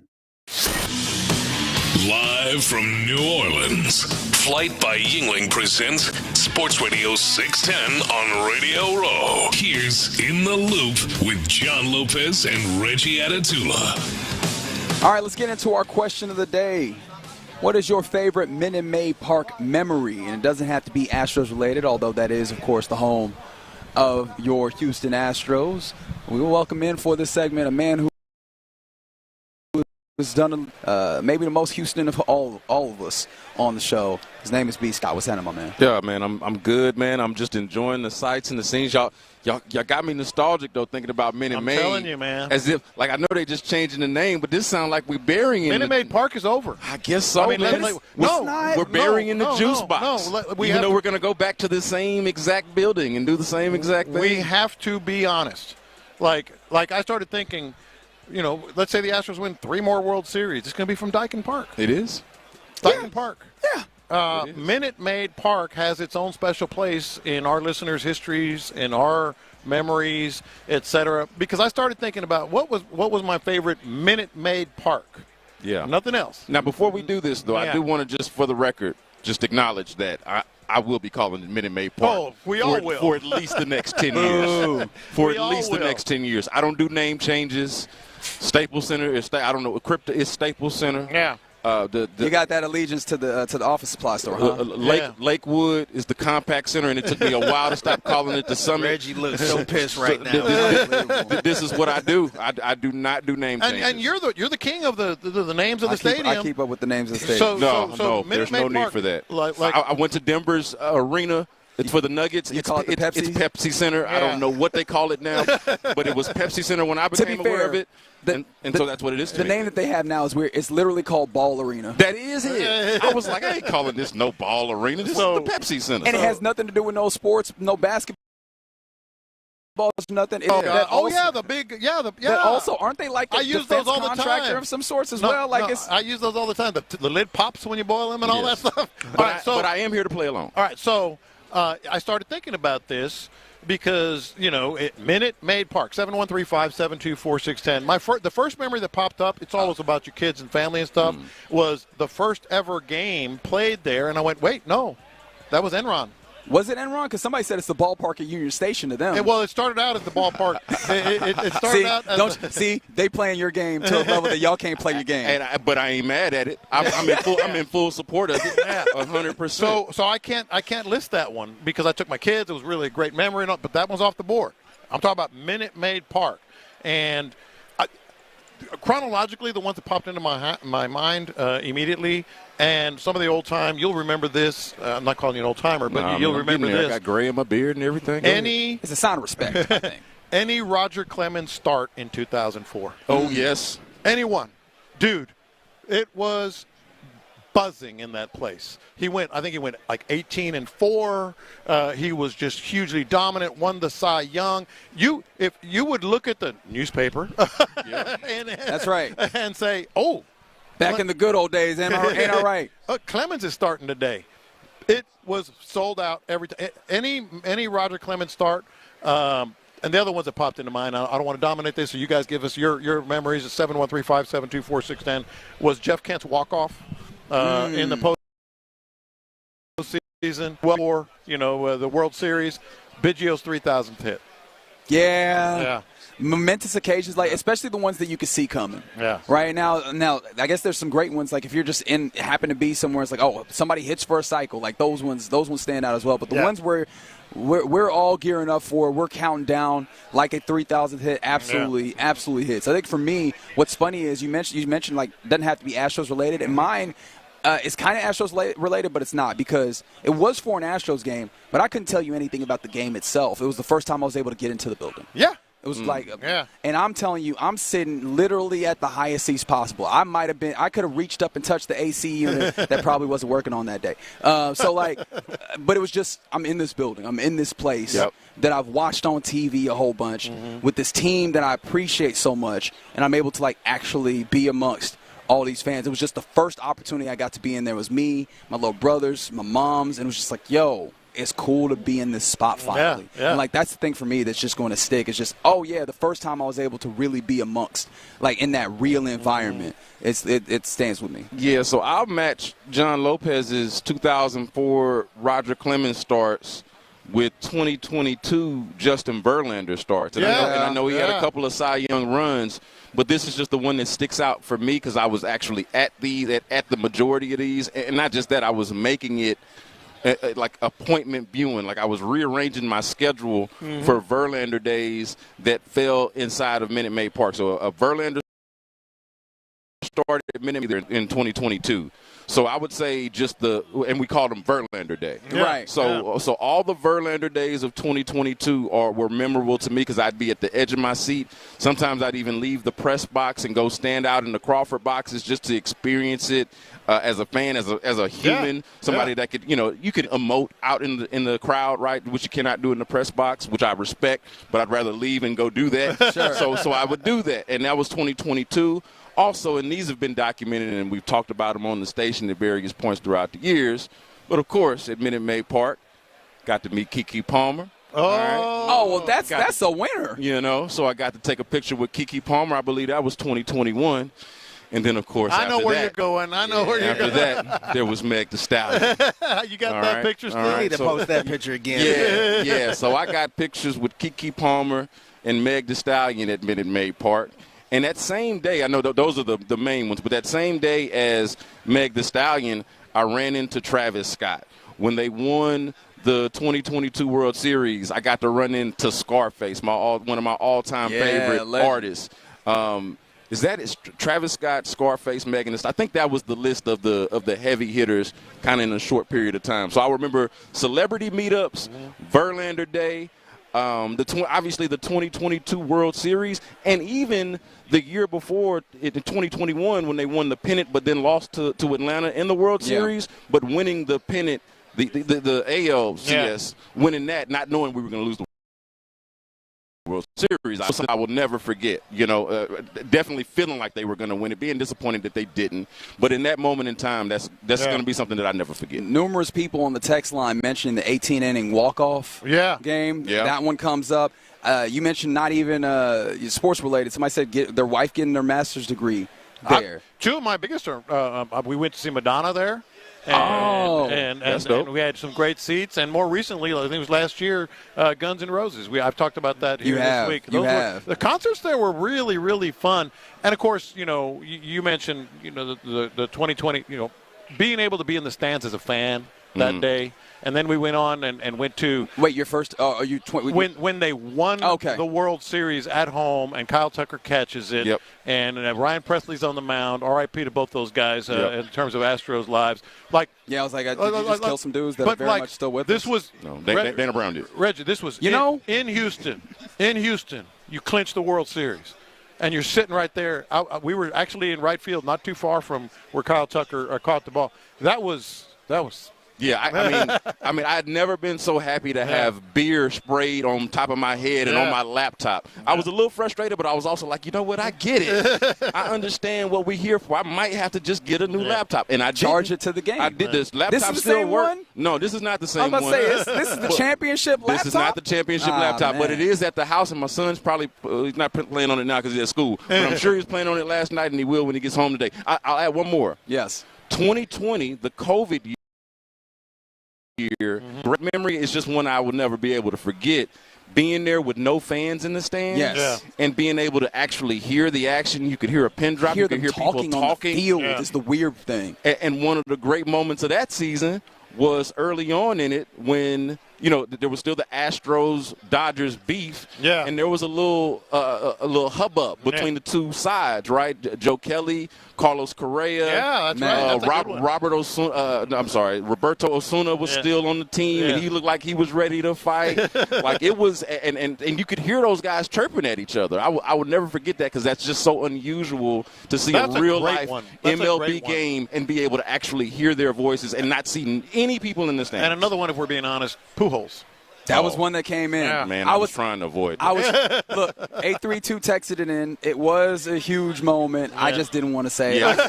I still ain't got no. I get heart palpitations. No, please. Real quick, the Altuve walk-off home run to send it to the World Series. 2019. That's the first. Like when I think of Minute Maid Park, that's the first thing I think of, and then I think of Chapman. That's a great one. Standing there looking. I was at a bar for that. I was at a Chili's bar watching that, so I wasn't actually there.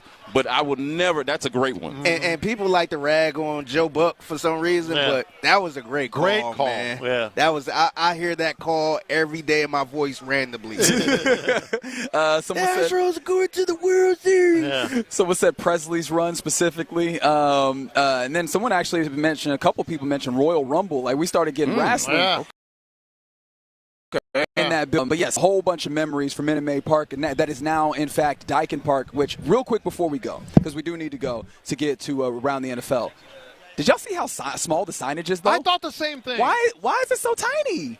You can't read it from the highway. Because Minute Maid Park, you could see. 59. You could see. Yeah, it was giant. What is that, 288 right there? Like you could 59. No, it's 59 before it becomes 288. Yeah. You could still see it. Yeah. I guess small. we'll see when we get back in town if you could see it. But I was like, it looked kind of small, don't it? Like, did y'all? Yes. Did anybody measure it first, or did y'all just put the order in online? And then, because when it happens, sometimes you order it and you get it to the house, and you're like, hey, this ain't quite the right size. Yeah, and it's a shorter name. Like character-wise, right? So you thought they would just go. I thought, I thought they'd go big with it, or at least we wouldn't have that exact problem that you point out. Yeah, well, we'll see. But yeah, you're in the loop right here on Sports Radio 610. Oh, people mentioned Towels Hill. We didn't even mention Towels Hill. Towels Hill. Yeah. Yes, Lance that's Berkman a good one. made an unbelievable catch on that. Unbelievable catch. Yeah. All right. Shout out to Minute Maid Park. Man, shout out to R.I.P. Minute Maid Park. That is now Dyken Park. I'm going to have to get that down. Hopefully well air conditioned.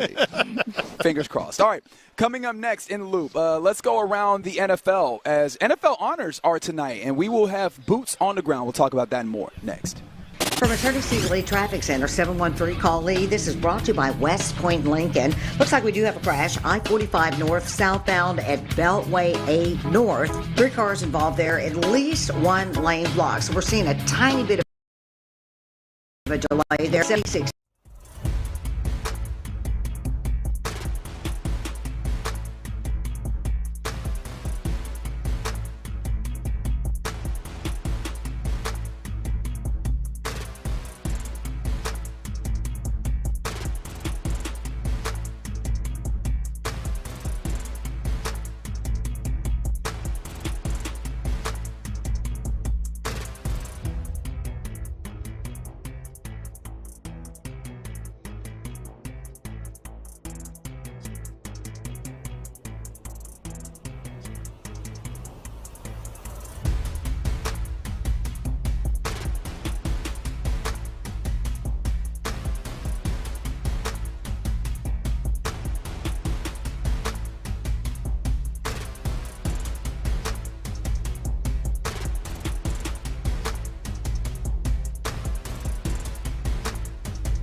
KILT. KILT FM HD2 Houston. Insider access. Exclusive content. Sports Radio 610. The Texans play here. An Odyssey sports station. Let's go around the NFL in the Loop style. Why are you smiling? Because I love football. Here's John Lopez and Reggie Adetula. I'm going to tell you all about how much fun you're going to have this season. On Houston sports leader, Sports Radio 610. All right, let's go around the NFL here in the Loop on Sports Radio 610, broadcasting live from New Orleans, Louisiana. On Media Row for the Super Bowl. And we begin because it is Thursday night on Super Bowl week with the NFL Honors that's happening tonight, 8 p.m. You'll be able to watch that on Fox and NFL Network. Or you'll be able to see some of the sights and sounds on Sports Radio 610 on Instagram as Biggie and B. Scott will be on the ground giving you some of the sights and sounds, what's happening there.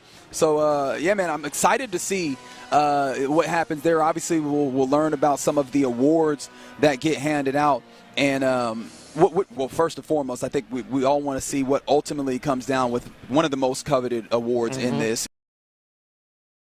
If you ask the NFL MVP, obviously it's come down to, at least in most people's imaginations, Josh Allen or Lamar Jackson. Where have you finally settled on? Because I think the last time we talked about this was like 3 weeks before the regular season ended. Where I've landed on who's going to win it? Yes.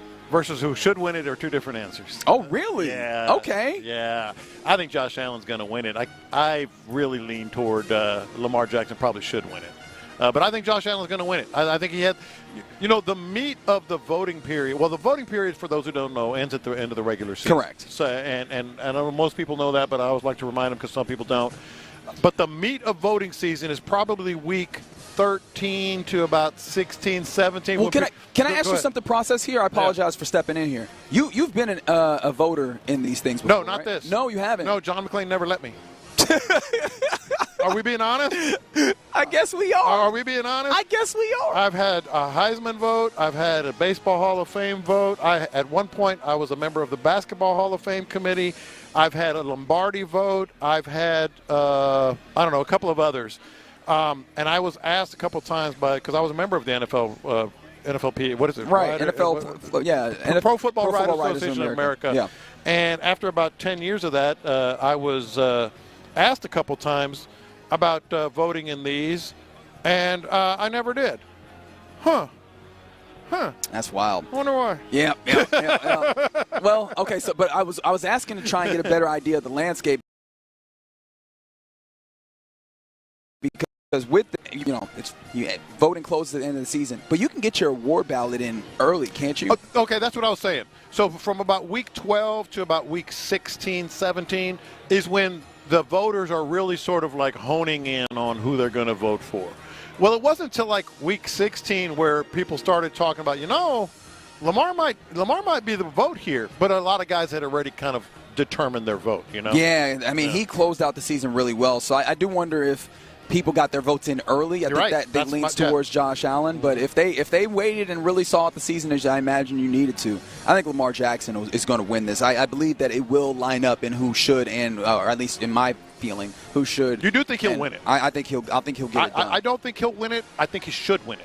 Yeah, and I think it might just really be on that. And it probably speaks highly to just how good both of those dudes are, that I think you can make a very convincing case on both of those guys in particular, the other finalists in that, and probably one who should, if we were just talking about who should win it overall, if we're not doing the quarterback award, it should be Saquon, but we know how this game goes.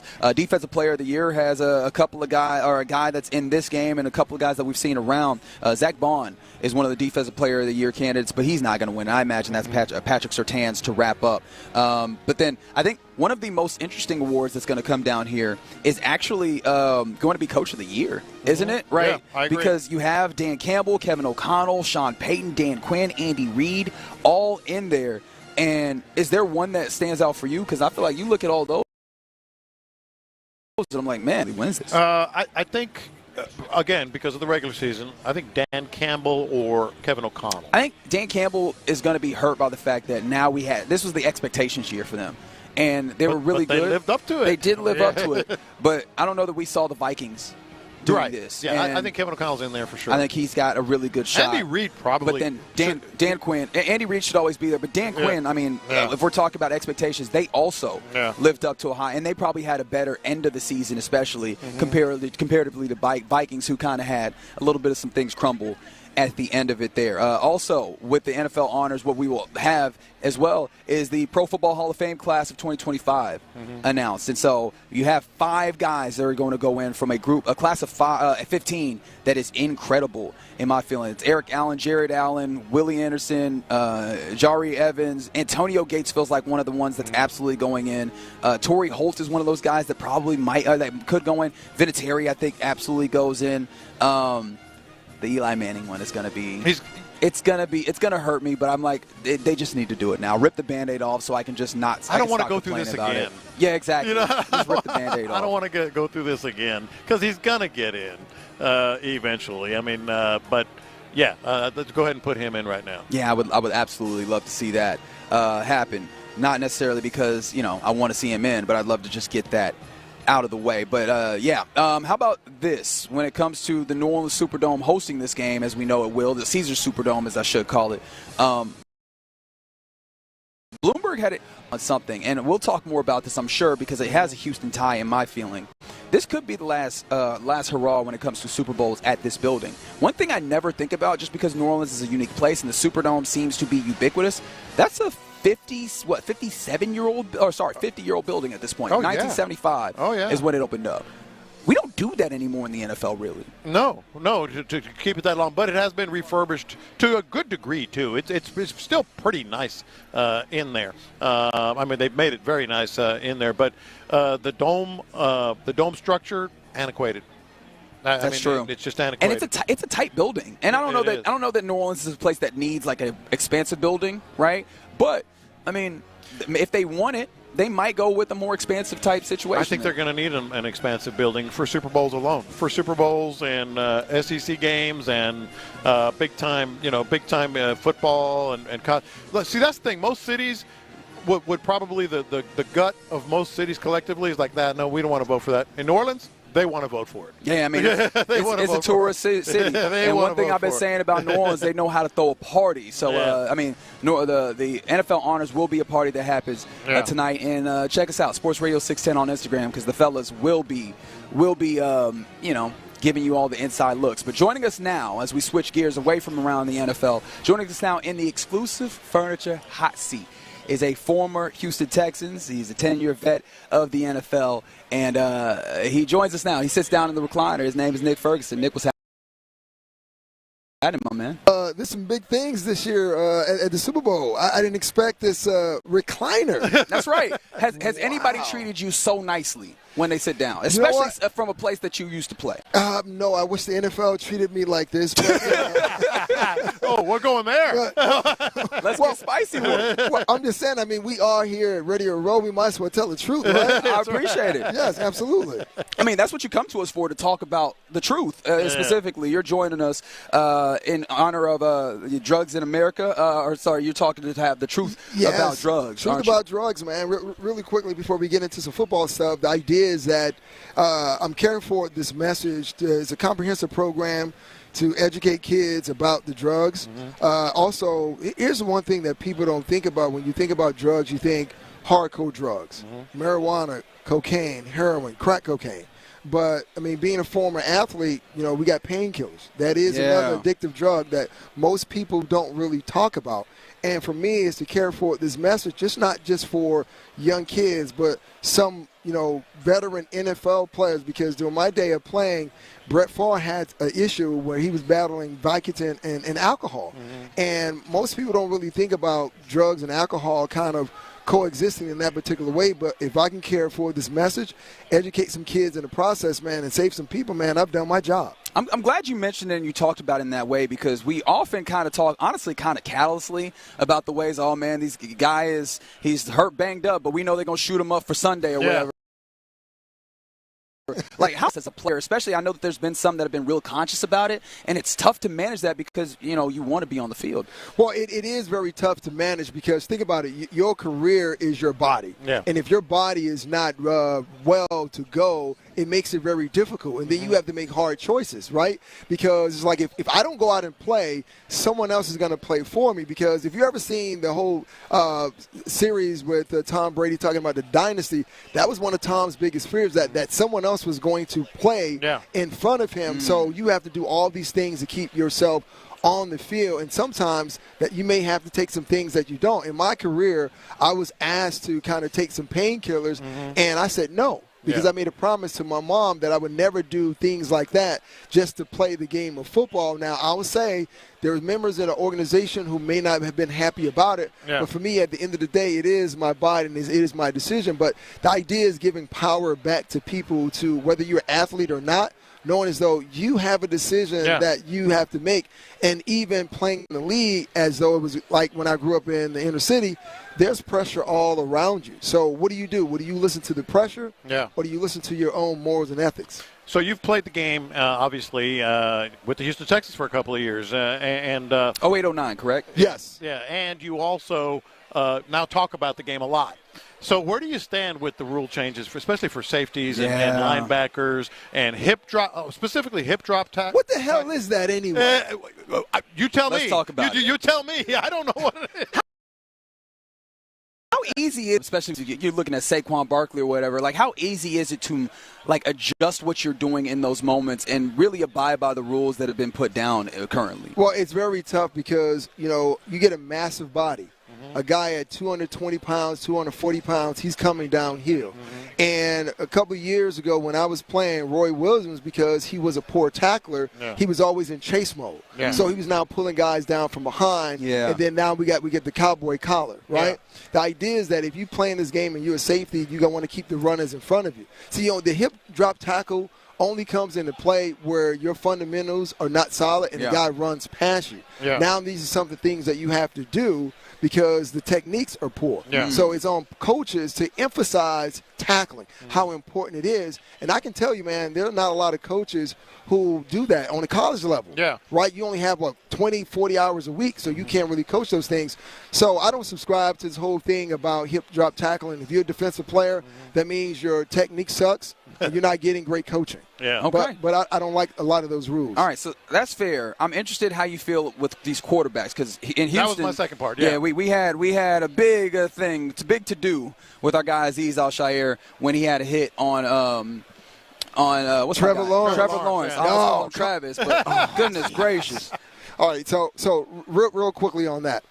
I feel as though that quarterbacks should be penalized for that. No different than if the quarterbacks are throwing passes where they lead their wide receiver and those wide receivers find those defenders, you might as well find those quarterbacks as well. And the quarterbacks, they know the rules. Don't slide once the defender gets right next to you. And I think maybe with Tony Romo, someone was talking about the fact of, hey, listen, it's on the defenders to protect their brother. I think it was Tom himself.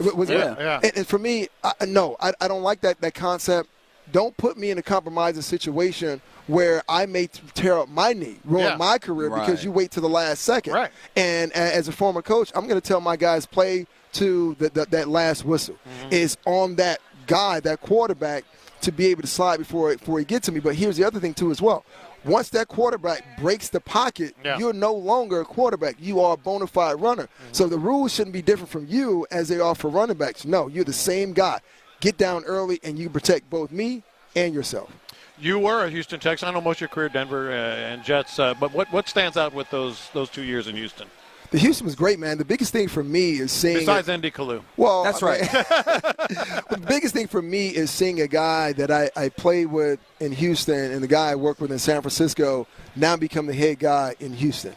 And watching DeMeco do certain things that most coaches in the NFL don't do, being a former player, he knows what it's like. To see him show that raw emotion after those wins, to me, that is building the right culture because, once again, we don't know coaches to do that on any level. It's always, coaches, I'm yelling, I'm screaming, I'm giving you directions, I'm barking at you, but he's loving his players up and makes you want to go out there and play well for him. So I'm happy from him, the McNair family, the Texas fans, and even though I live in Denver, I still root for him.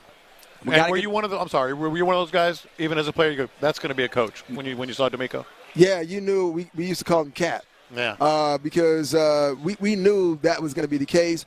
But D'Amico getting to this point has a lot to do with Johnny Holland. Johnny Holland was his linebackers coach. He said it, yeah. Yes, and being around Johnny Holland really helped D'Amico learn. I mean, so much so when I was playing with Houston, I wouldn't sit in our DB room. I would go across the hall to the linebackers room because I wanted to be around Coach Holland, the way that he coached, because it's one of those things that you can bark at a player because the player's not doing something correctly. But in Coach Holland's mind, if they're doing it incorrectly, that means I didn't coach it right. And watching those two guys work together in San Francisco, I knew at some point this was going to happen. I didn't know it was going to be Houston, but I knew it was going to happen at some point. Much appreciation to our guy, Nick Ferguson, and the exclusive Furniture Hot Seat. You joined us courtesy of a foundation of the drug-free world about the truth on drugs, correct? Yes, that's right. You can go to www.drugfreeworld.org and check that out. You can also check me out at NickFerguson_25. So, Houston, man, I give you guys so much love. Hey, we love you right back, my man. Appreciate it. There you go. Nick Ferguson joining us in the exclusive Furniture Hot Seat. You're in the loop right here on Sports Radio 610. Coming up next, we're in a special window here. Will Anderson Jr. will be joining us soon. 11:40 is what it's set for. I feel like with Will Anderson Jr., the type of guy he is, he'll be on time. But what I will do here is that we'll get into what's popping coming up next, unless Will decides to sit here. And then at that point, we're talking to Will Anderson Jr. But coming up next, let's get into what's popping. All right, Ability Trees and AbilityTrees.com to take care of your trees. One thing we know about Houston is there's going to be another storm, and there's going to be some trees and limbs falling, et cetera, et cetera. So make sure you get Louis Flory and Ability Trees on the job, because you want the best, and Louis Flory is the best. More than 40 years of experience as a licensed arborist in the greater Houston area. It is complete tree care in every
Houston's sports leader. Sports Radio 610. The biggest stories in sports and entertainment. Sports Radio 610 style. In the Loop presents What's Poppin'. All right, you're in the loop right here on Sports Radio 610. Let's get into what's popping. I know you're looking at it, especially if you listen every day. And you're like, wait, hold on. It's not 11:40. And that's because at 11:40, we are expecting to be joined by Will Anderson Jr. himself. So, yeah, got to clear way for that man. Unless you're an offensive line. Yeah, I feel like you shouldn't clear way for him, but you're going. Yeah, Will Anderson Jr. at 11:40. But now let's get into what's popping. I'm not gonna lie, and maybe I should say this for confessions. I was happy that the Rockets didn't play last night because it allowed me free reign to just enjoy the evening without thinking, I need to go watch this game right now. But that's not going to be the case tonight. Tonight, that will be back on my mind because they are playing the Timberwolves on the road. Another opportunity to get themselves playing better basketball. And with it being the trade deadline, it's deadline day, which I haven't talked about that, I guess. Man, there's so many things happening.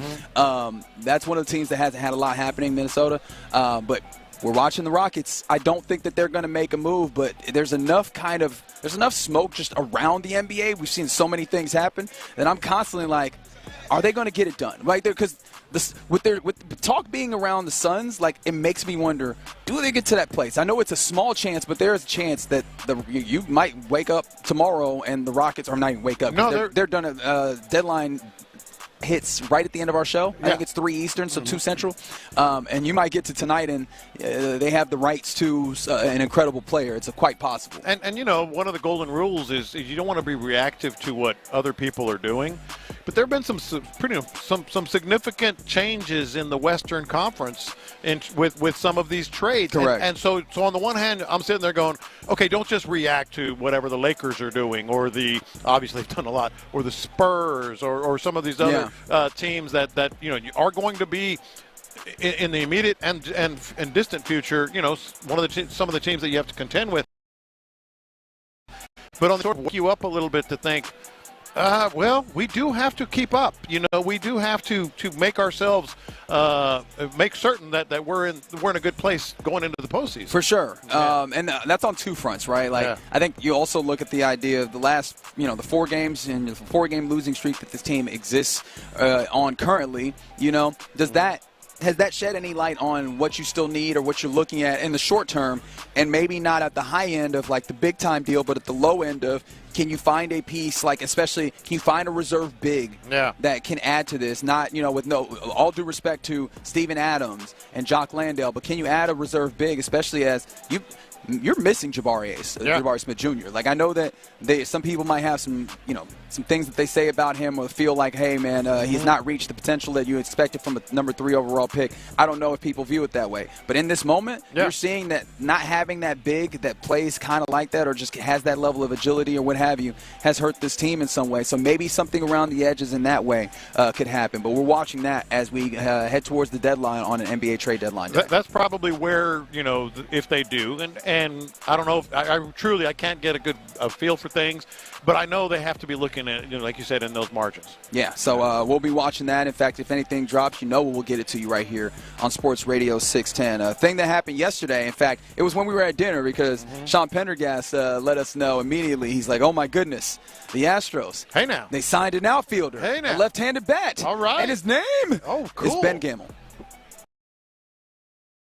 I'm sorry? I don't know why you're surprised by it. He was just here. The Astros re-signed Ben Gamel, 1 year, $1.2 million deal. This is just, we know him, we're comfortable with him, and he gives us an additional left-handed bat that we can throw in when we need to. He can play the outfield. But does this feel to you like it felt to me in the instant reaction, which was, okay, we're kind of closing the door on this roster, especially as you are now exactly 1 week away from pitchers and catchers reporting? I don't know if it changes absolutely close. I think the door was already closed. I know they're still sort of playing the agent, negotiating the media game and all that. I don't know if it does that by any stretch. But I mean, pitchers and catchers, it's pretty dang soon. Literally 7 days. Yeah. It is February 13th when pitchers and catches report in West Palm Beach. Pretty darn soon. I do think the Bregman thing is going to pop here in the next day or so. I mean, for no other reason because of Alex Bregman. I think he wants to know. I think he needs to. Okay, I need to go to this facility, and then they get. He's a work guy. Get prepared for this season guy. Sure. He don't even know where he's playing. Yeah, and because that's the thing is, if it's up to him, and I think that's a very astute point. I think he would want to be in camp. If it's up to Boris is waiting for his deal. We've seen that of late, especially when he struck out, pun intended, I guess, with some of his clients, especially in the last few years. We saw the Boris 4 last year. I've mentioned them quite a few times during this offseason.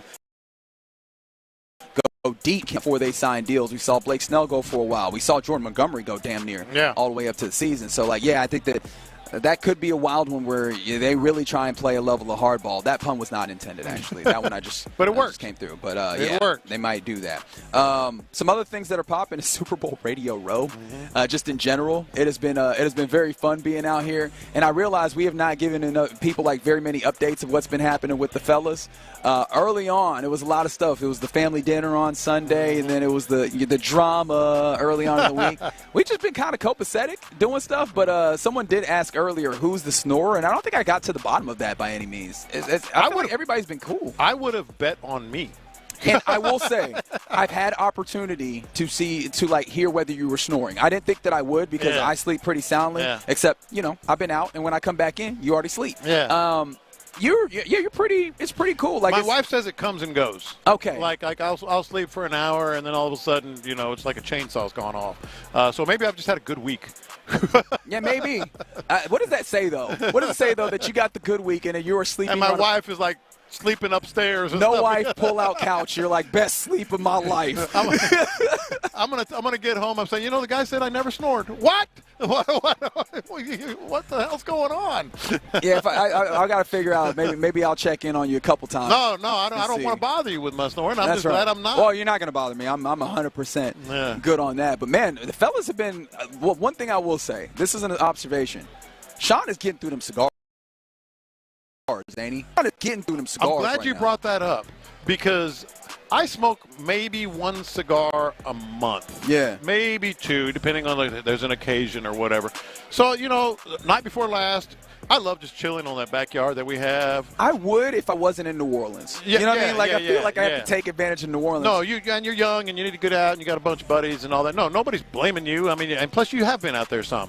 But I haven't smoked a cigar. And really, that's my because as soon as my voice went, I was like, dang, it probably isn't expedient to smoke a cigar anymore. But we go out. We had a really good dinner last night. Almost got a carjacked. That's right. And all that other stuff. I've walked around a little bit if I've had the time and all that. I'm going to go to the casino tonight. I need to find out I need to figure out what my bankroll is going to be. But either way, we always come back, especially us older guys, Seth, Sean, and me. Me being the oldest. I'm not trying to put myself with them, but you know what Seth I mean. looks pretty spry, though. Seth was out there getting it looked like he was about to go do the combine again. Wait for confessions. Okay, very good. Wait for confessions. And just sitting there and chilling. But 2 nights ago, he goes, hey, man, I'm going to go smoke a cigar. I said, cool, I brought some. So I was all about it. That's going to be my cigar day. Oh, you brought – those are the good ones, right? Those are the ones from Havana. They're from Cuba. Well, I wasn't going to say that. Yeah. Is this still a thing where we can – no, we've expanded our relationship internationally. They got to come through Canada or you got to bring them yourself. All right, I was about to say, is it still a place where that's taboo? No, I got them through Costa Rica. But – then last night, I'm like, let's go chill, maybe have a glass of wine, have a beer, one of those Yinglings. Those Yinglings are delicious, by the way. Yingling, absolutely. But, appreciate them for helping us get down. That's right. Well, I'm not going to say no. So I really didn't. Yeah, that's one of those. I'm not no B. I'll smoke a cigar. I'll smoke 2. I'll smoke 3 cigars. Well, so I did back-to-back days on cigars, and I was like, oh, I hope my throat. I mean, my voice is fine. I'm surprised you're not sounding like me. Yeah, my throat ends up fine, but he put a little peer pressure. I succumbed to peer pressure. Yeah, has that been the most peer pressure? I feel like the most peer pressure was Clint. Oh yeah. I was like that might be the most peer pressure that we've had on the week. It's been a good group, but not faithful dinner. Clint was trying to get us out. They went to the spot. They did. They were like, if y'all not gonna go, we gonna go. It was just he and Ron. Did B. Scott go? B. Scott, did you go with him? Oh, Yeah, my bad. I didn't realize that you went with him. I honestly, I lost track of you for a while because literally we lost track of you for all of yesterday. Was it yesterday? We lost. Yeah, he lost track of from himself. the morning till about like 4 p.m. I feel like we lost track of him. Wait, hold on. We got to get the microphone on for you. I rose from the dead at the very end. Okay, very good. At the very end. And I went out, had the steaks. Actually, put that headset on real quick because I have something to tell you. This is popping, and I guess if you happen to be in New Orleans and you have not said what's up to us, one, I'm mad at you, but two, this is an advisory. Somebody was telling me earlier there's been people getting sick, and you want to know what it was? Oysters. Yeah. There's an oyster recall. Did you eat oysters? I did not eat oysters. Okay, I was about to say. Look, oysters got me sick at age 10 or 11. I ate some raw oysters right by the station, by the way. Oh, really? One of the Raging Cajuns right by on Richmond. Oh, yeah. And so I went there with some adults in my life at the time, had raw oysters, and threw them up immediately. I have not had a raw oyster since. Now, I'll eat them fried, but I'm not about to eat no raw oysters. I stayed away from those. But what I did do, Reggie, else, and multiple rounds of them, and so that's what did me in yesterday. Okay, all right. By the end of it, I did rise from the ashes, though. I felt like Sherlock Holmes. I thought I had a lead, but apparently no, I didn't. We sat at a table right next to Puka Nacua. Y'all did. We did. How we is did. Puka? Yeah, he looked good. Did you get any insight on whether or not the Texans will be trading for Man, Cooper Kupp? whoever his agent or handler or his people that were there with him, they sucked out all the air of the room. Oh, yeah. So he couldn't get a word in, and we damn sure couldn't get one in. And they made sure you knew that's who was on the other side. Oh, Puka's doing good. Puka. I was like, my God, who are you sitting next to? Hey, man, it's Super Bowl Radio Row Week, man. Everybody's out here. And speaking of the people that are out here, how about a little bit of Will Anderson Jr., your Texans defensive lineman? He'll be coming up next in the loop. According to Show, new Texans OC Nick Caley has one job to focus on first and foremost. He is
$7 deal to redeem. Not valid in a combo or with saucy nugs. Single item at regular price. Prices may be higher in Alaska and Hawaii.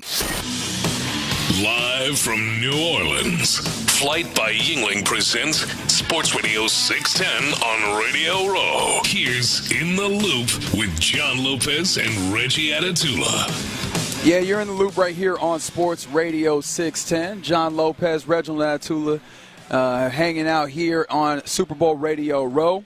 We're expecting shortly the man himself, Will Anderson Jr., who will be joining us in the exclusive furniture hot seat.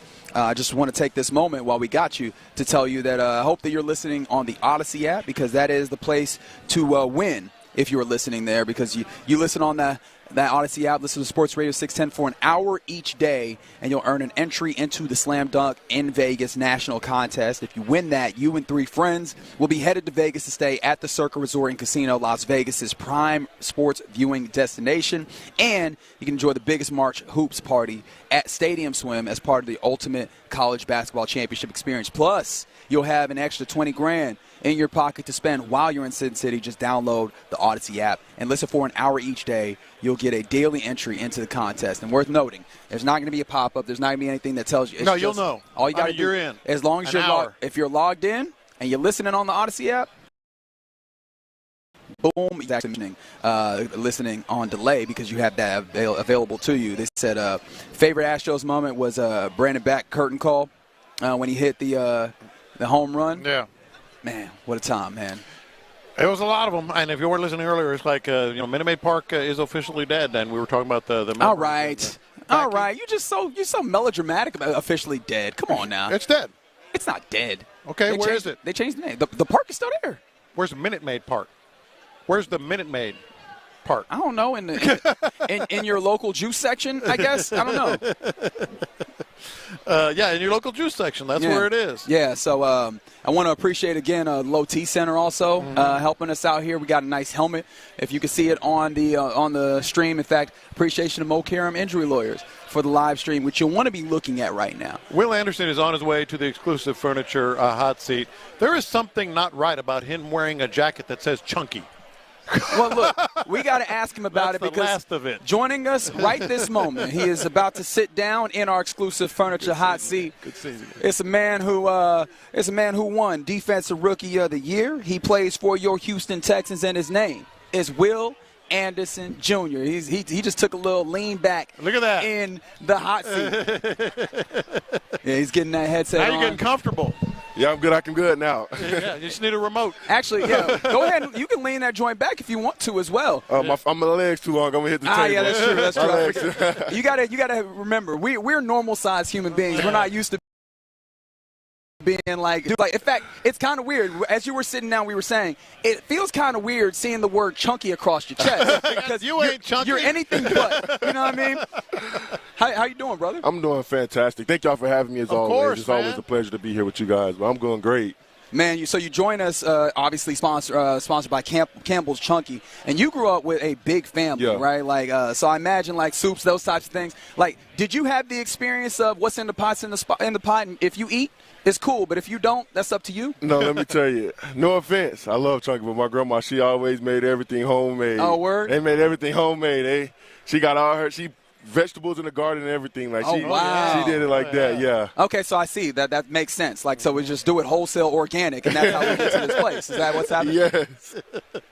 All right, so let's talk a little football, and we'll get into Campbell's Chunky because I know. First of all, let's start there. You are very familiar with some of the big names that have been associated with Campbell's Chunky.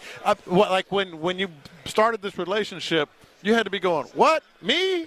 I mean, how did that go? It was fantastic. It was great. I was excited about it, just hearing all the former names that used to be a part of it, and then to be a part of something special like this. And then what they were doing for it as well, too, like, just going out there and getting sacks and helping raise money to, feed families. It was we raised over 1.3 million meals, but Chunky is just such a great, product and thing that we're going to up it at 2 million meals. So I'm really excited about that, man. Get to feed a lot of families across America and, make a lot of people's day. So, I'm sorry, but last year we spoke with you, I believe, on Radio Row, and we were talking season to the next, and we were talking about, some of the moves you wanted to develop. You did. Yeah. I mean, you improved. So what now? Same thing. It's the same thing. There's no time to relax. There's no but time anything to chill. specific? I'm guessing it's the Euro, right? We're doing the Daniil Hunter Euro spin. Oh, no. I'll leave that to Daniil. I'll leave that. Me and Daniil have two different Russian styles. No, I'll tell people all the time, like, what you see on my tape is not pretty. I'm not the type of dude that go out there and do all the fancy moves, all the cute moves. Like, I get right to the point of attack and try to get to the quarterback, and that's something I just want to do consistently and keep building off that. And, my biggest thing this offseason is with my flexibility and stuff like that, and really getting the right training this offseason to help me do that. But turning that corner tighter and just having more precision on the ball and getting some more strip sacks and fumbles and stuff like that, and that's where I want to take my game to the next level. We're talking to Will Anderson Jr. here in the Loop on Sports Radio 6. And I got to ask, I see you got the thing on the thumb. How's the thumb doing? It's doing good. It's okay. I'm good. I'm straight. I feel you. Now, I mentioned Daniil, and I've always been super, interested in that relationship. Like, now that you've got the whole season behind you, like, how do you look at the way that you guys rushed together? Because it felt like you guys were the best, if not one of the best duos. It was beautiful. Yeah. It was beautiful. He's a special guy, man, on and off the field. I have to commend him on the type of guy he is off the field. When I first met him, I was like, I don't know how this is going to go because, usually when you have two alpha dogs in the room, it's usually somebody got it. But, it was great working with him. Like, he taught me so much. He learned from me the system and stuff like that, and we were open to learning from each other and playing for each other. Like, he helped me, he gave me so much confidence just there. And just to look at him on the side and be like, that's who I'm out there going to war with every time we got on the field, it was a great feeling. I remember during training camp when you came over and visited us, and you were raving about Mario Edwards. Yeah. And just to be honest, afterward, I was like, I didn't know Mario was going to be that big a part of things. but those interior linemen, I mean, I know you want to give them some love, but what did they do in terms of like for you and Daniil? They did everything that we could possibly ask for, and we tell them all the time how appreciative we are of them. You talking about pushing the pocket. And before we even go to pass rush, you want to just talk about stopping the run. They handled that for us. You know what I'm saying? Like, they're a big part of the reason why we had a really great defense. Those big bodies in the middle, stopping the run, knocking people back, getting off blocks, and then pass rush, putting those guards and centers and, everybody in their own lane. We rushed together. And I thought that's what I really loved about this group. Nobody was selfish. Nobody just was chasing stats. Everybody was like, we want to see everybody eat, and those guys made it happen. Yeah. Now, obviously, you talked about the way that you want to get better in this offseason. We watched this football team, and this defense was a monster. It feels like, I'm like, how do you get better? Like, how does this defense get better specifically? We have to execute better. We have to execute better. There were so many times in the game where we let up big plays, we let up explosive plays, and we can't have that. Like, if we want to go to where we want to go, which is ultimately the Super Bowl, we have to do a better job of executing and being detailed and locked in, and especially in those critical moments, especially when it's coming down to the last minute. How locked in, how can we execute, how can we be better not to give up those big plays? I'm curious, you mentioned one of the things you're going to be looking at this year, and you're always working, trying to get better. You said flexibility. Yeah. Anything? Yeah, just more like hip stuff and stuff like that. I'm excited. This offseason is as you go in more off seasons, you get to learn more and more about your body. And, last year I learned, like, I didn't have a set routine. I didn't have a set regimen. I didn't have a set schedule. And this year, like, I already know my schedule.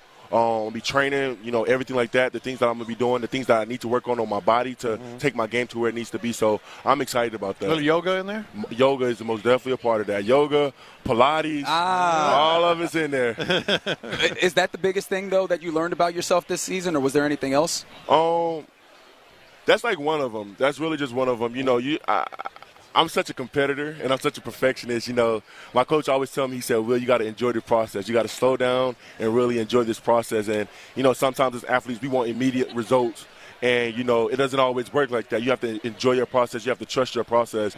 And right now, that's what I'm going through right now is my process, man. I'm learning my body. I'm continuing to learn my game. And, as fast as I want it to happen, I'm like, bro, it's going to come. You just got to stay consistent, stay persistent, and keep doing everything that you need to do to get there.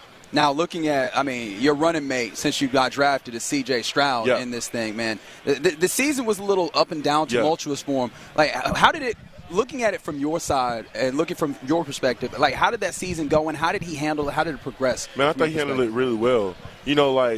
One thing I always talk about Coach Saban is, which I love about him so much that helped me out through all my seasons of playing football after him was, I asked him, I said, Coach, why do you love coaching football, like it's the challenge of a new season. Yeah. Every season is going to be different. No season is going to look the same. You're not going to go 15-0 every season. You're not going to have the record that you think you're going to have. You're not going to have the season that you're always going to think you have. And that's what keeps me going, that thrill, that challenge. And I commend him so much for that because I look at that in my own life. And I think CJ did the same thing. Like, every season is not going to look the same. You know what I'm saying? But the way he persevered through it, the way he played through it, he still led us all the way to divisional game. And that's not like, of course you want the Super Bowl, but he's a young player and he's still learning. He's still enjoying his process and learning his process. And he can take us to how far we want to go. And I truly believe that. And I'm excited about it. So the streets are saying you kind of look like Bronny James a little bit. I don't know if you know that. That was wow. Do that again. I don't know how you feel about them accusations. That's my dad right there. Okay. You just want to make sure. LeBron James is not my dad. Okay. Just want to make that. You've heard that one before, I'm guessing? Yes. Hey, well, Will Anderson Jr., we appreciate you sitting down with us. Campbell's, Chunky, anything else, any way that else that we need to go and shout out here? I thought we did good. Excellent, we did good. We appreciate you. Hey, man, go out there, work on those Pilates, get more flexible, and let's go ahead and get even more sacks next year. How does that sound? Yes, sir. There you go. Thank you. Will Anderson Jr. joining us in the exclusive Furniture Hot Seat. The man on the man on your defense. There's a lot of men on your defense, but that's the man on your defense for the Houston Texans. All right, you're in the loop right here on Sports Radio 610. Coming up next, we should be joined by Ryan Harris, who's offensive lineman. Let's get a little bit of an off theme. We'll do next. Flight by Yingling presents Sports Radio 610 live from Radio.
insider access, exclusive content. Sports Radio 610. The Texans play here. An Odyssey sports station. Live from New Orleans, Flight by Yingling presents Sports Radio 610 on Radio Row. Here's In the Loop with John Lopez and Reggie Atatula. Yeah, you're in the loop here on Sports Radio 610, coming to you live from Radio Row here in New Orleans. John Lopez, Reginald Atatula, Figgy Figs around here. In fact, I think he's actively working because we just had on Will Anderson Jr. of your Houston Texans defense, and I think the big thing was that he's going to be more flexible, he says. That's the big season-to-season overhaul for him, is trying to make sure that flexibility is up. He talked about, like, I know you pushed it, yoga, Pilates. Yeah. Pilates was the interesting one, especially because I know Stephon Diggs did a good amount of that in the offseason and such. I was like, I wanted to be like, hey, so you think you're going to be doing that with Steph? Or, but, man, I do think that that'll be interesting for his rush. I mean, he already bends the corner really well. Like, if he has more flexibility, I can only imagine the amount of pain that he's going to be able to inflict on an off to that quarterback. Ooh, it can be a problem. He could be a big problem. And, the thing about him is when – last year, literally at Radio Row, we're asking him, okay, what do you want to improve on? And some of the things that he's talking about, like the moves on the edge, maybe being able to be able to spin more and be more of that guy. Now, he's still, as he mentioned, a powerful guy. But to be able to add to that and now maybe add, some of the things that he wants to on the corner to be a little more Danielle Hunter-like, which is funny because he said he'd leave all that Euro stuff to Danielle. And I found it interesting that he described himself as, like, man, it's not flashy what I do. It's just effective. It's kind of flashy. Yeah, so it's a little flashy, that speed that he can brandish at times. But, of course, that he has the power. And, look, if you have the opportunity to talk about speed and power in tandem, I mean, you get the kind of player that Will Anderson Jr. is. So, I mean, it was fun to be able to talk to him. I'm sure it'll be fun to be able to get to talk to him a little bit more. It was my first opportunity to talk with him, and I know that you listen to him talk in various different platforms, especially on this station, whether it's post-game or whatever, and it comes through, man. Yeah. That personality, that charisma, the smile. He seemed to like the seat, too. Everybody's loves that seat, but I just wish Figgy had not. Actually, I loved it, but I kind of didn't love it either that he had not asked him about how much he looks like Bronny James, because now I cannot get that out of my mind. Oh, you hadn't seen that? I really hadn't really noticed it that much. I mean, obviously we've all seen Bronny, we've all seen Will Anderson. I never quite put it together. But the thing was, he had his hair exactly like it today, too. That is true. Yeah, he had the hair looking and he hasn't always worn his hair like that. Yeah. Should I get you one of those chunky jackets that he has on? Now, that would look good on me. And he comes up, he's wearing a chunky jacket. I'm like, okay, what's wrong with this picture? That guy is a freaking Adonis. That's right. And it was hidden by that chunky jacket. Yeah. So appreciation to Campbell's Chunky for letting us get Will Anderson a little bit of time with him. I guess appreciation also to Fly by Yingling helping us get out here to NOLA for Super Bowl Radio Row. We're expected to be joined by Ryan Smith here shortly. Ryan Harris. Yeah. Goodness great. You know what I did? We were just talking about the Texans as an organization in the break and went back. But Ryan Harris, former offensive lineman in the NFL, will be joining us. And the 832 said, tell him to work on those damn ankles. I imagine that he's not letting those ankles stop him as he continues. All right. But I did see this a few days ago that I thought was very interesting, the idea of sports gambling in the and just in Texas rather. You have been enjoying quite a bit the opportunity to gamble being in Louisiana here. Well, quite a bit. Yeah, I guess every day. I mean, look, every time that there's a basketball game on, which is every day. What do you mean? Why would you push back on that? Well, it's not like I'm gambling 7 different bets. It's like every day I have a little something. No, every day. Yeah, you get a little taste every day. And, just to keep it interesting. Obviously, that's not something that you readily have available to you every day. But if the governor of Texas has his way, you would. He a couple of days ago spoke pretty glowingly about the idea of sports gambling, and I mean, he said that he supports Texas legalizing sports gambling. I know that there's been a couple of bills that have been put into the legislature, I believe, from different sides of the aisle over the last year or so, but they just haven't gotten, at least when you talk about the sponsors, they just haven't gotten through in large part, and not to get political, but it is, a politics thing on a sports issue. It's very, very political. I believe that that's largely one side of the aisle that, morally objects to it, but I do wonder, do you get a little bit of a push there? if you have the governor pushing it. We'll talk more about that as we go. But right now, joining us in the exclusive Furniture Hot Seat. This is nice. You're not the first to say that. Oh, man. Thank you, gentlemen. Hey, well, thank you. Ryan Harris joining us on In the Loop. Well, first and foremost, when I say, you can say that's nice, I'm saying what you're putting together as this suit, this outfit is very nice, my man. You know, you got to look good when you're making money. You know what I mean? That's right. Making money and showing off that ring, my man. I'm blinded over here. That Super Bowl ring that you got on your finger. How are you doing today? Doing great. Always great to be here at the Super Bowl and just fun every time to see former teammates and also to see a lot of the media members that are working week in, week out that people don't see. And as a member of the media now, too, it's fun to be able to bring those worlds together. Absolutely. What's your favorite part about, like, the Super Bowl experience? Because this is my first one, to be personal. So if you can't tell by my voice, I've been having a little fun. Yeah. But I've been excited to kind of get other people, other veterans' perspective of, hey, man, what brings you back? What are you always excited about getting to Radio Row about? It's the meetings you can't plan. So like perfect example. Last night I got in later, 9 o'clock, and I was like, all right, I'm going to walk out. One of my brother-in-law here, and we're going to get some dinner. So I'm walking, and there's Steve Levy, who I do the preseason Broncos games with. And so Steve and I went and had some cigars, right? And we didn't text each other. Would have if we could have. It wasn't one of those things, but that we saw each other. But now we're eating, we're having cigars, having a good time, and that's happened with Hall of Famers for me. That's happened, former coaches of mine. Or one of mine is former coaches at Hall of Famer, Mike Munchak, and all of a sudden we're sitting down at the Hall of Fame dinner post game having cigars. So the things you can't plan is why you come to the Super Bowl. I do want to get into something with obviously your history offensively as an offensive lineman and the system that you ran, because that's been like a big talking point with the Houston Texans. Bobby Slowick was let go as offensive coordinator, and everybody's like, well, he was trying to force feed that system to linemen that are not equipped to block that system in terms of Laramie Tunsil and Titus Howard, big dudes that more lean on you more than get to the second level. You know what I mean? Yeah. How real is that? It's not real. What it is it's poor coaching. Okay. Because the thing is whether you're running the Parcells system or you're running the zone system, this is about expectation and consistency. And so what it sounds like when there's bad coaches is, well, we don't have the right linemen. Let me tell you what, you could put Titus over here on the Chiefs. You think they're going to be in this game? You better believe it, right? And I got to call the game for Westwood One when you guys were playing in the playoffs there, that first game against the Chargers. What an amazing game. What a fantastic defense. But that offensive line they did not share the same technique. One thing you will see on Sunday, the Chiefs have the best offensive line coach. Andy has saying left tackle, and they're in the Super Bowl.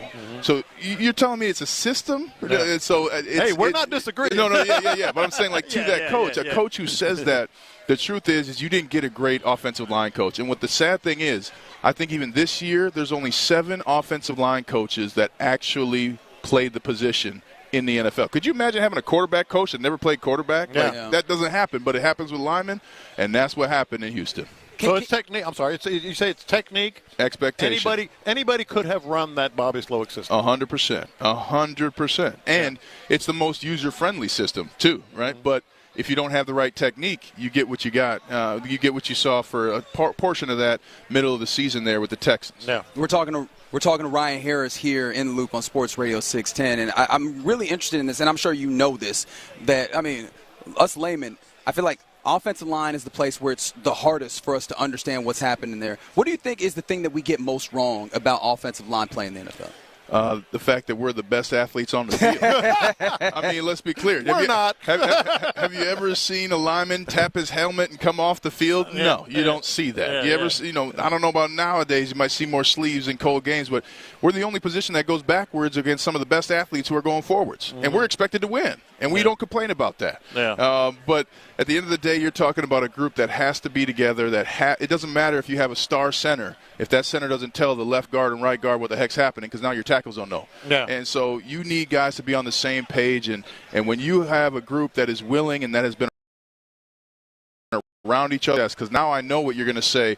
And with the year we won the Super Bowl, I speak Spanish. We had a couple of linemen that spoke Spanish, and so we're speaking Spanish on the line of scrimmage by week 9. You know, because we don't want to tell J.J. Watt or somebody what they're doing, what we're doing. So that's what people get wrong. We're the best athletes with the least amount of recognition that also has the greatest impact on the game. Well, I'm interested in the Spanish real quick. Yeah, tan bueno. Todo bien. Yeah. Todo bien. Where'd you learn it? I learned it in school, but then also I did a mission trip, a service trip, I'll call it, to Nogales, Mexico, and worked on both sides of the border, stayed in a shanty town. And, boys, I'll tell you, I've never been happier to see McDonald's, not for the food, but I knew they would have a toilet. You know what I'm saying? Oh, that's a whole nother world. But, I love to travel, and being in the NFL, you get opportunity when you're done in the offseason to travel. So I went to Spain, Panama, things like that. And anytime you can speak another language, you're going to have better food and meet better people. Now, you were talking about kind of the calls on the line, obviously getting everybody in one accord. With this Texas team, we were dealing with a pretty young quarterback and some young centers. Like, what does that shift, the opportunity to have somebody on the line who has the experience to call that out versus having both your quarterback and your center position kind of feeling this out in some way? It takes away the indecision, and that's what you saw.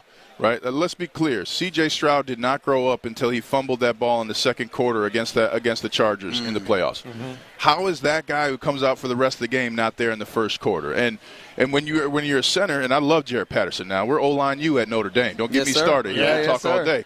And is he thought? Takes up 3 seconds of the play clock that you don't have. And not to mention, everybody else is waiting for you guys to start the count. Yeah. And so when you get a veteran in there, they're going to say, I don't care what he thinks. This is the guy that we're starting the count with. This is who you're blocking. And now the quarterback just has to say hike. Yeah. So they can get there. Jared Patterson can get there. But you have to remember now, Patterson wasn't a first-round pick. C.J. Stroud was. Who are you? If you're in that room, when are you going to start talking to the boss, right, and making decisions? But that's eventually what has to happen. That's why Jason Kelsey was so great. Mm-hmm. Christie back in the day with the Tampa Bay Buccaneers. Like, you need a center who's a Grizzly vet who's going to start things off and not care what the quarterback says. What about the quarterback having the option to change plays? Because that was another one of the sort of the issues here. Like he was given this option and then this option and that's it, and it bogged him down. Well, you're talking to a guy. We won dozens of games in a Super Bowl by Peyton Manning calling the play that wasn't called in the huddle. No. Right? So Peyton Manning, the first play he came back when we finished and sealed up our home field advantage with our boy Gary Kubiak. Yeah. We had a pass, check, run to the right, and he goes, hey, check, and we ran it to the left and got 9 yards. And what the problem is most coaches are unwilling to give up that control to a player. And at the same time, as a player, there's a certain point where your coach doesn't control things. Right? If you don't have that, if you didn't have a play that was within 20 seconds of that play clock, Peyton Manning's calling the play. Yeah. And so that's the kind of elite step that has to happen next for the Texans, especially C.J. Stroud. He has to command that offense and lead that team. Pretend exclusive furniture hot seat. How's that seat? Comfy. Comfy. I'm glad you're comfortable. Oh, yeah. You mentioned Mike Munchak. That is a name that is well regarded around the league, and I imagine, I know there was a lot of Houstonians that were hoping that maybe he would be willing to come back and do a little bit of work. From your perspective, what makes Mike Munchak so damn good at what he does? Number one, he teaches technique, and not the technique he wants to learn. He's going to teach you a technique that works for you. He said, so let's take pass protection. I was somebody who liked to get on you, and he's like, I love that. And think about this, vertical set. I'd never done it, but he actually taught me the technique. He's like, hey, lean over to start, and that's why you see some of the guys do that kind of story technique. You can see Joe Thomas doing it, right? He's leaning over, and he's not going to give up a sack. He teaches you the aiming points, but also he says in the first meeting, guys, they get paid too. You're going to lose at some point. That's when the rest of the four of us have to help out and help our guy win. The idea that you're never going to have a bad play or that the defensive line, who's probably got $80 to $120 million on it, isn't going to win a snap, that's not a reality that you can win in. But when you have a coach that acknowledges the reality and coaches you with technique how to get through it, now you win. I don't want to let you go without talking a little college football. I know you call games for Notre Dame. You've been the whole way. And I'm curious, obviously we're in a different world. Everybody talks about that. But the teams that had a lot of success at the very end, Notre Dame and Ohio State specifically, they brought in transfers. They brought in NIL, but not a lot. Right. Is that the template, like pick your spots? Or Indiana, on the other hand, overhauled everything and had success? The That's how you manage this season. And no question, money is now in play. I mean, Jeremiah Smith at Ohio State he would be a top 3 pick this year. This receiver can go now. Yeah. You know, Houston, y'all want him. You want him. Man. But, I mean, Ohio State also, what they did is they picked their spots, to your point. Their backup tailback came from Ole Miss and had, I think, 1,200 yards the previous. That's your backup? Yeah. And so when you start stacking certain areas, okay, who do we recruit? Who do we cultivate? Who do we develop? And then where can we add some pieces? That's the kind of game of college football now. And these head coaches are really playing two roles. They're being a GM and a coach. Yeah. And not a lot of teams are having that understanding that this is a bigger game now because of money. I mean, Jeremiah Smith got offered $6.5 million to leave Ohio State after the national championship. Here's my question. What did it cost for him to stay? Yeah, no kidding. Yeah, absolutely. I mean, on that college football tip, one of the things, we've had so much conversation about is just the 12-team playoff. Like, how do you like the new system and where we're going in college football? Because, it feels like it's very evident we can't go back. So how are you feeling about the way that this is unfurling and moving? I think we saw that there's a physical difference a lot. I think this is the last year that you're going to see an SMU and things like that because they are just physically mismatched. They also need to move the season up. If you're college football, we as football fans hate those 3 weeks in July and first 2 weeks of August. And if you're college football, you can own August before the NFL gets started, and now you're not playing into January 20th. For sure, and you probably help yourself with some of the transfer window time. We're talking to Ryan Harris here. I'm gonna slide in one more offensive line question. I love all day, man. I love getting game. We appreciate it. Yeah. I'm super interested, and we have a lot of people that almost pulled hair out seeing false starts and these types of things. Like, I understand for linemen, you're trying to get off. You're trying to make sure that you can beat this guy who, as you mentioned, paid a lot of money, a lot of speed, a lot of power over there. Like, what is the key to kind of narrowing that down? Because it feels like sometimes we're like, hey, man, that guy can't do anything but try and get out early in order to try and stop him. Well, it starts with coaching, and that's the problem. Sure. If I'm going on the same snap count for 70 straight plays, I'm not giving my guys the best chance to win. Now, conversely, I played for Andy Reid 2014. He's going to have 3 different snap counts in the first 10 plays. Because now you don't get to start figuring out it, right? Because a guy like Von Miller and DeMarcus Ware, they're listening more than they're playing on the first 2 third downs of the game. Yeah. Because they'll play those last third downs in the fourth quarter, right? So you need a coach to create a system that allows for a different snap count. And the way Payton would do it is we had dummy words. So if he said, if I give you an ice cream flavor or turtle, there's no play. So I would say, hey, chocolate, I'm all to go. Hey, turtle, I'm all to go. And then we have a cadence. We have a code word. Hey, laser. Well, now we're running to the left. Omaha Blue Go.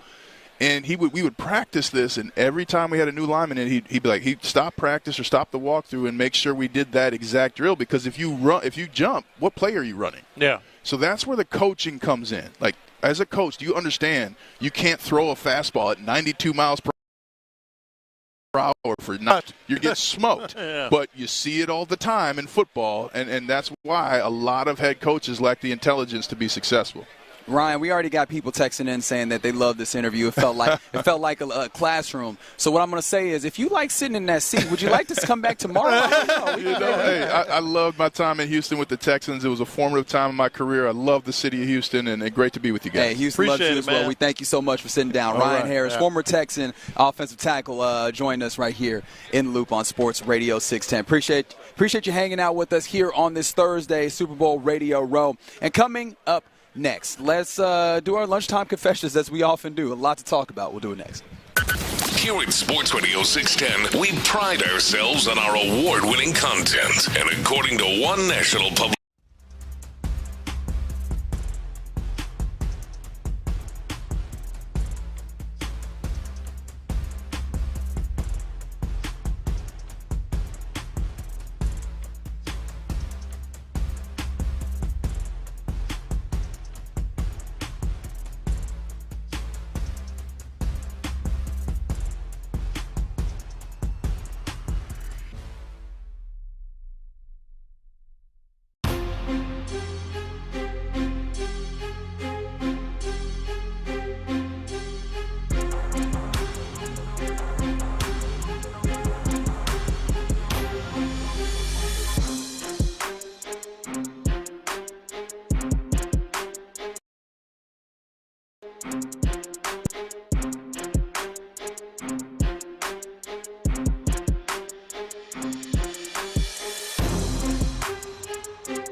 Sometimes it's sports, sometimes it's not. Whatever it is, Reggie and John are keeping it real. It's In the Loop's Lunchtime Confessions on Sports Radio 610. Watch this. These are my confessions. All right, here we are on Radio Row, and I've got some my main confessions, but my first brief confession here, Reggie, is I feel like Ryan Harris was so freaking good in terms of offensive line play. He might have actually crushed some souls of Texans fans, including one some of them sitting here. next to us. So I was like, yeah, 100%. When he said, oh, no, it's not the system. It's the coaching. Because we had gotten to that. Okay. We had definitely gotten to that place where we were talking about, well,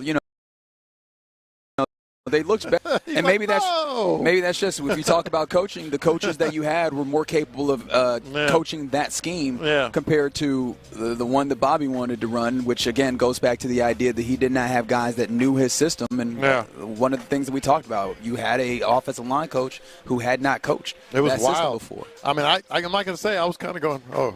Great. All right. Cool. Right. All right. So here's my first real confession. So the internet is going nuts thanks to Figgy Fig and the video he posted of Seth Payne and Seth Payne doing the combine drill, the shuttle drill, and I feel like Seth Payne is getting a raw deal here. Like the comments and the just the reaction to what Seth Payne was doing. And if you look at it, if you just look at it, it looks like he's lumbering. It looks like he's stiff and lumbering. I feel like what people don't realize is he was sort of doing it in slow motion on purpose to kind of show the technique. Yeah, he's teaching. Yes, right? Yeah. But it's just he's getting destroyed, man. He's getting destroyed. I think people are shaming him because he's like wearing hokas. I feel like that's what this is. It's because he's wearing the things that look. And when he leaned down, he did kind of look like me leaning down for something. Kind of like you could almost see the creaking, of it. Now I'm ripping him and I'm trying to defend him. Yeah. I don't think you're doing a great job with the defense. But no, I think. He said it. He wasn't trying. He was trying to slow it down. I feel like people have to know in his defense. And somebody said Seth looks like a 6th-round pick from Gamblers. And if you don't know, go to Figgy. I think Figgy Fig himself tweeted that one on Seth Payne. It wasn't necessarily on Sports Radio 610. The combine stuff, Figgy. Oh, from Seth Payne? Yeah. That's on your account. That's on my Twitter. I tweeted that on my Twitter as well as the Instagram story on Sports Radio 6. And he's just – I got to defend Seth because we know he's still pretty – he works out and still pretty spry. But at the same time, he's getting cooked. Man. He's getting cooked. Honestly, I wouldn't have tweeted that if I knew he was going to get cooked like that, man. I just tweeted it because it was a cool moment. It was cool. It was very cool. I know he's going to get cooked like that, man. And I appreciate it because I was not there to see it, which actually probably the funny part was Adam Spillane, he still got that burst. Yeah. All right, man. When Adam Spillane's cooking you got issues.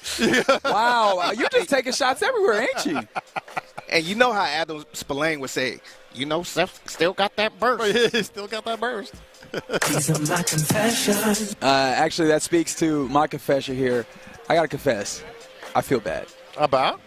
I actually feel bad about popping out the way that I have the last couple of nights. Why? Not because of going, but because you guys are hanging out outside, and if y'all look like y'all having a lot of fun. We're having a blast. Aaron is going to sleep, but that's because he has to be up with the morning show. But Cigar's having some flight by Yinglings, apparently running combine drills as well. And if this was, I've acknowledged with myself, if this was any other Super Bowl host city, I'd be sitting right there with you. The allure of New Orleans is too great. All right, There's too many great food options. There's too many great places to be. There's too many party-type elements for me to not be out here. Dude. But I really feel bad because I feel like I'm missing a lot of the camaraderie that you guys are doing the last couple of nights. I don't apologize. If you could have seen 32-year-old me in Barcelona and Paris and all these other places. Yes. He was wilding. Yes, I was. You're 32, man, 33. How old are you now? 30? I am 32. I'll be 33. Actually, in a couple months. Good God. Don't apologize. I mean, don't go nuts. No. It's not even that. And I'm not even sure if I'm apologizing, to be completely honest. Yeah. Just for myself, I'm like, man, I selfishly would like to smoke a cigar and cause some drinks to kick some back. I got to tell you, it has been great because we're getting a nice mix of going out enough for dinner or maybe experiencing something around town, but then just chilling. Oh, and I'm not going to apologize. The place that I ended up with Ron, we had a blast. These are my confessions. I ain't gonna lie, I kind of feel bad, man. I kind of like Reggie. I kind of feel bad because the whole Clint thing with the dinner, with the expensive dinner. Oh yeah. So y'all know that I bailed out of that. I was like the first one to bail out of it, and irresponsibly, I didn't look at the menu. I kind of took everybody else's work. for it. So last night we went to a cheaper place. Yeah. And I didn't. Delicious. Yeah, I didn't know Clint was still trying to go up until we were about to get in the car. Yeah. And so I made like a last minute decision, like, you know what, I'm gonna just roll because I already committed to y'all to what's it Streetcar Cafe. Backstreet Cafe. Or no, Streetcar. Yeah. I already committed to it.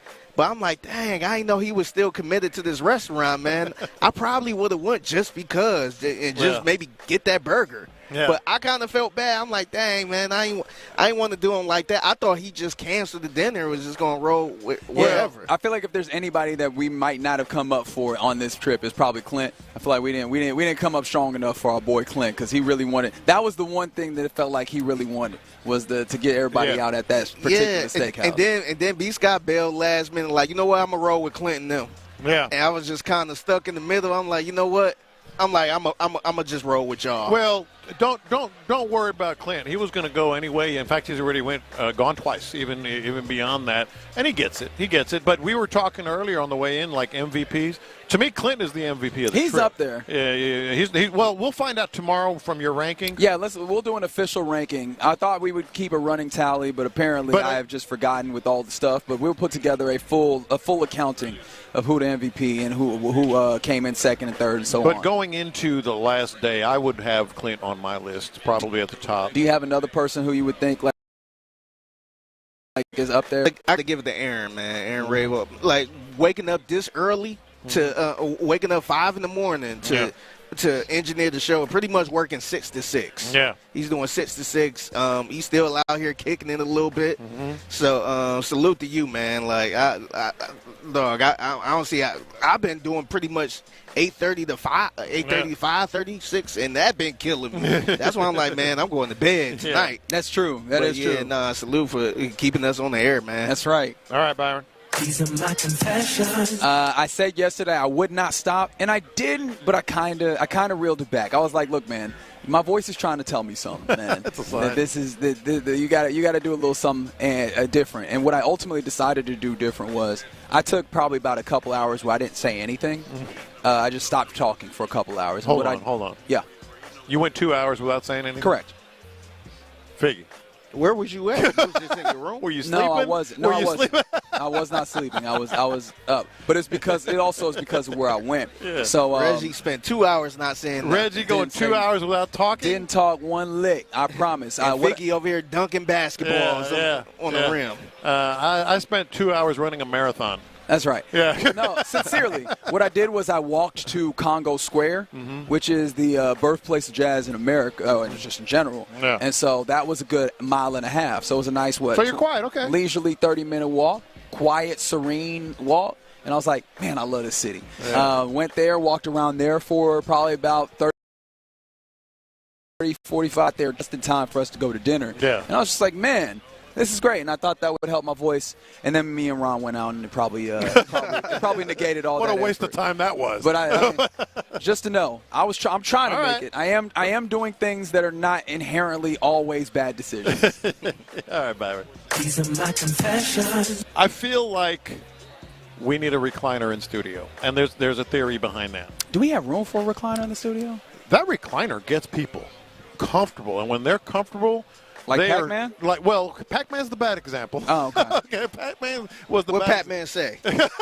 Tell us what Pac-Man said. I'll tell you He later. said bleep, bleep, and bleep. But like just the candor that we're getting from people, they just seem to be. Will Anderson, Ryan Harris was ridiculously good. I feel like people are more comfortable and can actually be more candid when they're sitting in the recliner. I definitely think we need to bring this back for next year. 100% sure. And I take it a step further. I probably talked to Parker about this. I think we should have a couch. I think y'all should actually have a couch, a little coffee table right there, and just do the show. You're doing like a whole podcast setup at this point. Hey, let's do it. That's where we live. Hey, let's do it, man. That's where we live. Like nobody wants to sit and do a radio at a table, man. Yeah. Let's get a couch, man. Let's get comfortable. Okay, all right. I like what you. In fact, what I'll ask on the text line 713-572-4610. Would you bid on the opportunity to get the Radio Row couch if we were auctioning it? We're not. But I'm just saying, if we were to, would you do it? I'm interested. Been decided, but like, think about the people that have sat there. Think of all the butts that was in the seat, man. This chair could be yours. I do appreciate that somebody understands the game. They said Reggie decided yesterday we're here so we don't get fired. Yes. Yeah. Yeah. That was. I tried to reel it in a little bit. I was wilding. These are my confessions.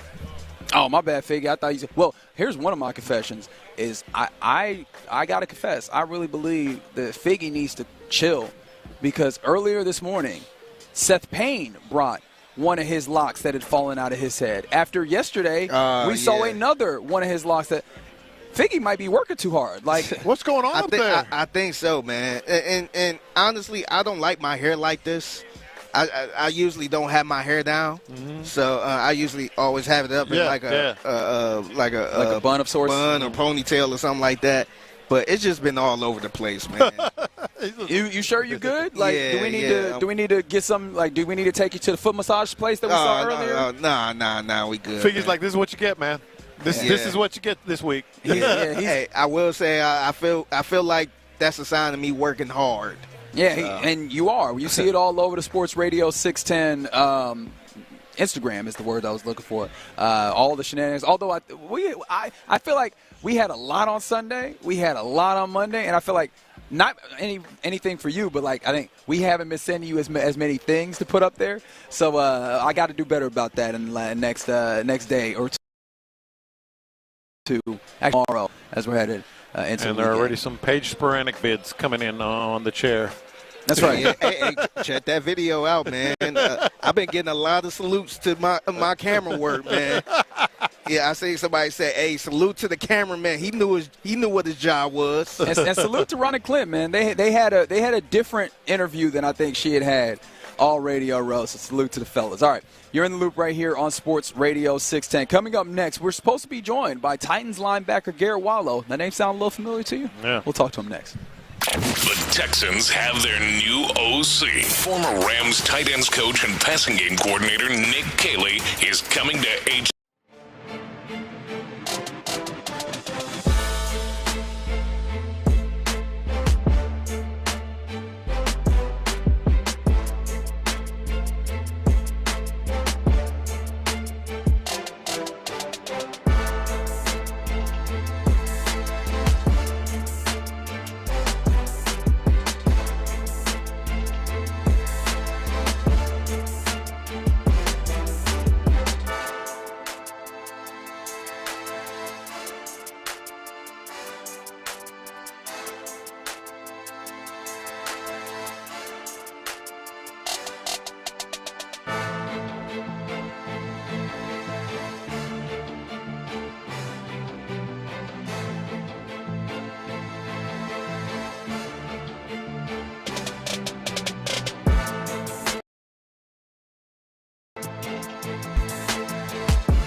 Been evaluated by the Food and Drug Administration. These products are not intended to diagnose, treat, cure, or prevent any disease. Live Flight by Yingling presents Sports Radio 610 on Radio Row. Here's In the Loop with John Lopez and Reggie Atatula. Yeah, you're in the loop right here on Sports Radio 610. John Lopez, Reginald Atatula hanging out with you. Byron Matthews on the ones and twos. Thank you, sir. Man, it has been quite the fun show this Thursday on Radio Row in New Orleans. We got Will Anderson Jr., Ryan Smith was dropping. Ryan Harris. Ryan Harris. I did it again. What do I have for the former general manager of the Texans that I keep throwing him in here? Ryan Harris was really dropping incredible offensive line knowledge. It was great. So that was great, and we're looking forward to hopefully getting Garrett Wallow here. We'll see if that comes through. Until we see about that, we were having an opportunity to have a conversation before Ryan Harris sat down about the potential of gambling being legalized in Texas. Governor Greg Abbott kind of talked about this. He says that he supports the idea of legalizing gambling, sports gambling in Texas. And I know that, this has been something that has been in the Texas legislature for over a year, kind of things that would push towards that. But it's just kind of been staunchly, held down in the voting. How do you feel about the prospect of this happening? All right, so you laid it out perfectly right before we got Ryan, and basically saying when Governor Abbott does that, maybe it carries a little more weight. It does, obviously. But the lieutenant governor Dan Patrick has been staunchly against it. Mm-hmm. This isn't a political comment. I think it's safe to say, no matter what side of the aisle you're on, it would probably be on its way or here if not for him gathering, the anti-gambling, legalized gambling sentiment. Sure. That no matter where you like, I think it would be. He's been so. I need to know where that lies, and I don't think it's changed much, but maybe it will now that Governor Abbott has done that. But here's where I wanted to go. Okay. The Dallas Mavericks, we talked about the trade and Luka. They had purchased, and you probably know a lot this, and you don't have to put any money in the helmet because I want to find out. You certainly have more depth on this than I do. Okay. As I understand it, there was land already purchased that was maybe earmarked for expansion. That maybe the new gambling. Conglomerate that purchased the Mavericks could use to not only have the Mavericks but also turn it into a little main gambling center in Dallas, et cetera. And now that doesn't look like it's going to happen because it failed on the last vote, but it might change now with Governor Abbott having support. And then on top of that, let's talk about what the Texans might be able to do because it might line up time-wise if it does start to gain some traction and pass. They're in the midst of trying to get a remodel and, Astrodome, refurbish, maybe a gambling center there. I mean, this could be enormous for two cities in Texas. Well, we'll have to continue this conversation again another time because we are being joined currently by Titans linebacker Garrett Wallow, former Houston Texan. In fact, he sits down in the exclusive furniture hot seat. Garrett, I can see you comfortable. Let's get that mic potted up. Yeah. So go ahead. What'd you say? I said, this is nice right here. And if you want to, you really can hit that lever, lay it back too. But yeah, man, I know that you missed a good amount of time this season with the Peck. How's it doing? Man, I'm doing really good. Definitely closer to that 100% mark. So recovery's going good. Basically back to my normal stuff. Honestly, it wasn't really too much of a rough recovery too, so I'm grateful for that. I wonder if the thing that ends up being tougher because you missed pretty much, the whole season, in fact, right? Yeah, I did. I think one of the things that I've always found fascinating is the ways that players, when you're in that, recovery mode, you kind of get separated from the team. Yeah. Is that kind of the toughest part of a recovery situation? Yeah, I think for sure, yeah, because, there's a different type of camaraderie that you share with your teammates and with your guys. And I think most guys who you will interview and talk with, they'll probably say the same thing, like, there's nothing like a locker room. And I think being around those guys for 6 months out of the year, man, it just makes life fun. It makes getting through challenges easier because you have a lot of brothers to lean on a daily basis. So, yeah, I definitely agree with you. But also that time of isolation was a good time of reflection for me. It's allowed me to realize I have a lot more left to get to the game. It's allowed me to work through some things, be with some family, have a good time. Like, allowed me to enjoy some time that I really haven't had in a really long time. So obviously, you come to the Texans right out of TCU and started to gain some traction. Not maybe he's going to be a special teams guy. We'll see but you were started to get and then all of a sudden, you end up ending up in Tennessee. But what were your feelings about what was happening with Houston? And I know they're rivals, but with Houston before you left. Yeah. So my time in Houston I went through basically 3 different head coaches. Kind of really 2 because Lovie Smith was my defensive coordinator and became the head coach my second year. So second year was kind of one of those years where I was like, all right, it's time to blow up, because I had a good rookie year and ended up getting injured. So I was kind of battling with an injury throughout the whole year, ended up getting surgery on my ankle. After that, the end of that season, I played with a ankle injury. And then bringing a new coaching staff, D'Amico Ryans came in, and so I was rehabbing my ankle at the facility, obviously around the guys while he was coming in OTAs. So I didn't participate in OTAs. The only thing I participated was in camp. But I will say this, man, D'Amico Ryans is a great coach. I think he brought in a great staff. And I think the way that he has the defense with his standard definitely shows in the field of why they play so well. So I'll definitely give nothing but praise to D'Amico and his staff for sure. D'Amico gets a ton of praise, and rightfully so, man. He's put together, you saw the defense up close and personal the last a couple times this season. But one of the guys I'm always interested in is Matt Burke because he's one of those guys that does not get a lot of love. Yeah, can you just tell me about, what has your experience been with Matt Burke, the defense coordinator of the Texas defense? Yeah, Matt Burke, he's always showed me love. He's always been, you could tell he's one of those guys who just loves it. You know what I'm saying? And when you come across I guess you could say, gravitate toward those guys and really want to play for them because they love it just as much as you do. And Burke is kind of like a nerd with it. So he'll always give quotes. And so he was one of that guy. He'll always get a good quote, and you'd be like, man, that would kind of get you going some days. And I was like, okay, I like that. I'm stealing that one. You know what I'm saying? So man, he's definitely one of those guys, high energy, really smart, and honestly, man, is doing a phenomenal job too as well.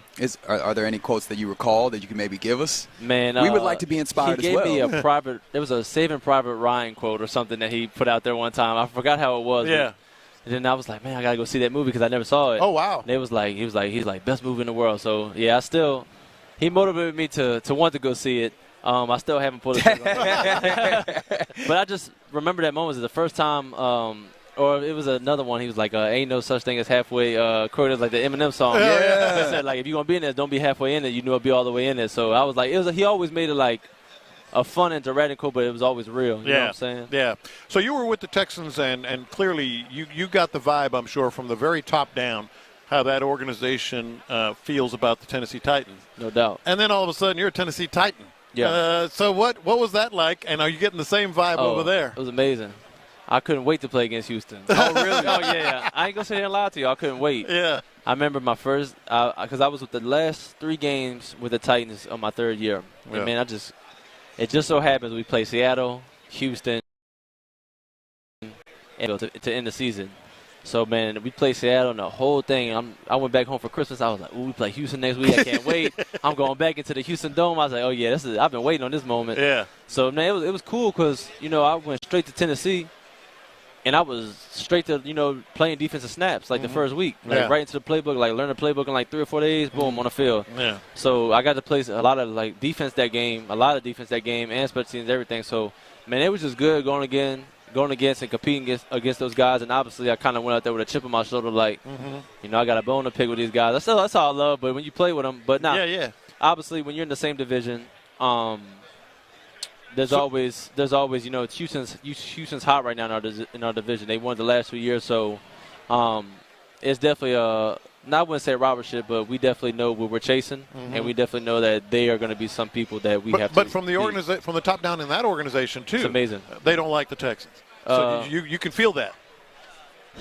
It's not as noticeable, but it's not as noticeable. You sure they not in the locker room telling you got to beat Houston? Hey, we trying to beat everybody. Okay, it's not just Houston. So I mean, it's not really a dislike. Like with I guess any team, I guess you could say, because everybody who walks on our path is competition. So I like the way you said it's not as noticeable. Very noticeable in Houston. Still noticeable. Well, the problem why it's noticeable in Houston is because of the Oilers colors. Yeah. So that's where the noticeable is like, they got our color. Yeah. Man. We're talking to Garrett Wallow, former Houston Texan, current Titans linebacker here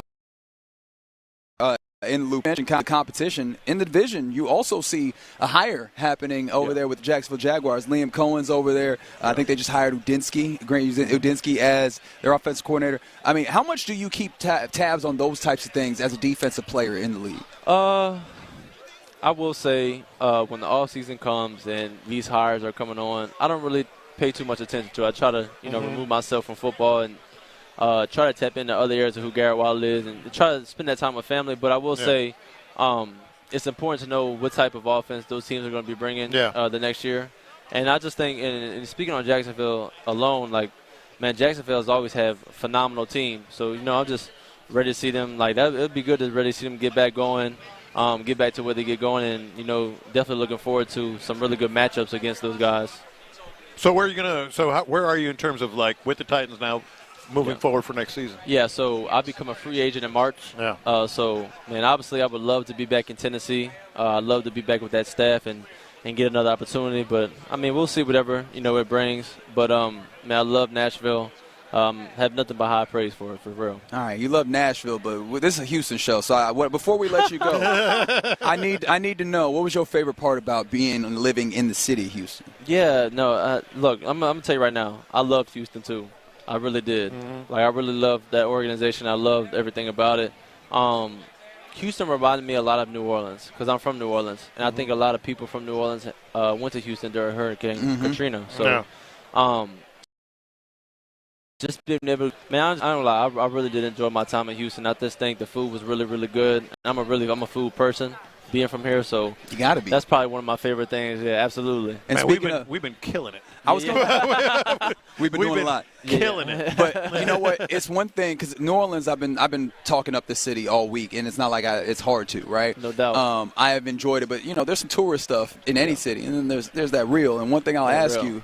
You got a recommendation for us? We got a couple more nights here. What's the recommendation? You guys got to go get food here, or you guys got to stop by here before. Well, just so you know, we went to Mother's. We went to Streetcar Cafe last night. We did. So we've tried to find some maybe not Bourbon Square, Yeah, so I'm going to put you on the spot. It's my favorite spot here. It's called New Orleans Food and Spirits. Done. And so when you go there, get the appetizer, get the crawfish voodoo rolls. Okay. That's probably going to be the best appetizer you done had in a while. I'm going to tell you, it's really, really good. I'm writing this down. And then when you order, I always say order the it's like a crawfish pontchartrain pasta, and you can get either blackened catfish. You can get whatever you want on top. Blackened shrimp, whatever you want on top. But definitely get that pasta. And y'all will be talking about that for the rest of the week on the show. Voodoo rolls? Yeah. Love it. I'm excited to do it. And pontchartrain pasta, and you can get whatever you want on top. I would recommend get some blackened chicken or some blackened catfish or blackened redfish on top. I kind of want to go right now. I kind of just want to go right now if we're going to be completely honest. We got one more hour, and then I'll foot it over. Y'all definitely go. Y'all really will enjoy it. It's right there on the lakefront. Perfect. Right. Excellent. That's Garrett Wallow joining us here in the loop on Sports Radio. Yeah, I appreciate y'all. Thank you so much. Yes, sir. You're in the loop right here on Sports Radio 610. Coming up next, I think actually we might talk to Sheena Quick, a Charlotte reporter. Talk to her a little bit next on Sports Radio 610. Live from Radio Row.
Odyssey Sports Station.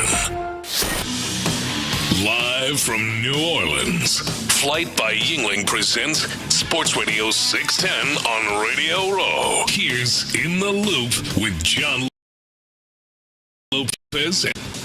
Yeah, you're in the loop right here on Sports Radio 610. John Lopez, Reginald Atatula broadcasting live from Radio Row, as you heard the big voice man say. One more hour on this Thursday, and it's been a fun one thus far. Much appreciation to all the fine folks that have come through on this day, and a lot of appreciation to Flight by Yingling, helping us get out here. They're our title sponsor again, thanks to Low T Center and Exclusive Furniture, who might be the real MVPs of this one. If we're going to be totally honest, every time that we've had Exclusive Furniture or someone sit in our hot seat brought to you by Exclusive Furniture, they have had an absolute blast. Every time. Every single Literally. time. In fact, without fail.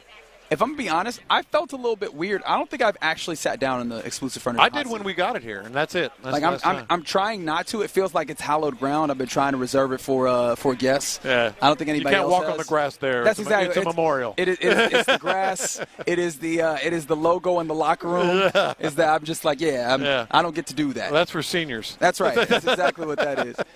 So yeah, man, it's been fun all day today. I would, if there was one interview that we've done thus far, I would highly encourage you to go back and listen to Ryan Harris. Yes. I think that one's definitely up on the podcast page. Well, it's on the Cam Odyssey Newton. app as well. Who'd you say? Cam, right there, Cam Newton. Oh, yeah, Cam Newton. You got to keep your head on a swivel here, man. I do. That's right. I've missed out various people. Like, you just stopped Warren Moon in his tracks. Well, I've known Warren a while, so I just kind of said hello. And I did not ask one of the dumb that he was way off on. They talked about it this morning. When did you get here? Where you staying? I said, "What's up? How much football you talking?" He said, "Football." I mean, those are important questions. Those are important questions to ask. Talking about the football. That's right, as David Culley would say. No, I mean, and maybe I'm getting defensive because I've asked this of various people that I've seen. It's just part of the small talk of the event. I'm not asking any of the people in the hot seat this, but you see somebody here, you're like, hey man, where'd you get in? You know? I feel like that's natural. All right, so we haven't talked much about Super Bowl. The Super Bowl is situated here. I did find this. We were talking about betting. Are you going to talk about the prop bets? Yes. Man, we were talking about betting, the opportunity of maybe betting coming back. There's Super Bowl prop bets, and we'll get to those in a second. But just to cap that off, I think you got to a really interesting point talking about the possibility of Texas legalizing gambling. You were talking about up in Dallas, the Adelson family who has purchased the Dallas Mavericks, and the ways in which they already have a plot of land buying the common so thought. I wasn't too far off. No. The common thought is that they want a new stadium where they can incorporate a casino, right? Because that's where a lot of stadiums are going. It's not just this building that is an event center, but it's also having something around the event center, having the the district around it, where you have people coming through and going to restaurants and shopping and entertainment that keeps people around the stadium and gives them stuff to do before and after events. And part of that is also gambling, because and so I think that's something that clearly Dallas wants to do, at least with that basketball team. And it feels like the Texans would like to do in the right circumstance. And it lines up kind of interestingly, not to say that this has not been something that has been pushed in Texas, but it lines up interestingly with the new president of the Houston Texans team, who's come in, and he has a history in the DFW, but more importantly, in that kind of stadium realm. It feels like, if nothing else, right, a redo of the stadium. But I would imagine that even the Texans cannot resist the allure of, hey, can we get a district around this, which I think would actually benefit the fan base of the Texans and Houston. Well, look, this is not a little thing, because he being Greg Abbott, was anti-legalized gambling in Texas. He now says he backs it. That doesn't come out of nowhere, Reggie.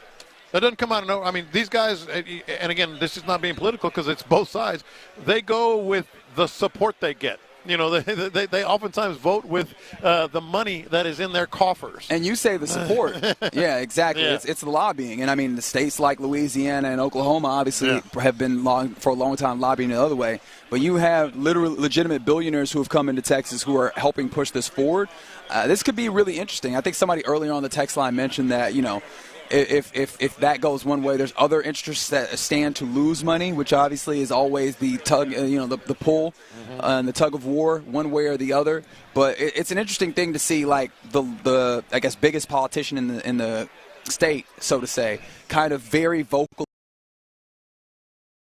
Come out and kind of change tides, and if we'll see some level of turn towards that. But with that being said, go ahead. Oh, well, I was just going to say, so let's get back to how this started and why it really, I think you can connect the dots as to how he got the support, how he changed his mind. I'll put it that way. Now, still, the biggest hurdle is Dan Patrick, and for the life of me, I don't know why he hasn't changed his mind, because we're talking about the Dallas Cowboys, the Houston Astros, the Spurs, the Texans, name a team in Texas. They have an affiliation with a sports gaming company. Sports gaming companies want to expand. The NFL is really good at making more money. That, for some reason they make money and they like to make more of it, Right, no, of course. And the path, I don't think that's anybody that's like, actually, I'd like to make less money right now. And the path to doing that is not just, legalizing gaming in Texas, but it's to have the outlets at the stadium. 100%. And so there are the Mavericks with the land already. Here are the Texans with a new president and a relic of an old building literally next to it that would be perfect to be redone. And then, to me, the thing that really is great is the timeline lines up, because this is going to take a couple of years minimum, to really start getting it going. Well, that's about when you start building these stadiums, et cetera. That's interesting. Sorry, I'm just laughing because our guys at the drive, Clint and Ron, sitting here getting ready for the show, didn't do nothing wrong. It's just been funny because obviously we have these cameras that are going on, and so I look down because I'm checking the YouTube, because I appreciate all the fine folks on there, and of course, live stream, and I just see Clint vigorously moisturizing. I'm talking about elbows, all of it, all the hot spots, making sure that they are well moisturized, face and everything, just glistening. Yeah. Let me see if we can get this. Yo, check one, check. For some reason, we're not getting audio on that. Glad it was me and not the guest. There we go. Hey, y'all. Yeah. Hey, Reg, when you're sitting over there with Ron, the show Hughley, breaking a little bread, the greatest of all time, Emmitt Smith breaking a little bread, and you look down, and old Dirty Red is the ashy one. Oh, no. I said, Ron, I need some lotion. The elbows, the arms, and everything was ashy. I said, boy, I hope Emmitt didn't see that. He would not be happy with me. So I had to get that cleaned up. Good for you. Score me a nice bottle of tequila out of me. Oh, look at that. I may have noticed that. He had a little bit of a – he was stocked down on you. You were stocked down. Oh, I got it. It wasn't my fault. He was wrong. Oh. I mean, he was wrong. I merely, agreed with the premise of the discussion that all of us were having, I guess. And I'm not going to put it on Figgy, because Figgy just said, hey, I didn't know that. And that's a bit expensive. And then all of a sudden I just kind of fell in line, and I verbalized it. And because I was the first to verbalize it. We can own it. Yeah. We were doing a little posturing for fun. Yeah. Because, it's fun to do bad things. But no, ultimately it was fine. I mentioned prop bets, right? So this is really interesting. And ESPN kind of put this together on some of the biggest, the oddest kind of betting buzz that's happening out there. Tell me how you feel about this. Yesterday, there was $800,000 on the Eagles and a $10 bet on an offensive lineman for MVP. So some of the wild bets that happened. The largest bet so far, at least as of yesterday, was $800,000 that was put on the Eagles money line. Reported Wednesday by BetMGM. Okay. And they said that they also took a $200,000 money line bet on the Eagles plus 105. DraftKings has $150,000, and Caesars Sportsbook, who obviously Caesars has their name on the stadium that this will be played at, reported that its largest futures bet on either team was $200,000 on Philadelphia, placed on January 19th by Better in Michigan. Ooh. Yeah. So they were already rolling, but still. And that one was plus 275, so it would pay out $550,000 if the Eagles win. Okay, so first on this, and then how you were reading my mind, because $10 on an offensive lineman.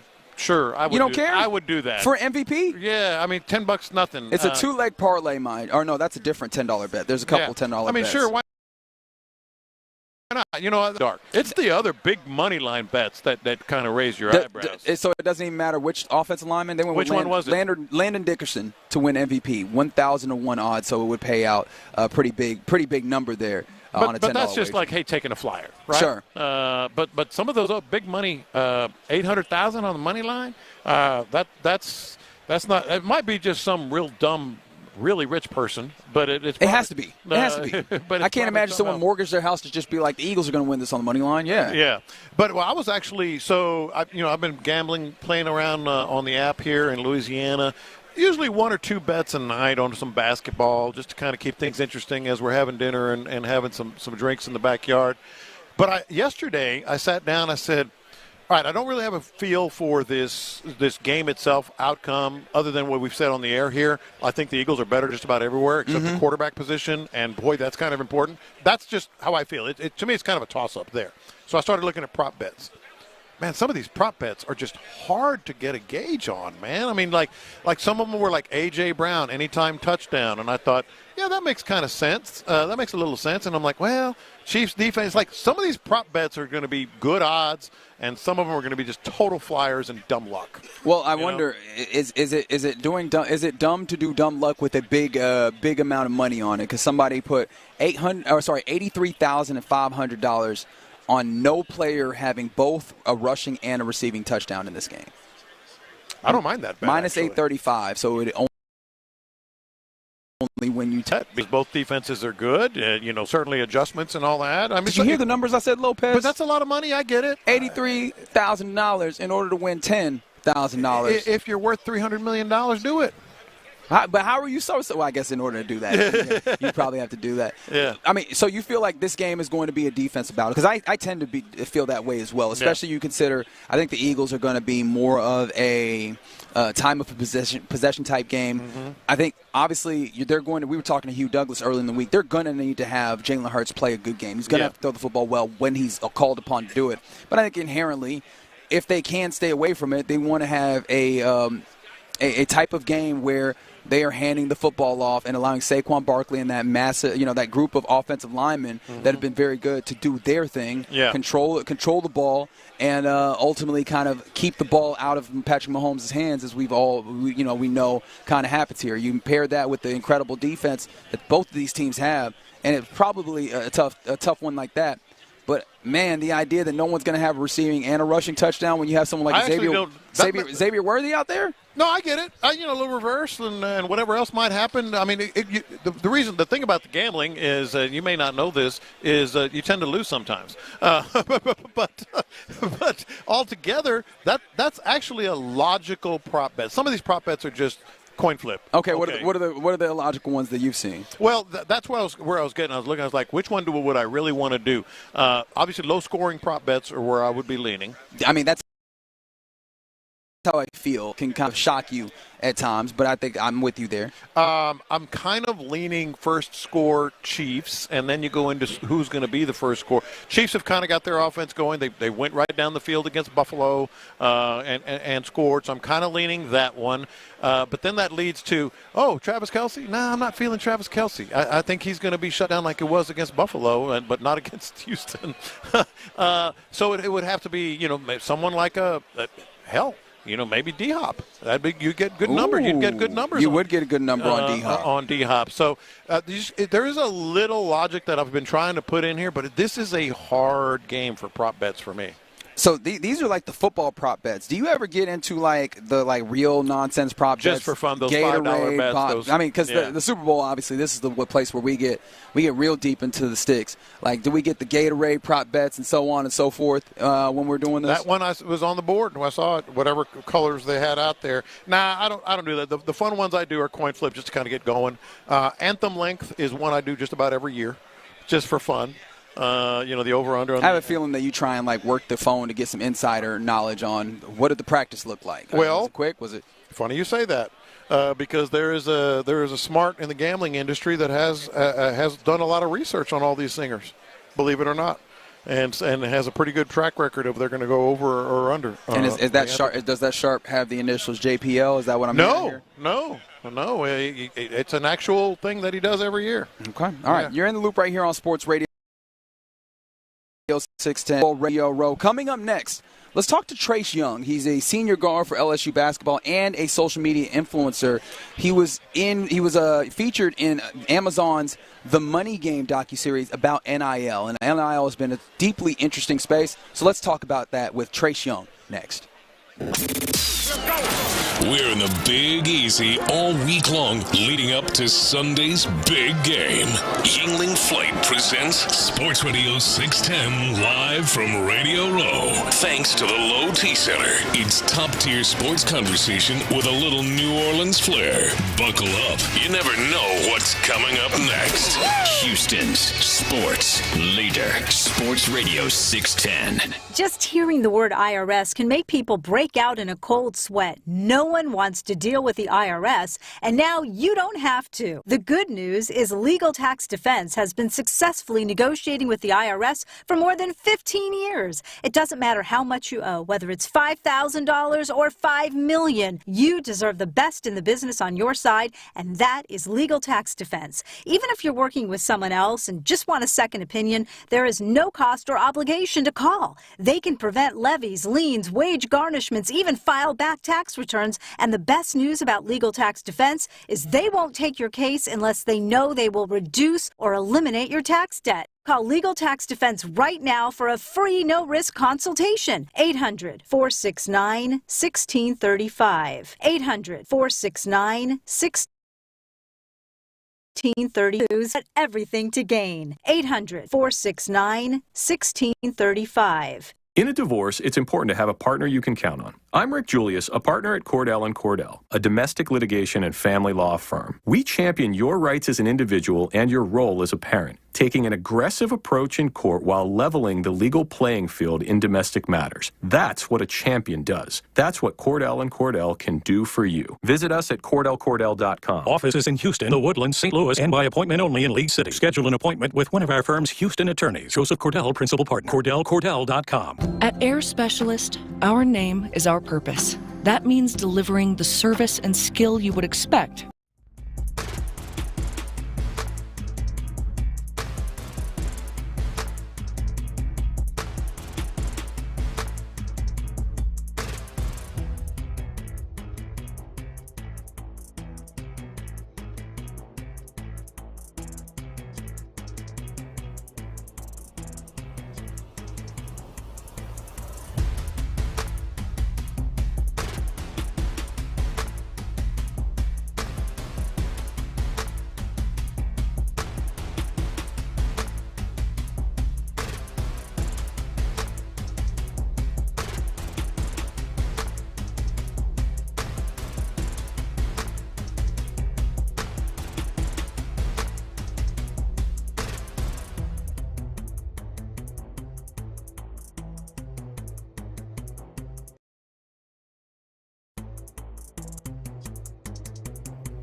Sports Radio 610. Live from New Orleans, Flight by Yingling presents Sports Radio 610 on Radio Row. Here's In the Loop with John Lopez and Reggie Attitula. Here on Sports Radio 610, John Lopez, Reginald Attitula, broadcasting live from Radio Row in New Orleans. Appreciate you hanging out with us and joining us right now on the exclusive Furniture Hot Seat. His name is Trace Young. He's an LSU basketball player and a social media influencer, and he was featured in Amazon's The Money Game docuseries about NIL. Trace, how's it going, brother? How's it going? Thanks for having me. Excited to be here. Man, it's good to have you. First and foremost, you comfortable? You good? Oh, I'm great. This is a great chair. I like this. Is this the best, just for my ego, is this the best interview just starting out? 100%. Just 100%. off the seat alone. Very good. Excellent. Yeah. So that the people at Exclusive Furniture will love that one. And you understand how that goes because you come from a very unique standpoint that I think a lot of college athletes are getting a feel for, which is being a part of the NIL space. You have, a lot of brand deals with Snickers, Under Armour, Nerf, so on and so forth.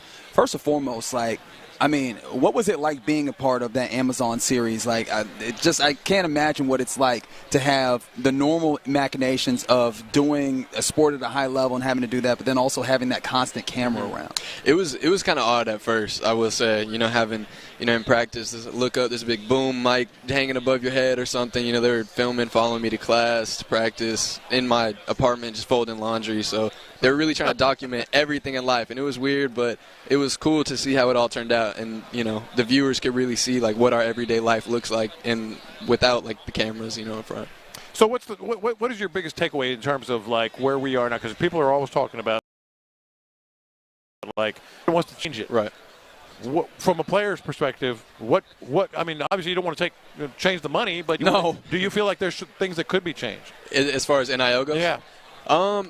I think it's going to continue to evolve and change. We were kind of the cavaliers of this. There wasn't a blueprint before us. So when I was in college, I think everyone's still trying to figure it out. But I think it was long overdue, though. Sure. No, I don't disagree, but I'm saying everybody now wants to kind of get their hands on it. Yeah, absolutely. Absolutely. Yeah, I think that's going to continue, and I think everyone's going to keep trying to, organize it and almost kind of put it in a bowl. But I think it's really going to become similar to professional sports, where each team has a GM and it's going to be that way. So. Well, I think that's interesting because for me, I've always wanted to make the distinction, and we've gotten really bad at it in sports because NIL literally stands for name, image, and likeness. It's brand deals. It's supposed to be kind of endorsement deals, but because of the way that college sports is operated, it's kind of also operating as a backdoor for just pseudo employment, right? And I'm not putting that on you. Those are my words here. For you, it seems like it's a lot more of that brand deal situation. What is the balance for you on trying to be a top athlete, being a student, and then also basically being an entrepreneur on top of that as well? I think just learning to manage my time was the biggest thing for me because, there's only so many hours in the day. But like you said, you got class, practice. Those are really two full-time jobs right there with school and basketball on top of that. And then really trying to be creative and extend my brand and capitalize financially anywhere I can is another job on top of that. So I think it really requires a lot of time management and discipline. And as far as the game on these things and the SEC, do you see where the conferences could all of a sudden be? Well, the people talking about just in terms of football anyway, much less basketball. That could be just a power conference, but the conference is going to be different levels. Absolutely. Or some of these small schools have big money too. Right. So how do you think that's going to end up playing? I think looking at it from an outside perspective, the average person would think, just a bigger school, they're just going to get the best recruits and they can just have the money to pay everybody. But I don't know, it is interesting. I think I have seen, some of these smaller schools land some bigger athletes who have the money to be able to pay for them. So yeah, it's an interesting perspective. I'm curious to see where it really goes. But yeah. And I do wonder, allow me to take a step back here because I think sometimes we pretend that we know. What is the kind of relationship between school and an NIL deals? Is it simply just kind of a money conversation, or does it end up being, hey, we'll attach you to this organization that can, have, a situation there? How does it work from your perspective? Yeah, it's changing. It's changing every year. It used to be where I believe the school could just kind of introduce you to donors and other organizations who could then pay you and kind of, just verbally guarantee you money. Yeah. But now it's getting, sign here. I'm going to sign here. This is how much I'm getting. And there's a school collective. So now student athletes can just get paid through the school, essentially, so. How has recruiting changed the most? I think it still goes back to the individual athlete and what they value, but you will see a lot of athletes valuing the money they can get the most. So I think those bigger schools definitely are more appealing who have the budget. Because I was actually having this conversation with my wife because she's like, and old school, obviously, but she's like, I remember when, like, I want to grow up and I want to be an LSU Tiger. I want to grow up and I want to be an Aggie. I want to be a Longhorn. Are those days pretty much gone because of, the NIL? I don't know. I think because I grew up in Austin, Texas, and I think, I don't know. Just an aside, like a big part of me growing up playing basketball and stuff. My father and I started a company called Bology. Yeah, we have it right here. Yeah. And I think that kind of put me in a pool where I was looking at so many different areas. There's so many basketball players in different areas, and kind of opened my mind to a bunch of different places. So I never really had a particular place that I really wanted to be. But I do think that that NIL standpoint will change it.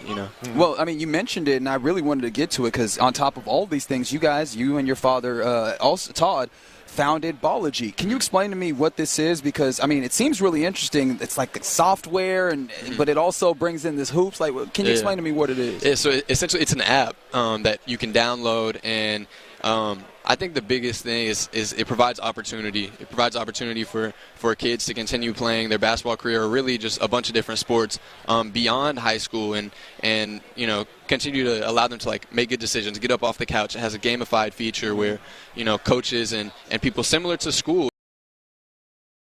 You have in the analytics. You can't argue with the numbers, and so having an app where you can prop your phone up and coach can assign you shooting tests, and you can just the AI patented technology tracks all of that, and so being able to organize that and then also be in touch with coaches and communicate properly can help these kids continue what they love at the next level. Man, I love the idea of kind of giving everybody more access to these types of high-level development things. How could a young athlete get their hands on that?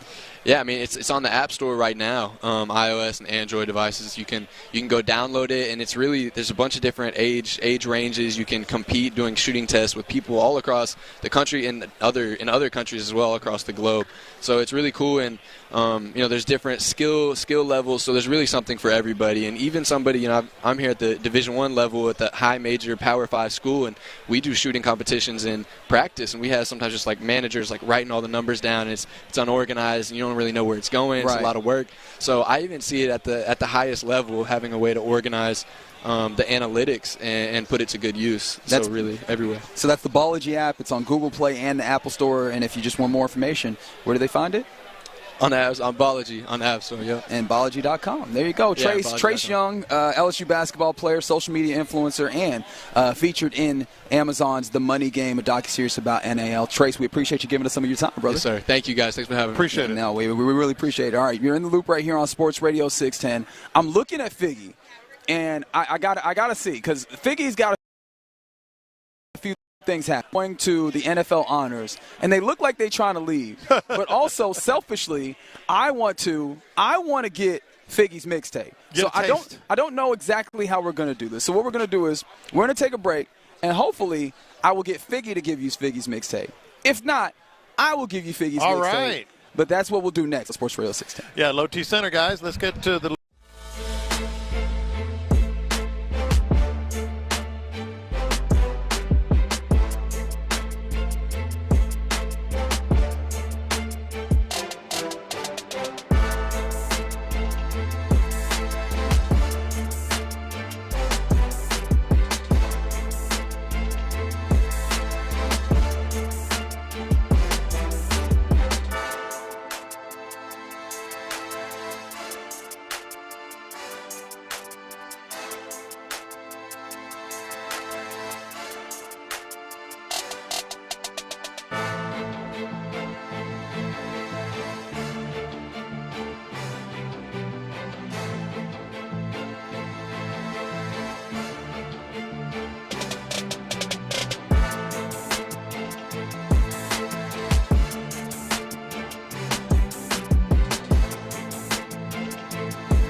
Annual savings for new home insurance customers surveyed in 2023 who switched to Allstate and reported savings. Savings vary. Pass the aux cord and crank up the volume. Figgy Figs in the driver's seat. Sit back, relax, and enjoy the ride. It's time for Figgy's Mixtape on Sports Radio 610. All right, Byron, I realized that I had a little bit of poor communication here. You're in the loop right here on Sports Radio 610. Figgy Fig is in the building. He's about to get out of here, and so we had to call a little bit audible. So welcome in to on the exclusive furniture hot seat. She covers the Carolina Panthers. Her name is Sheena Quick. Sheena, how you doing today? I'm good, guys. Thanks for having me. Oh no, it's our pleasure to have you. I've been this is my first time on Super Bowl Radio Row, and so I've been trying to ask various people who are a little bit more experienced in this on like what their favorite parts of it. What's the parts that like I should try and like cherish and enjoy? For you, what's the favorite part? Or what's the best part of Radio Row? It's impromptu. Yeah. It's impromptu, and, you can forge the best conversations and the best relationships like that when you're kind of off script. And you just never know who you're going to people like from day to day. So that's probably my favorite part of it. Yeah, I mean, we experienced that earlier today. We did not have plans to interview Ryan Harris, former offensive tackle in the league, and that's probably been my favorite interview of the week thus far. Yeah, he was fantastic. You got to keep your head on a swivel. What's your favorite so far? Because now y'all are interviewing me. Yeah, no. Yeah. We're not done. Sure. We're not done here yet. Hey, I'm just making sure. Yeah, this has to go in full first before we put it in the books. Okay. I'm just making sure. I mean, we're starting off great. I've got to be honest. I've always been interested in the relationship that's happened between quarterback and coach, and obviously we're very focused on it in Houston, dealing with C.J. Stroud, and now the new offensive coordinator that is coming in, and it has been a national perspective watching obviously Bryce Young, deal with that. How much has that kind of change in coordinator and change in play caller affected Bryce in his first couple seasons in the league? Well, he had two different play callers. His rookie season. Rookie season is a wash. Yeah. Like that, I mean, he was sacked 62 times, hit countless other times. He had no receiver. Well, I wouldn't say he had no receivers, but receivers were struggling with separation, and things like that. So we cannot assess Bryce Young by that rookie season at all. So clean slate, 2 games in, he's benched. I think that was a little bit of leftover angst, if you will, or uneasiness from the prior season, because you got to think about it. Bryce, everyone was knocking him for his size, but everyone had to respect the cerebral talents that he had and the way that he is able to process the game. And then with the hits he took last year, as soon as the pigskin touched his hand. Yeah. So I think that was just kind of a little bit of carryover, and I do think that the benching, while it might have been shocking, I think that it was necessary to bring back the Bryce Young that everybody is seeing now. He had a time to sit back a little bit and, observe. He had never been in that position before. He's always been the guy, and so, they said that pressure makes diamonds. Yeah. So you have to, he had to go to a place that he's never been before, and you're either going to sink or you're going to swim. Either it was going to be Bryce Young, the bus, or Bryce Young, the number 1 draft pick, rightfully so, the number 1 draft pick, and that's what Carolina got, fortunately. Well, the other thing he's never experienced is that kind of losing. Well, losing for sure, but that kind of like, wait a minute, people don't like me, and you say it's a wash, but mentally and emotionally, that's hard to push down. That's hard. That's hard to avoid. I mean, is that something that is he over it, you think? Oh, for sure. Yeah. And the thing about Bryce Young, and people were so frustrated with how he responded verbally to the benching. He was kind of like, my faith is in God. I trust God, which he's a very Christian and faith-based player. There's absolutely nothing wrong with that. Yeah. People wanted him to be angry. They wanted him to be irate. They wanted to see this rah-rah, and that's just not him. So he always said that he's not externally motivated. Some people took offense to that, but that's what you want your quarterback to have. That's what you want any athlete to have, because when there's external factors, those are constantly changing, as we saw with him. And he said he's not on social media. You think it's clean slate, even him? He's I don't think. I mean, of course he hears stuff, but always been a high-profile athlete. Right. Like Bryce Young has been groomed to be an NFL quarterback probably since he was about 6 years old. So you do get like sort of a tunnel vision, and it does help him to be a better quarterback. And I think that he has stayed that course.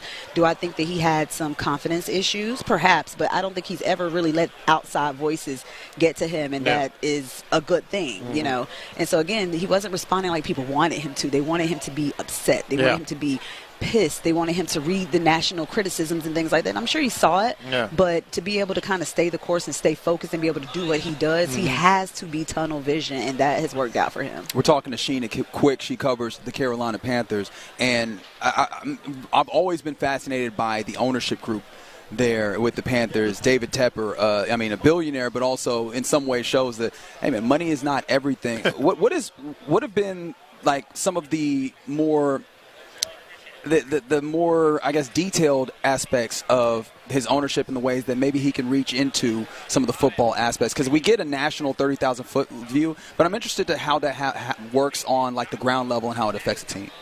Well, the question everybody had was, with Dave Canales being a first-year head coach, was he going to be a puppet? Yeah. Because that wasn't a highly coveted job. People weren't, knocking down the doors to come and be the head coach of Carolina. Especially because of Tepper. Because of Tepper, especially after, Frank Reich was fired before getting a full season. I don't think he was the right hire to begin with, but that's a whole other story. And just the ineptitude that was shown in the Carolina Panthers front office. There's so much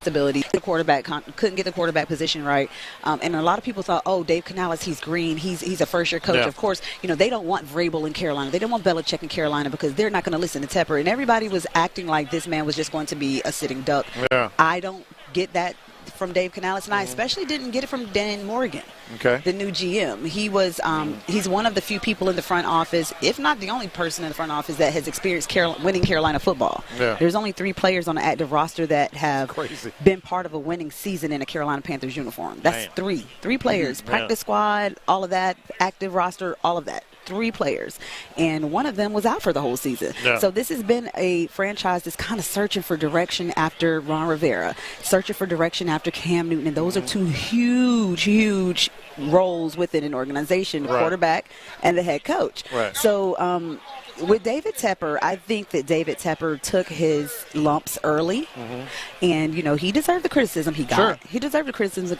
criticism he got, but the businessman in David Tepper said, "Listen, we are losing recipes. I am losing money. People are not coming to these games. Maybe I need to step back and let football guys do the football things." Is he capable of it? That's what he's doing. Yeah. And I would say the biggest indicator of that is Bryce getting benched 2 games in, because for a first-year GM and a first-year head coach, that took guts. That took guts to stick to the decision. That took guts to make the decision. Because they knew the criticism were coming. They knew all of the think pieces were coming, and they had to try to establish some type of culture while all this outside noise is going on. And for them to stay around again. That was always the plan. Bryce Young was never going to be done in Carolina after week 2 of his second season. But to me, I think the best indicator of David Tepper stepping back is the fact that Evero still is their defensive coordinator. They gave up the most points in this modern era of football. And he's retained. And we've seen David Tepper let people go for less. Yeah, we have. We've seen, so that's what's giving me, some more credence into, he's really stepping back, because the decision to keep Evero is more than surface level. The rest of us would have been like, out of there. We don't care who was hurt. Y'all suck. You can't stop a nosebleed. Out of here. Get out. But Dan Morgan, and when you look at it from a football aspect, okay, he lost Derrick Brown. He lost Shaq Thompson. He had a lot of injuries on that side of the ball. All of those indicators are taken into account, where David Tepper is a business thing. These are the numbers. This is what has happened. You got to go. But instead, Dan Morgan and them are able to offer a more nuanced, more layered approach to it. So that's why I say, to me, once the season ended, I felt like we didn't see David Tepper. Right. Like, we used to see him all the time. We used to see Nicole Tepper at practice. We didn't see them. So I think that they're trusting the people that they put in place to make the right decisions. The draft made a lot of football sense. There wasn't any head-scratching draft picks that were like, oh, what were you thinking? Everything was smart. Everything was strategic. Last offseason with the free agency, all of those football moves made sense. And to me, I feel like that's the turning point in Carolina. And you saw them down the stretch of the season. They took, they were an Xavier Legette fingertip catch away from beating the Eagles. It took the Chiefs a walk-off field goal. So, when you look at things from that angle, it's like, okay, something's trending in the right direction. And I think that makes it easier for David Tepper to be like, okay, you know what, I'm going to just sit back and be an owner. I'm not going to mess. I'm not going to meddle. These guys know what they're talking about. Let me let them cook. it's wildly interesting in the way that organization is situated. Yeah. Before we let you go here, Sheena, I did want to talk about the thing that I think everybody wants to talk about. And you mentioned his name, Xavier Legette. Obviously caught a lot of attention just because the accent is country and people love a good accent. We're in New Orleans, the best accent in the world in my estimation. Can you give us a little insight into who Xavier Legette is and why he's so damn lovable? Xavier Legette is affable. He is genuine. He's himself. You could tell that he's not code switching. He's not, playing a role. Like, I think he's just raw. And that's one of the things that everybody said about. I mean, people talk about raw talents, but I think he's just a raw person, and what you see is what you get. That's what he is. He just is what he is. I think that he embraces his upbringing and his culture. He's been shaped by life experiences that might make him more mature than a lot of other rookies. He doesn't seem to be fazed by being in the bright lights, and that's what you want. Seems really, really ready to work hard and get better this offseason. He knows he had some drops. He's seen them. Yeah. He's seen the film. He's seen the tape. He knows that he has to get in the lab, and I think that he's embracing that challenge. And that's raw. Yeah. But you also know that's not what Reggie was asking about. That's not what he was asking about at all. He's asking about the cuisine, and he wants to beat around the bush. No, I am interested in Xavier. I don't know what you're talking about. He wants to know why the raccoon was in Xavier's locker room in Tupperware. Yeah. Legit yeah, he was legit. He went and he warmed it up. Oh, wow. Okay. Well, you got to eat it warm. That's what I always say. Got to eat it warm. He came back with warmed up raccoon and some chicken wings from the cafeteria. Yeah. And you tried it? I tried it. And? I don't even know how that happened that fast. It just, I mean, 1 minute I'm just kind of standing there. Minding your own business. Yeah, then I get volunteered as tribute by, David Moore. He's like, oh, somebody needs to scoop up some of that coon. I said, who? Why am I being volunteered? But cameras were out, and, I couldn't back down. And? Tastes like chicken? It doesn't. I don't know what it tastes like. It's spicy. Really? It's spicy, and it's like it was the consistency of pulled pork. So I think that made it a little bit easier for me to try because it looked familiar. Yeah. But I wouldn't. It wouldn't be my entree. I guess not. I tried it. It wasn't terrible. I didn't throw up, but I wouldn't make it an entree. Okay. All right. Well, it's not on the table for Thanksgiving. Oh no, please no. That's some of the important capital J journalism that you get from Sheena Quick. Sheena. That's what you get. That's what you get. Sheena _Marie3 on Twitter. Yes. Correct. Beat writer, Panthers beat writer for 1340 AM Fox Sports in Carolina. We appreciate you giving us some time, Sheena. Thank you guys for having me. Thank you. There you go. Sheena in loop on Sports Radio 610. Your Houston Rockets have made a trade right at the brink of the trade deadline, and as we expected, not a big one, but one around the edges. It is Cody Zeller, who is a big. The Rockets are acquiring Cody Zeller from Atlanta for their 2028 second-round pick. And exchange, Atlanta is getting the rights to Alpha Kaba. So this is, a player that is not on the team, its rights. But this is what the Rockets probably needed around the edges. Just this is probably something to get them through that point, not have to rush Jabari Smith Jr. back, and have a little bit more consistency at the big spot headed into this tough stretch, or I guess this long stretch and that's it, of the season. It's got to be it. I can't imagine that they do anything. You've got 10 minutes till we hit the official end of the deadline. Sometimes we get word filtering out because the deadline is for hitting getting to the league office. Afterwards, there's kind of some things that filter in. Yeah. But no, I imagine this is it. The Suns said they're not trading anybody, and I think that's probably the only place that you would get a trade is if somehow, some way, Devin Booker came open. Yeah. So I think, what about league wide? You got some big names that have been floated around still. When you talk about big names, I think that how big do you consider? Is it Bogdan Bogdanovic and Terrence Mann? That's a trade that's happened at the deadline. Yesterday there were some big things that moved around. Obviously, we were talking at the house about the fact that the Lakers got their big in Mark Williams from the Charlotte Hornets. But Cody Martin, how big of a deal does that feel for you? Acquired him and Vasily Micic. Like how these are not a whole lot. Teams are really just kind of trying to round out their rosters a little bit when it comes down to the trade deadline. And the Rockets are one of those teams that added a center, Cody Zeller, and he's not going to be one that upsets the apple cart in any way. He's just going to come in, give you a bench big, and now you're off to the races. Yeah. Yeah, and that's what we expected, especially Jabari. He's still what? How much longer? About another month? It feels like probably another month is what we're looking at. Yeah. And I don't know if this says anything, though, about the injury. Like, I don't know if this says that, hey, man, it might be a little bit more. No, I wouldn't read it that way. Yeah, but I read it as, hey, we've got worked on the inside recently, and we need a little help. For sure. And you had an open roster spot as well, right? Yes. So you had a place where you could put that player without having to sacrifice one of the guys that you do have on this team. So I thought that was an interesting one. And shout out to, again, appreciation. I need to get to that breaking news, but appreciation to Sheena Quick. I thought it was an interesting perspective because you have a quarterback who, in that same draft, right, as C.J. Stroud, who's gone through some struggles and, dealing with the offensive coordinator who, relatively inexperienced, in multiple instances. And then I thought that those dynamics could be interesting to learn from in Carolina. Plus, Xavier, everybody was talking about Xavier Legette for a period of time. So, no, appreciation to her as well for joining us. Well, look, I the one thing that I was like, okay, because she's around that team all the time. But, to me, it's hard to forget, some of the things that he went through a season. You can use them, as motivation and as whatever, but that's going to be hovering over him. And we didn't quite get to this because of the news, and certainly Ron and Clint are coming up as well, so we're hitting the end here of today's show. But, the whole C.J. Stroud is out there saying, he's been better. He's been better. Look, as we can say it in hushed tones or whatever, but C.J. Stroud obviously has been better. There needs to be.